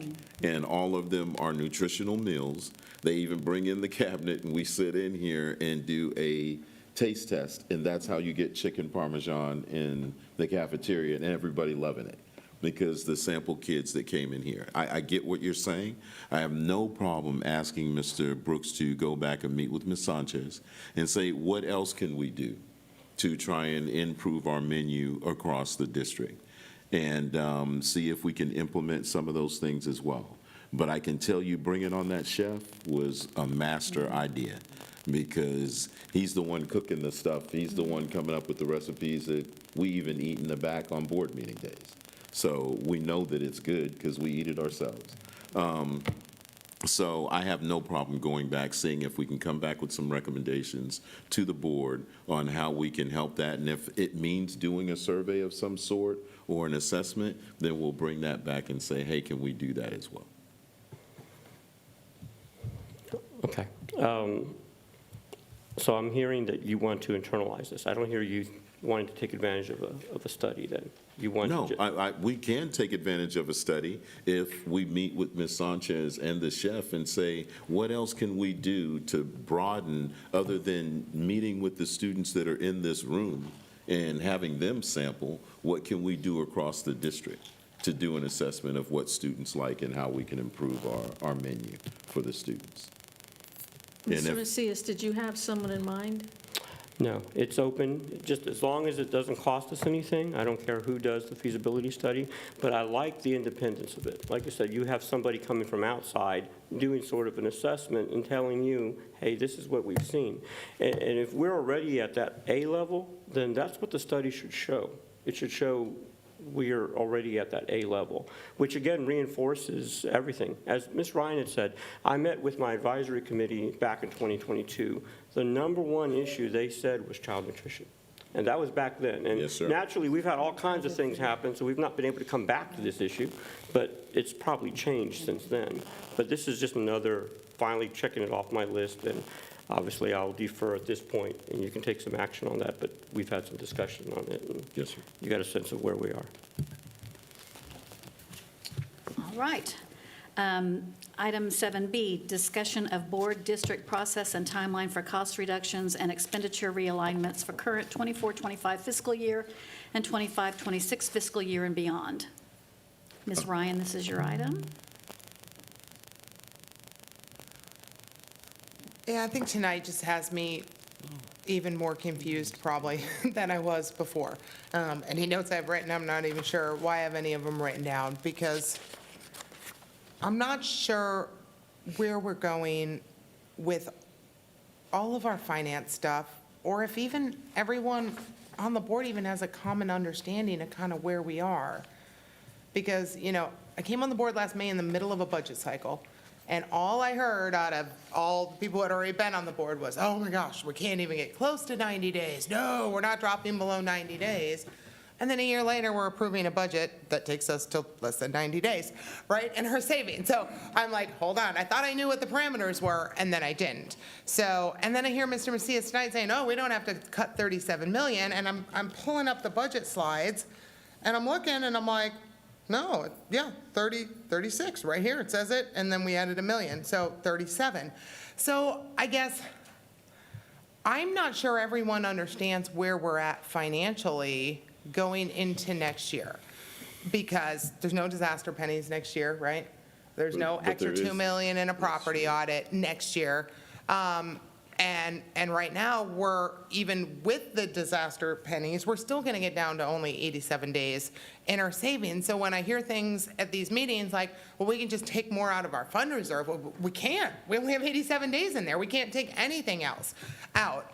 So I know we talked months ago, and I've just been trying to just randomly bring things to the board, trying to find efficiencies, and you brought a whole slide deck of stuff in May, most of which didn't get approved, and the few things that did get approved, got reversed and grandfathered, right? So how are we going to do this, you guys, my colleagues? How are we going to get to a budget for next year? Because February is not going to work, right? February budget workshop's not going to work because we start registration in January and February. We start renewing teacher contracts in February and March. So the decisions that have to be made to somehow cut probably 37 million, depending on what enrollment does, by next year, like, that's going to be a process. And that's a process that starts before February. So I guess, how are we going to do that? As a group, do we even acknowledge there's even a problem? Because I guess if I'm the only one who thinks there's a financial problem, then I guess we don't need any meetings. But are we going to do this as a big group? And do people have time on their calendars over October, November? We start heading into Thanksgiving and Christmas, right? Before Dr. Gosh starts launching out-of-district enrollment stuff in January, right? And so we've got cutoffs. So in terms of if there's things going on with schools and where people are enrolling to, like, that has to happen before enrollment starts. So are we, as a group of 7, plus, the district staff, able to commit the time as a big group in October, November, December to get some of these major movements, resolved? Do we need to do this as a smaller committee? Maybe there's 3 people who have the time that could be meeting with district and community members and starting to work through some of what our options are that they can then bring to the board with pros and cons and how much the cost is. Like, how are we going to get there by January? Because then February, March, April, May, then we go into our normal, compensation and that portion of it. But how are we going to get to the cutting of 37 million? Because that can't happen behind closed doors in May like it tried to happen last year, right? Like, we can't do that to our employees. People need a little bit more stability in their thing. And I just don't know how to get there. So I'll just leave it open to, what system, and I'm open to any. I'll meet as a group of 7, I'll meet as a group of 3, whatever, 6 a.m. through 10 p.m. I'm here to put in whatever work it's going to take to get this right, because I don't want emergency slashes to occur in May and June. Our staff's been through enough, and I'd rather do this now more deliberately and do it the right way. You want to go or you want? Mr. Macias, Yes. I'm going to have him go, and then Yes, I'll ma'am. give y'all a chance to. Understood. I obviously just want to reiterate, I know that I've spoken with a number of my colleagues here in the boardroom, and budget's on our mind. I mean, we know that as we lived from last year. But I've done these budgets for a long time, 14, 15 years. When it comes to our responsibility as an ISD, we have a responsibility. We have to provide education to our community. Some of the thought process to cut $37 million in 1 year will end up putting 40 kids in a classroom. And then that's not going to work because we'd have to cut staff, and it would not set up the scenario for what we need to do. So when we talk about cuts, if we were to cut all the administrators, because that's also what all the mid-levels, at this point, that would save us a couple of million, maybe 3 million, but then who would do the work of all the HR and all the other departments? We would not be able to provide services to our teachers and to our students because there's a reason they're there. So I go back to what are we going to do? There was $4 billion kept from education last cycle. 36, you're talking about the state level? State level. Oh, no, sir, 32, 33 billion. at the state level in surplus, 33. Well, that's a surplus, but there was allocation of $4 billion that the state already said we're And going then to they have. pulled it back. And they Yes, sir. didn't give it to us. So that's already been approved, but there's politics in Austin. So the way I see it is February is coming. The legislature's meeting again. I'm hoping that I'm on the legislative committee because I plan to do some work up in Austin and talking to our representatives about doing the right thing. But it's almost like the state has set us up, because if they're not giving us the funding to do the programs and they want us to keep cutting, that's not a winning solution for educating our children in Texas. So bottom line is, if that $4 billion is already sitting in there, I expect that money to be released at a minimum when the legislature meets again. And then guess what? We're in a new cycle. There should be another allocation of funding as well that would follow. So we should see an influx. And as I mentioned earlier when I talked about just the basic allotment, we're not even talking about all the other bells and whistles. The basic allotment based on our 22,000 student enrollment would be significant.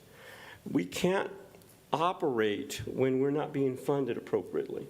And that's really the deal. Now, will we still look for inefficiencies? Yes. Will we still look to make our district operate as optimal as possible? Yes.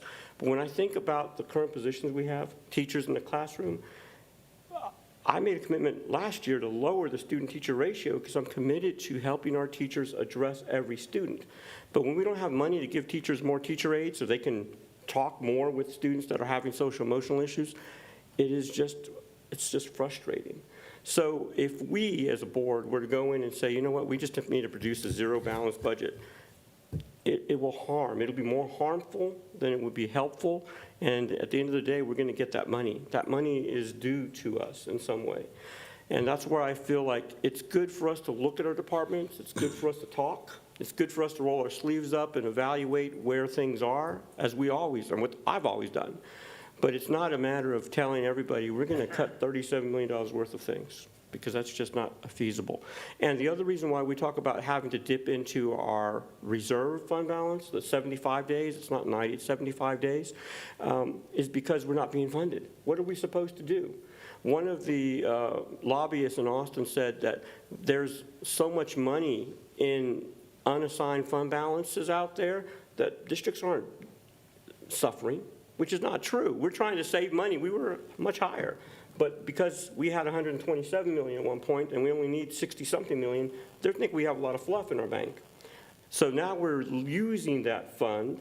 And again, we can't state this enough. We consciously made over the last 4 years investment in our staff, teachers, paraprofessionals, administration, to retain the talent here. That cost money.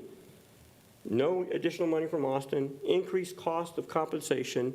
We're in this boat because of that. But I do believe that, to Ms. Ryan's concern, we will see an influx of money, and I certainly will continue to put that message out, because that's really the key. Just for community's sake, there's only 3 ways to increase money, or increase revenue. Enrollment, which we're losing enrollment, tax increase, which even if we did a tax increase, we couldn't sustain the deficit budget, and then secondly, increase the basic allotment as a minimum. So those 3 things are what we have to work towards, and I'm willing to continue to use our reserves because the state's forced us to. I mean, it's not like we have a choice. I don't want to see 40 kids in the classroom. Heck, I don't want to see 30 kids in the classroom. I don't want to fire teachers. And we don't want to let teachers go. Now, naturally, just so the community is aware, when we saw a dip of enrollment, we let go 100 DOI teachers. We did not bring them back. So we will look at creative ways, reducing days, we'll do all we can do, but it's not going to take away $37 million in one shot, even if we were to reduce administrative days by a week. So there's work to be done, but there's also some real effort to now say we need the funding. The state needs to give us the money to do the work that we're doing. And so that's where we'll find additional support and resources for our faculty. Mr. Macias, I would like to just make sure I'm hearing you correctly. So because I want to make sure where we all are on this. So your premise is no work to do now. In May, we'll just go from 87 days and say, you just want to take out a savings until the state gives us more money. I'm trying to reiterate what you said just to make sure I understand. I always appreciate clarity. Clarity is good. No, I'm saying that we need to work to find out what we can reduce in our budget. But we don't need to go out there and tell the community we're going to cut $37 million because we need to. There's no way. If we were to adopt the strategy, my recommendation would be we take a 10% cut annually. We are 15%, whatever it is, and that's only if we don't get funded. Because at the end of the day, we can't afford to offer inferior education to our community. It needs to be top-notch like we're trying to do. So bottom line is, what I'm saying is, let's work on it. But let's make sure we have a system over the next 5 years that decreases our budget to at least give us a fighting chance to provide quality education. But I'm almost confident that people will wake up and governor will stop playing politics, and he will release the funding that our district needs. In fact, all the districts in Texas need. So yes, let's keep working on it, Ms. Ryan. But I'm not saying doom and gloom and tell everybody we got to cut your positions because we got to find $37 million in 1 year. That's the part that's not good financial sense if we're going to offer a quality education here. Okay, yeah, I'm just trying to balance the budget, right? Like, I'm just trying to, again, if we go below 75 days, we'll fail our first ratings, and then we can never sell anything. So that's what I'm stressed about. And whose fault You would guys that are the be? ones that said 90 days, so I just entered into that when I joined the board. But whose fault would that be? The fault of us not being funded is the issue. We have No, to use our we spend too reserves. much money. No, we're not. And that's the thing. If we are, that's why we continue to do this process to make sure that we are not overspending. I trust that I guess, administration is is. anyone else interested in putting together a committee or doing anything, or are we just, or is Ms. the consensus Ryan, of the board to wait until February? I would caution you to take attention to your tone. I do not like the insinuation that none of us are worried about our funding, about our budget, just because we're not screaming like our hair's on fire. So please, treat us with the respect that you demand. Yes, and I'm trying to ask, is anyone else interested in work? I'm just trying to figure out what the plan is. So let's I give think Dr. what I'm hearing Fields- is we're going to wait till February. No, ma'am. If you'll give me a minute, Dr. Okay. Fields has some things that he would like to share. Okay, yeah, I if was there's letting people plans, speak, I would but love to know. you've kind of been jumping all over this, so let's give everybody an opportunity to speak and let Dr. Fields share some I information. wasn't aware there was a plan, ma'am. That's what I thought we were here to talk about. I'm not confident that our plan is going to be adequate for what you're looking for, Ms. Ryan. I will tell you this. For this year, the goal was what you called efficiencies. And we started off at 36. Let's take it to 37. It's not quite 37 that we've gone up, but let's take it to 37. If you decrease the 12 pennies, which was an initiative, or the 3 pennies that brought in $12 million, that takes it down to 25. Then if we go with the tax audit that will bring back or has already brought back 2.5 million, that takes us down to 22.5. Those are huge initiatives. That has to be more than what we thought we would do in terms of decreasing the deficit for this year during one fiscal year. And then we also have parcels of land that we're looking at selling where we've actually had people call in and tell us how much they're willing to pay for that we're going to talk about and close, and we can get back. That's for this year. Then as we go into next year, we're already going to do the tax audit again. I don't know if it's going to do what it's done the last 2 years. I'm only praying that it will. But, and then we're really going to have to talk about what almost every other district in this area has done in terms of evader. So, and I mentioned it before, and I mean, I got stuff thrown at me, but I get it. It's just that the state has put districts in this situation. But let's go back to next year. To your point, we don't want to walk through this budget cycle where we're jumping on it again in February and trying to get to the end of it in June. So we had already made a proposal that we were going to bring to the board to say, hey, can we start this process in November? And then we'll do an overarching, this is where we were last year, this is what we've done, this is what it looks like we're going to be into next year. And then we start doing our program reviews in December and January. So even before we get into the serious budget talks in February, We've already got an idea of what some of the focuses and concerns of all the departments across the district are. And then the board can bring, hey, we need to go up and be the highest paying district in San Antonio when it comes to police officers, or we need to be that for child nutrition workers or what have you. But we feel like, to your point, we need to start this process earlier and see if we can find some more efficiencies as we go through. I will say this, though, to kind of support what Mr. Macias said. We went from what was a balanced budget to we were 2 million in a deficit. I think it was like 13 million at one point. And that's when we gave a 6% increase. And that 6% increase was, it cost the district about 15 million, I think it was. I think We did put money back in fund balance that year that we did that. I know, because we got ESSER, but we still went up, and then when ESSER went away, we were stuck with that increase of 15 million on a previous deficit budget, because there's no longer ESSER to infuse in to decrease that amount. That was an immediate increase to the deficit to the tune of $15 million. Last year's. And in addition, we never went back to pre-ESSER staffing, so we kept all that staffing, while a lot of other districts did. They just cut the They cut staffing that after they staff. lost the money. We kept all of that. our GT, we kept all of our librarians because we saw a need for it in this district. But that's an increase to the deficit as well. But then, let's not stop at the 6%. We came right behind it the next year and did, was it 4% or 5%? There was a year we did 4.5 and then 3. So that 4.5 then brings us up another 6 million.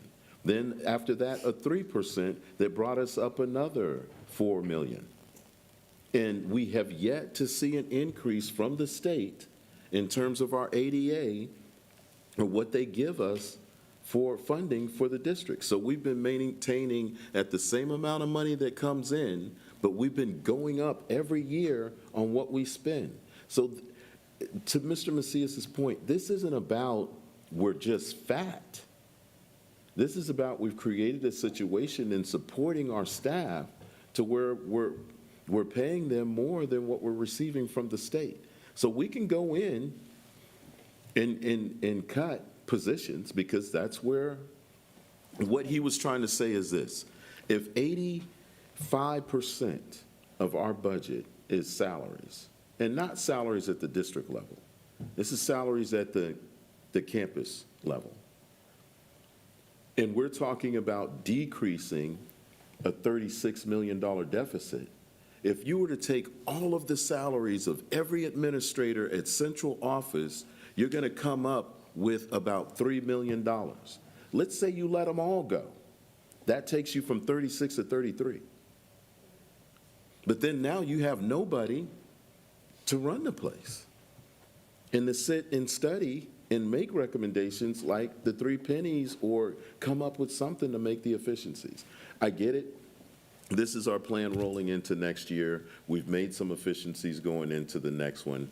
I would just tell you that I agree with the board when we say we have to employ our community and anybody listening to get to the state and say, hey, you got to do something to help public schools. You can't hold public schools hostage to get an initiative passed and then still expect us to be able to provide the same level of education to the students. Oh, yeah, I just don't want to fund off of a hope and a prayer, though, either, I'm with you. that's not. I'm with you. And again, January's enrollment, I mean, we're going to be at 65% capacity on our middle schools when we open the new middle school. We have elementary schools that are at half of their capacity with 300 kids, I hate to.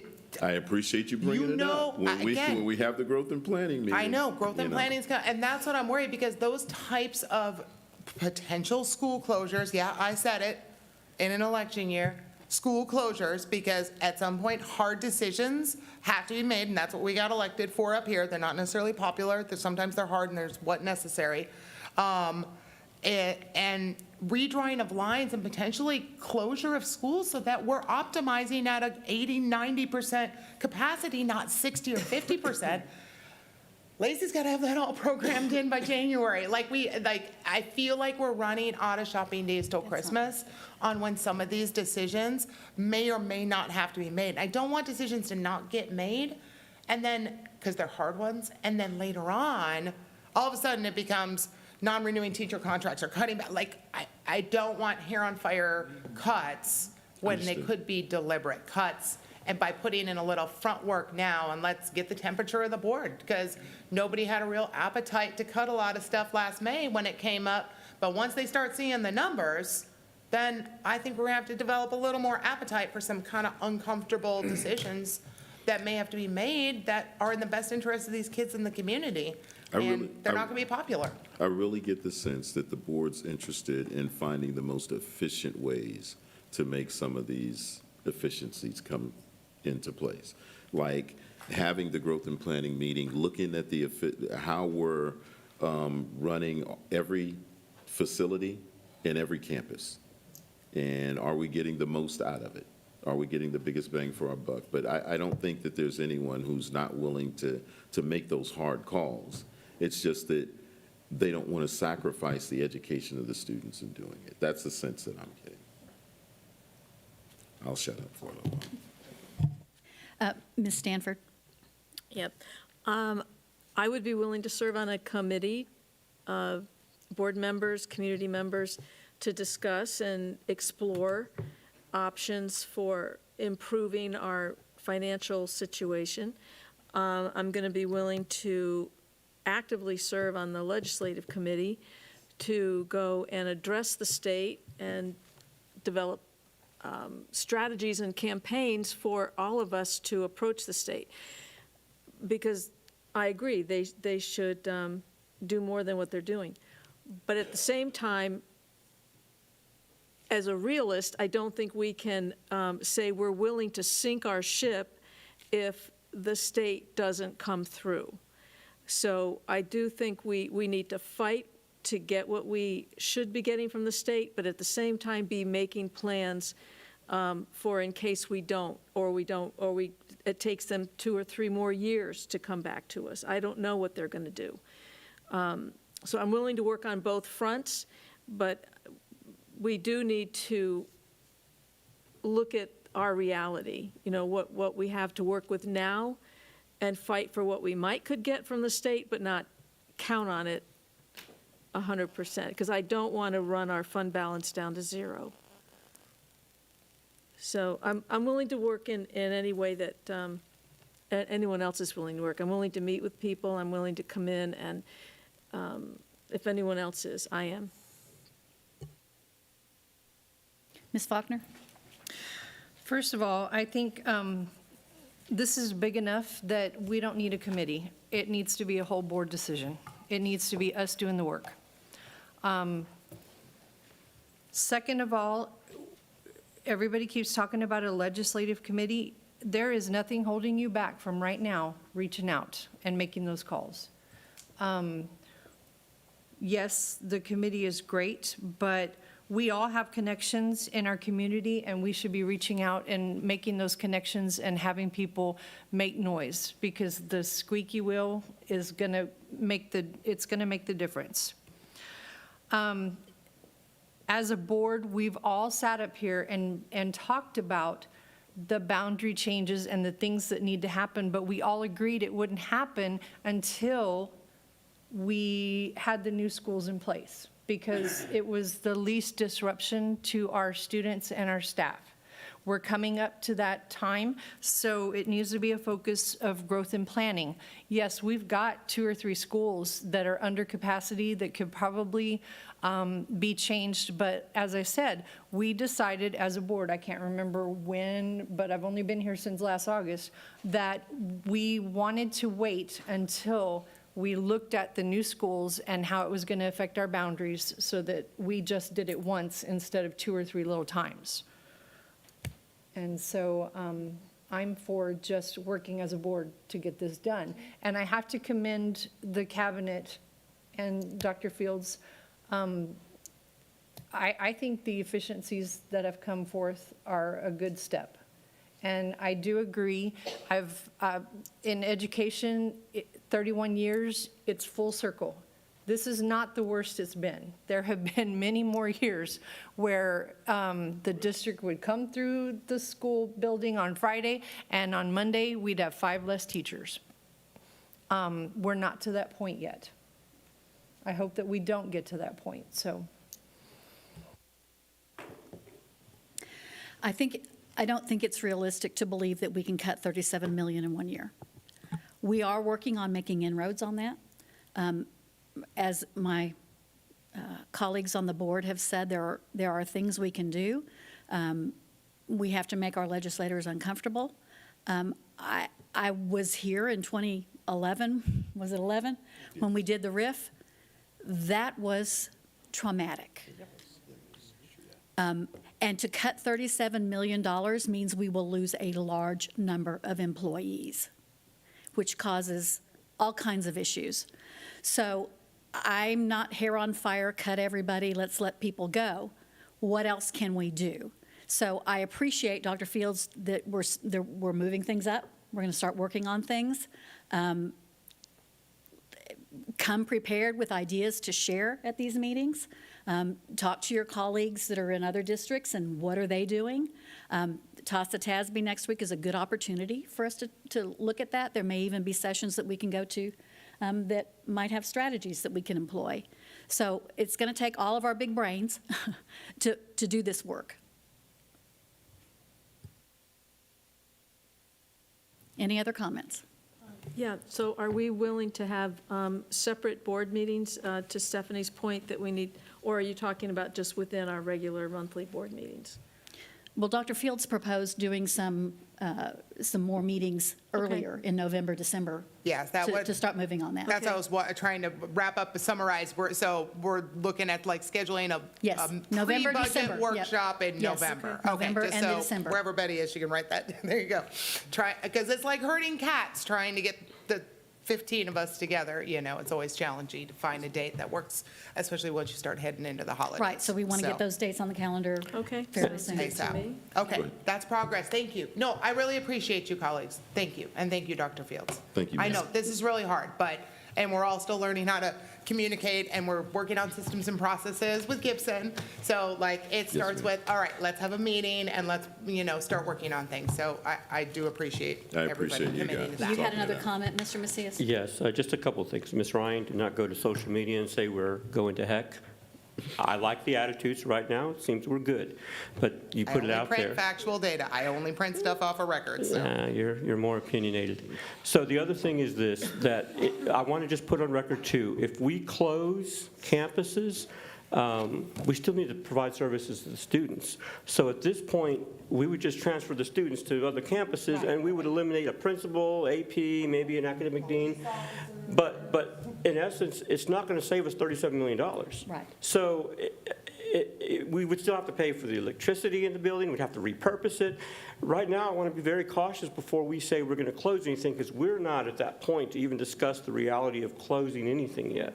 But just know that there's not going to be this massive $10 million savings by closing the campus. That's not going to happen. So I want to make sure we're clear to the community about that as well. That's a fallacy. That's not going to be the case.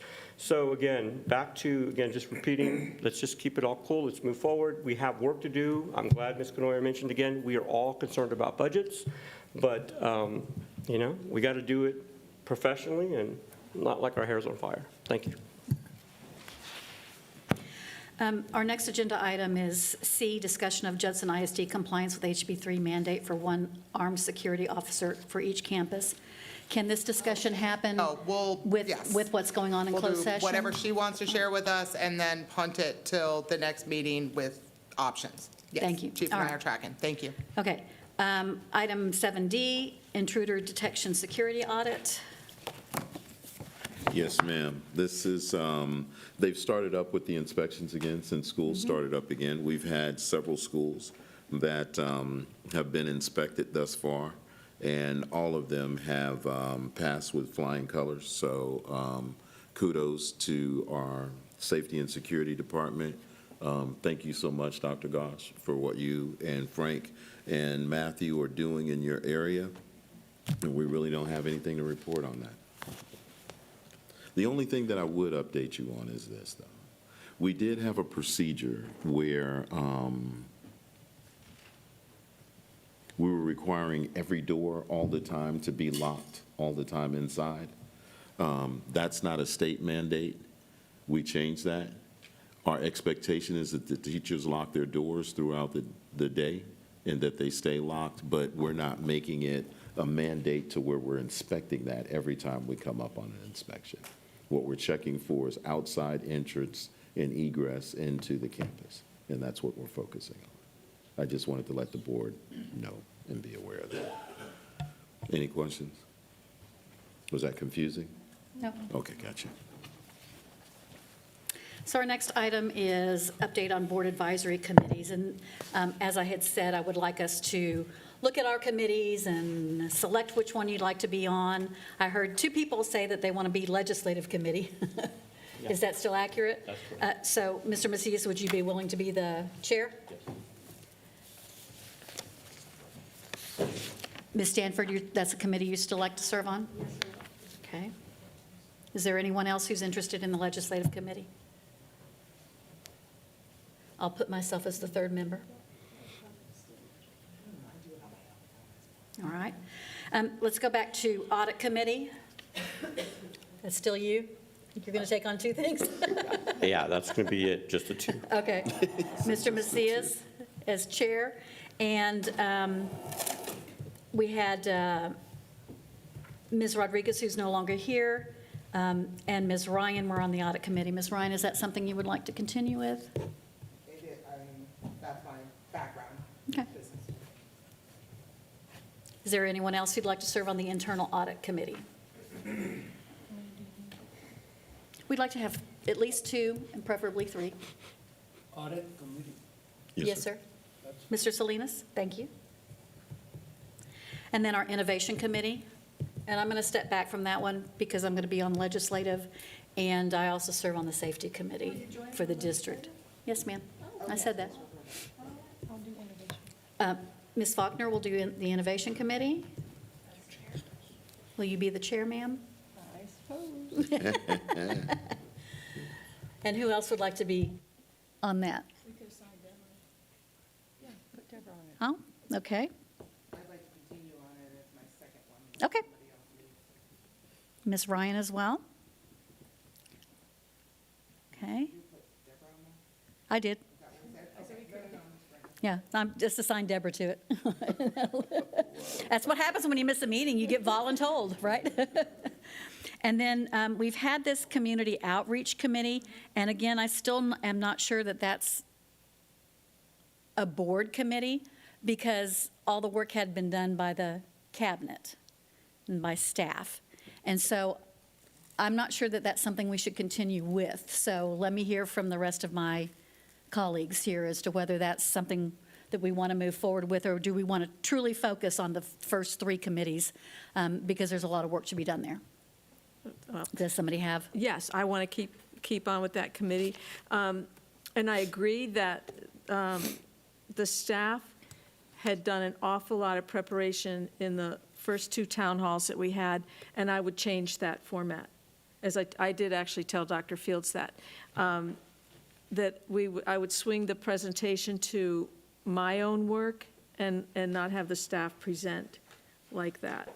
I'll do presenting and then still allow a format and a platform for citizens to speak. So I would like to maintain it. In my opinion, that's, and I know we've had this talk, it's more of a town hall, an opportunity. There's no work. It's not board work. To be brought back to the board being done. It's community outreach. I could see being a community outreach platform. But I don't think it should be labeled a committee, because a committee would have an agenda, a chairperson, members, and they would report. Products to report back. I can tell you from the cabinet's perspective, we feel like it's a duplication of effort. We feel like we have a handle on the superintendent coffees, the setting up meetings for the community to come in, task force that we engage into. Now, I understand what Ms. Stanford's saying completely.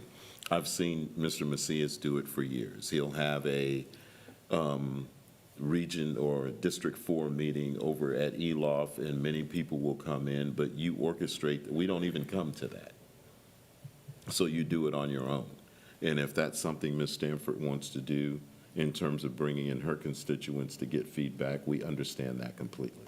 But when we're talking about community outreach, we feel like we're doing that. Would you add anything to that, Dr. Taganow? Yes, we are also convening a parent advisory group that Dr. Fields will meet with quarterly, and so that's just another way that we're going to be gathering input from parents and from that perspective. And so we do have many opportunities to get input and seek feedback from our community members and our parents, our students, and our staff. So that is what we already have established, and then we'll be doing some new ones this year. I would say that I haven't seen any reports from the Legislative Committee or Internal Audit Committee or Innovation Committee, and we're maintaining those. Innovation Committee did report back on what we were moving forward with and what we were doing. The internal audit did come back with suggestions. The Legislative Committee never met. That's not one of our committees. That's a district committee. Right. So, Mr. Macias? Yeah, I mean, obviously, I see the benefit of the committee with Ms. Stanford, and actually, Ms. Stanford and I spoke about limiting the staff's engagement in it, because it truly is an effort for the board to interface and communicate with constituency. Sometimes, obviously, employees are going to be fearful of retaliation. Community members may not know who to talk to. Board members, by design, are designed to be out in the community and solicit feedback on a myriad of things. And as you said, Dr. Fields, in my community, I do that in my district, and I invite folks to talk and have conversations. But I think that's the at-large effort that Ms. Stanford is trying to bring more information from the community about what we're doing. And the premise by putting the committee together was to have a vehicle for that, because sometimes folks just don't know who to contact. I got a call from somebody thinking I was their rep, and it was Deborah Eaton, so that's fine. I mean, that happens. But bottom line is, I see the value of it. I would just say to you, Ms. Stanford, if the will of the board is not to move forward with it, that, as Dr. Fields said, you are empowered as a representative to employ some of the same tactics I do. Any board member is, for that matter. But that's just something we have to cross. But just my 2 cents, I think the committee's great. We're also, like you guys, learning how to make this better. And we don't want administration to do a 15-minute presentation or prepare for all of it, because as Dr. Taganow said, it's a duplication to some degree. But there is no venue for community members to talk to a board group of folks. And that's what's different. As a matter of fact, the discipline meeting that we had, I'm going to help do a district task force on discipline, because I'll be bringing back some content from those meetings that we picked from the last time. One thing that is important, that we meet, we talk, but we have to have follow through. And as board members, that's partly on us too. So anyway, I just see that increased communication is never a bad thing, but that's my sense. I'm not against it. It was good. But what I'm saying is we might need to title it something else besides committee. Because it's, I don't feel like it was committee work. I don't know. I just think it needs to be relabeled.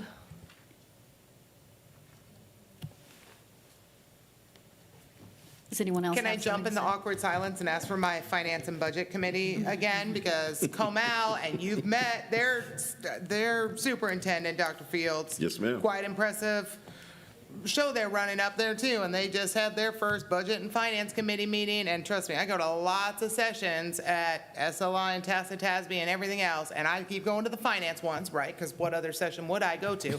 And every single session says you need a Budget and Finance Committee. So I don't even know what sessions I'm gonna go to, because, again, this is what they recommend, and we're a district that's not doing it. So there, I'll fill the awkward silence with, again, begging for a Budget and Finance Committee. And my feeling is that that should be a district committee and not necessarily a board committee, because the budget is built by the staff and then brought to us for approval, and we shouldn't be monkeying around in what's happening at that level. I'm just wondering, can we discuss that again? So why do you think other high-performing districts do it? Just out of curiosity. I'm legitimate question. I don't know. I mean, are their boards like dysfunctional? Like, I just don't understand why, like. That's my opinion. I can be overruled if Oh, it's the will of the I board. was just trying to understand a little bit better, but that's I okay. am very, very cognizant of the line between board member and staff, and I don't overstep. To me, that's overstepping. And I'll tell you the reason why. We've had finance committees. I've been supportive of them in the past, but they really were talking about management level. We weren't talking finance budgeting. It was just, the CFO would come talk about what he would talk in the board meeting. But my biggest concern is inequity in information. And that's why I agree with Ms. Faulkner. We need to handle this as a board, because then you have an imbalance of board members receiving tons of additional information over other board members, and we're all equal here. So bottom line, until we develop a strong equity system, it is probably better that we talk about it as a team and we move forward, because that way there's no inequity. Because I would just say, if we would do this committee, certain people are going to have a lot more financial information that's relevant, because all of it's relevant when we're trying to discuss budget. So why don't we all talk about it as a collective group? That's my thoughts. So I kind of need consensus from the board as to where we're going with this. Are we continuing with the outreach? I'd like to Committee? table that so that I can come back to the board with. How you might go about it? Right. So one of the things that we had in, when we first started the new version of these committees, was that there should be a deliverable, a purpose and a deliverable with a due date. Okay. And so that's part of what the committee might want to do. So that, if you could think about that, then I would be much more open to moving forward. I think your idea is there. I think it just needs a different label, You know what I mean? You're delivering and you're connecting with the community. I don't think it's so much board work. You're more concerned with the feedback from the community. For us, really. Right. So there needs to be a way to deliver it to the board, and I agree with that. Right. Yeah. Right. I just think, like I said, I think it just needs a relabel, a rebrand. So what I would suggest then is, let's move ahead with it for this year. And you bring those ideas with whoever serves on your committee, and that we then evaluate it again next year. Would that work for you? All right, so you'll be the chair.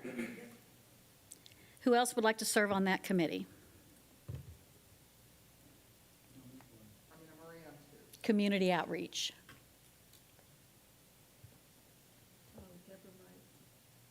I mean, I'll do it if you want help, but I'm already on two, so I'll give everybody else a chance to do if they want. Would you like to reach out to Ms. Eaton and see? How about if you do that? And of course, Laura will help, but I'm already extended on 2 as well, but I'll help. All right, and then the will of the board as to a finance committee. I've heard from 2 people, 3. Mr. Salinas, are you interested in having a board committee, a finance committee? Why do we need that? Thank you. All right, so that's a no. So I'd be interested in having one. that's 4. So I'm going to say not this year. Dr. Fields, if that's something you'd like to start, bringing community in and all that, have at. I really appreciate the fact that the entire board said that they were willing to come together and meet, and we need to start having those meetings early. And I would love for. Oh. I really appreciate that the entire board said that they would be willing to come back and meet as a board to talk about the finances, and we can start that as early as possible. But that's better for us to hear from you guys collectively than to have a meeting with just a few and not a quorum. So I say we get on that early, because to Ms. Ryan's point, if we can start this budget process a little bit earlier, I think we'll wind up in a better place. So then that'll be our finance committee meeting, basically. Yes, ma'am. All right. So I have, let me just clarify, I have Audit Committee Chair, Mr. Macias, members, Ms. Ryan and Mr. Salinas. Innovation Committee, Ms. Faulkner, Chair, committee members, Ms. Eaton, question mark, and Ms. Ryan.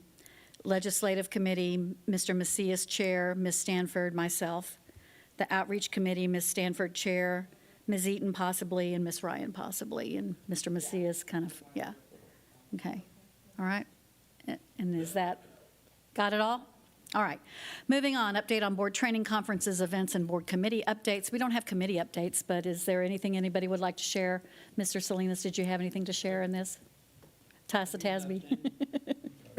I've been attending some of the volleyball junior varsity.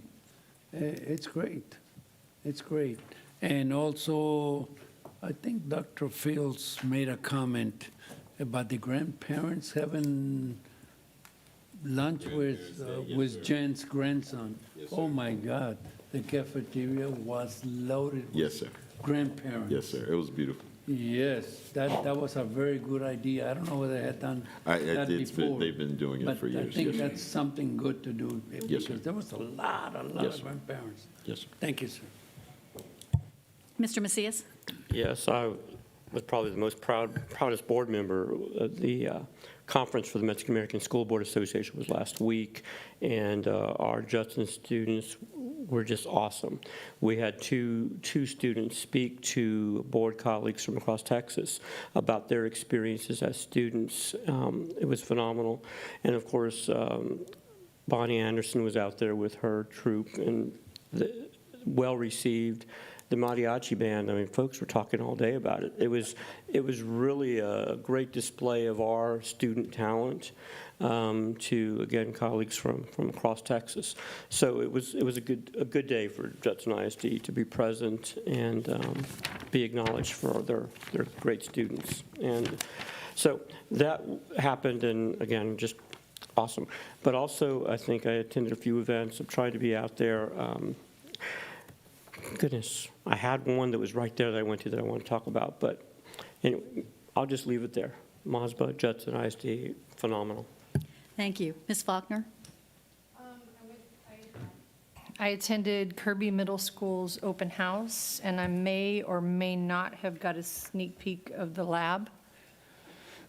STEM lab? The STEM lab, yes. The ribbon cutting is coming, so I've heard. Football. That's it. Ms. Stanford? I attended a parent talk on suicide, and I wish more parents would attend these parent talks. As Ms. Garcia, in conjunction with Community for Schools, put on a really good presentation with a lot of good information. And I'd like to see more people be able to get advantage of that information. Very helpful. And I went to a couple open houses, one at Kitty Hawk, and they had the kids manning the doors, letting people in and out. They were awesome. I even asked one, did you get special training for this? And they said, no, we made it all up on our own. They greeted everyone, and they asked if they could be of help, and it was really delightful. Ms. Ryan? Yeah, I didn't even bother to try and write down all the places it feels like I've been, but, you know, huge shout out to Wagner again for their 9/11 ceremony. and that was a great annual event, and then headed straight over to Rutledge, and the great partnership between our Judson Police, Converse Police Department, firefighters, the JROTC students, and how they do the stair climb and stop at the same moments of all the major events. And I went to both of those last year, and it was an honor to be able to go back to both of those this year. Tons of PTO meetings, food banks are happening all the time. I hope it gets cooler soon. Lots of open houses and the parent table talk. Lots of sporting events, cross-country. The community pep rally at Veterans was awesome, that Dr. Ardano put on, at trying to harness some of that, the rocket pride of the parade, going down the street, and trying to create that up in the Veterans Memorial part of the area. So great support from our local elected officials. We had 3 council members there also at it, and so I love seeing, that municipalities and our school district coming together, and I think we're doing a great job of, enhancing those relationships. And just shout out to my first graders at ELOF. Thank you again for inviting me to your project-based learning presentation again. They're absolutely phenomenal in all of their research, and thanks to all the principals for throwing open their doors and letting us board members in, because we love seeing all the amazing things you guys are doing every day. Thank you. I, too, attended the community pep rally at Veterans Memorial. Truly an auspicious start of a new tradition. It was very exciting. Lots of football, volleyball, all that stuff going on now. I am looking forward to Monday. Ms. Thompson from Veterans Memorial has invited me to see the bungee jump that her statistics class are doing, and it's all based on dropping a Barbie from the foyer to see how she can bungee jump. And lots, she sent a lot of information about what they're going to be able to do or do in order to make this happen, and then do the analysis later. So I'm looking forward to that. And then we have the ribbon cutting next week for the new stadium out at Veterans Memorial as well, and I'll be attending that. All right, lots more going on, too.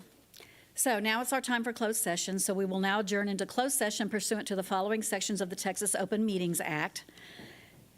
Pursuant to Texas Government Code, Section 551.074, discussing personnel, the personnel report and updates, including new hires, resignations, and administrative appointments.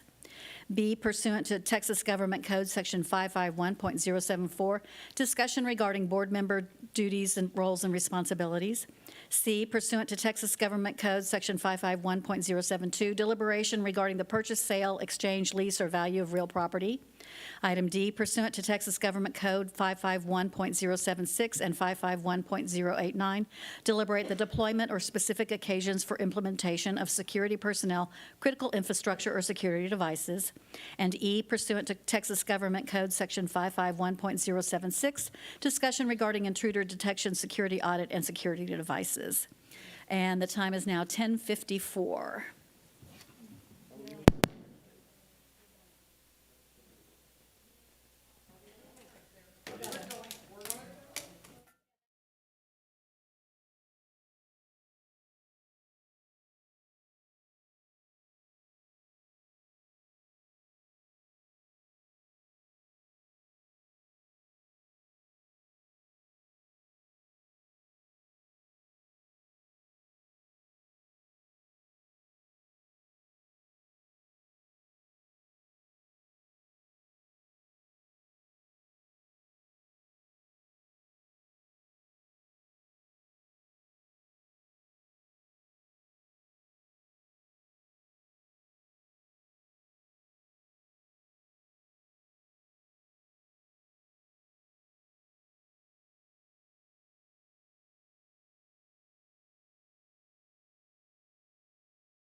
All right, so we are now back in open session. The time is 11:47 PM. Wow.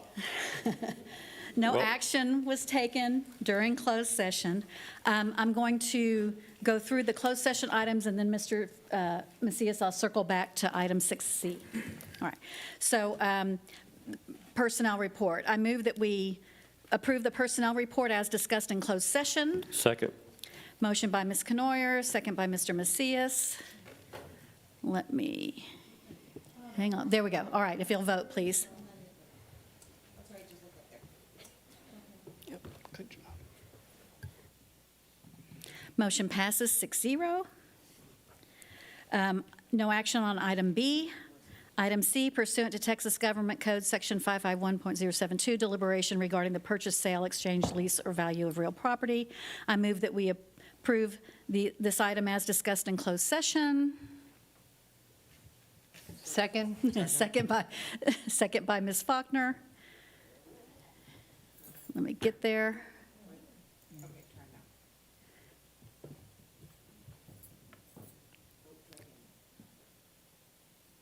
Motion passes 6-0. No action on item D. No action on item E. So moving back up to item 6C, which I promised we'd come back to, discussion and possible action regarding approval to increase police compensation and pay for training for new law enforcement officers. Mr. Macias, you have that motion? Yes, I'd like to move that we increase the midpoint to $1.09, or by $1.09, and that we pay for up to 7 positions for peace officer training. We reimburse. Reimburse. Yeah. Sorry, reimburse. I will second. Second. I'm- Oh.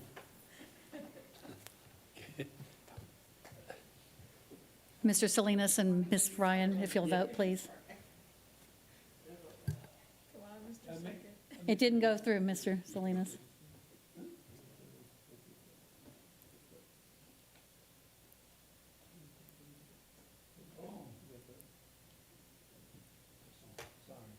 Motion passes 5-1. With no further items on the agenda, we are adjourning at 11:49 PM. Thank you so much.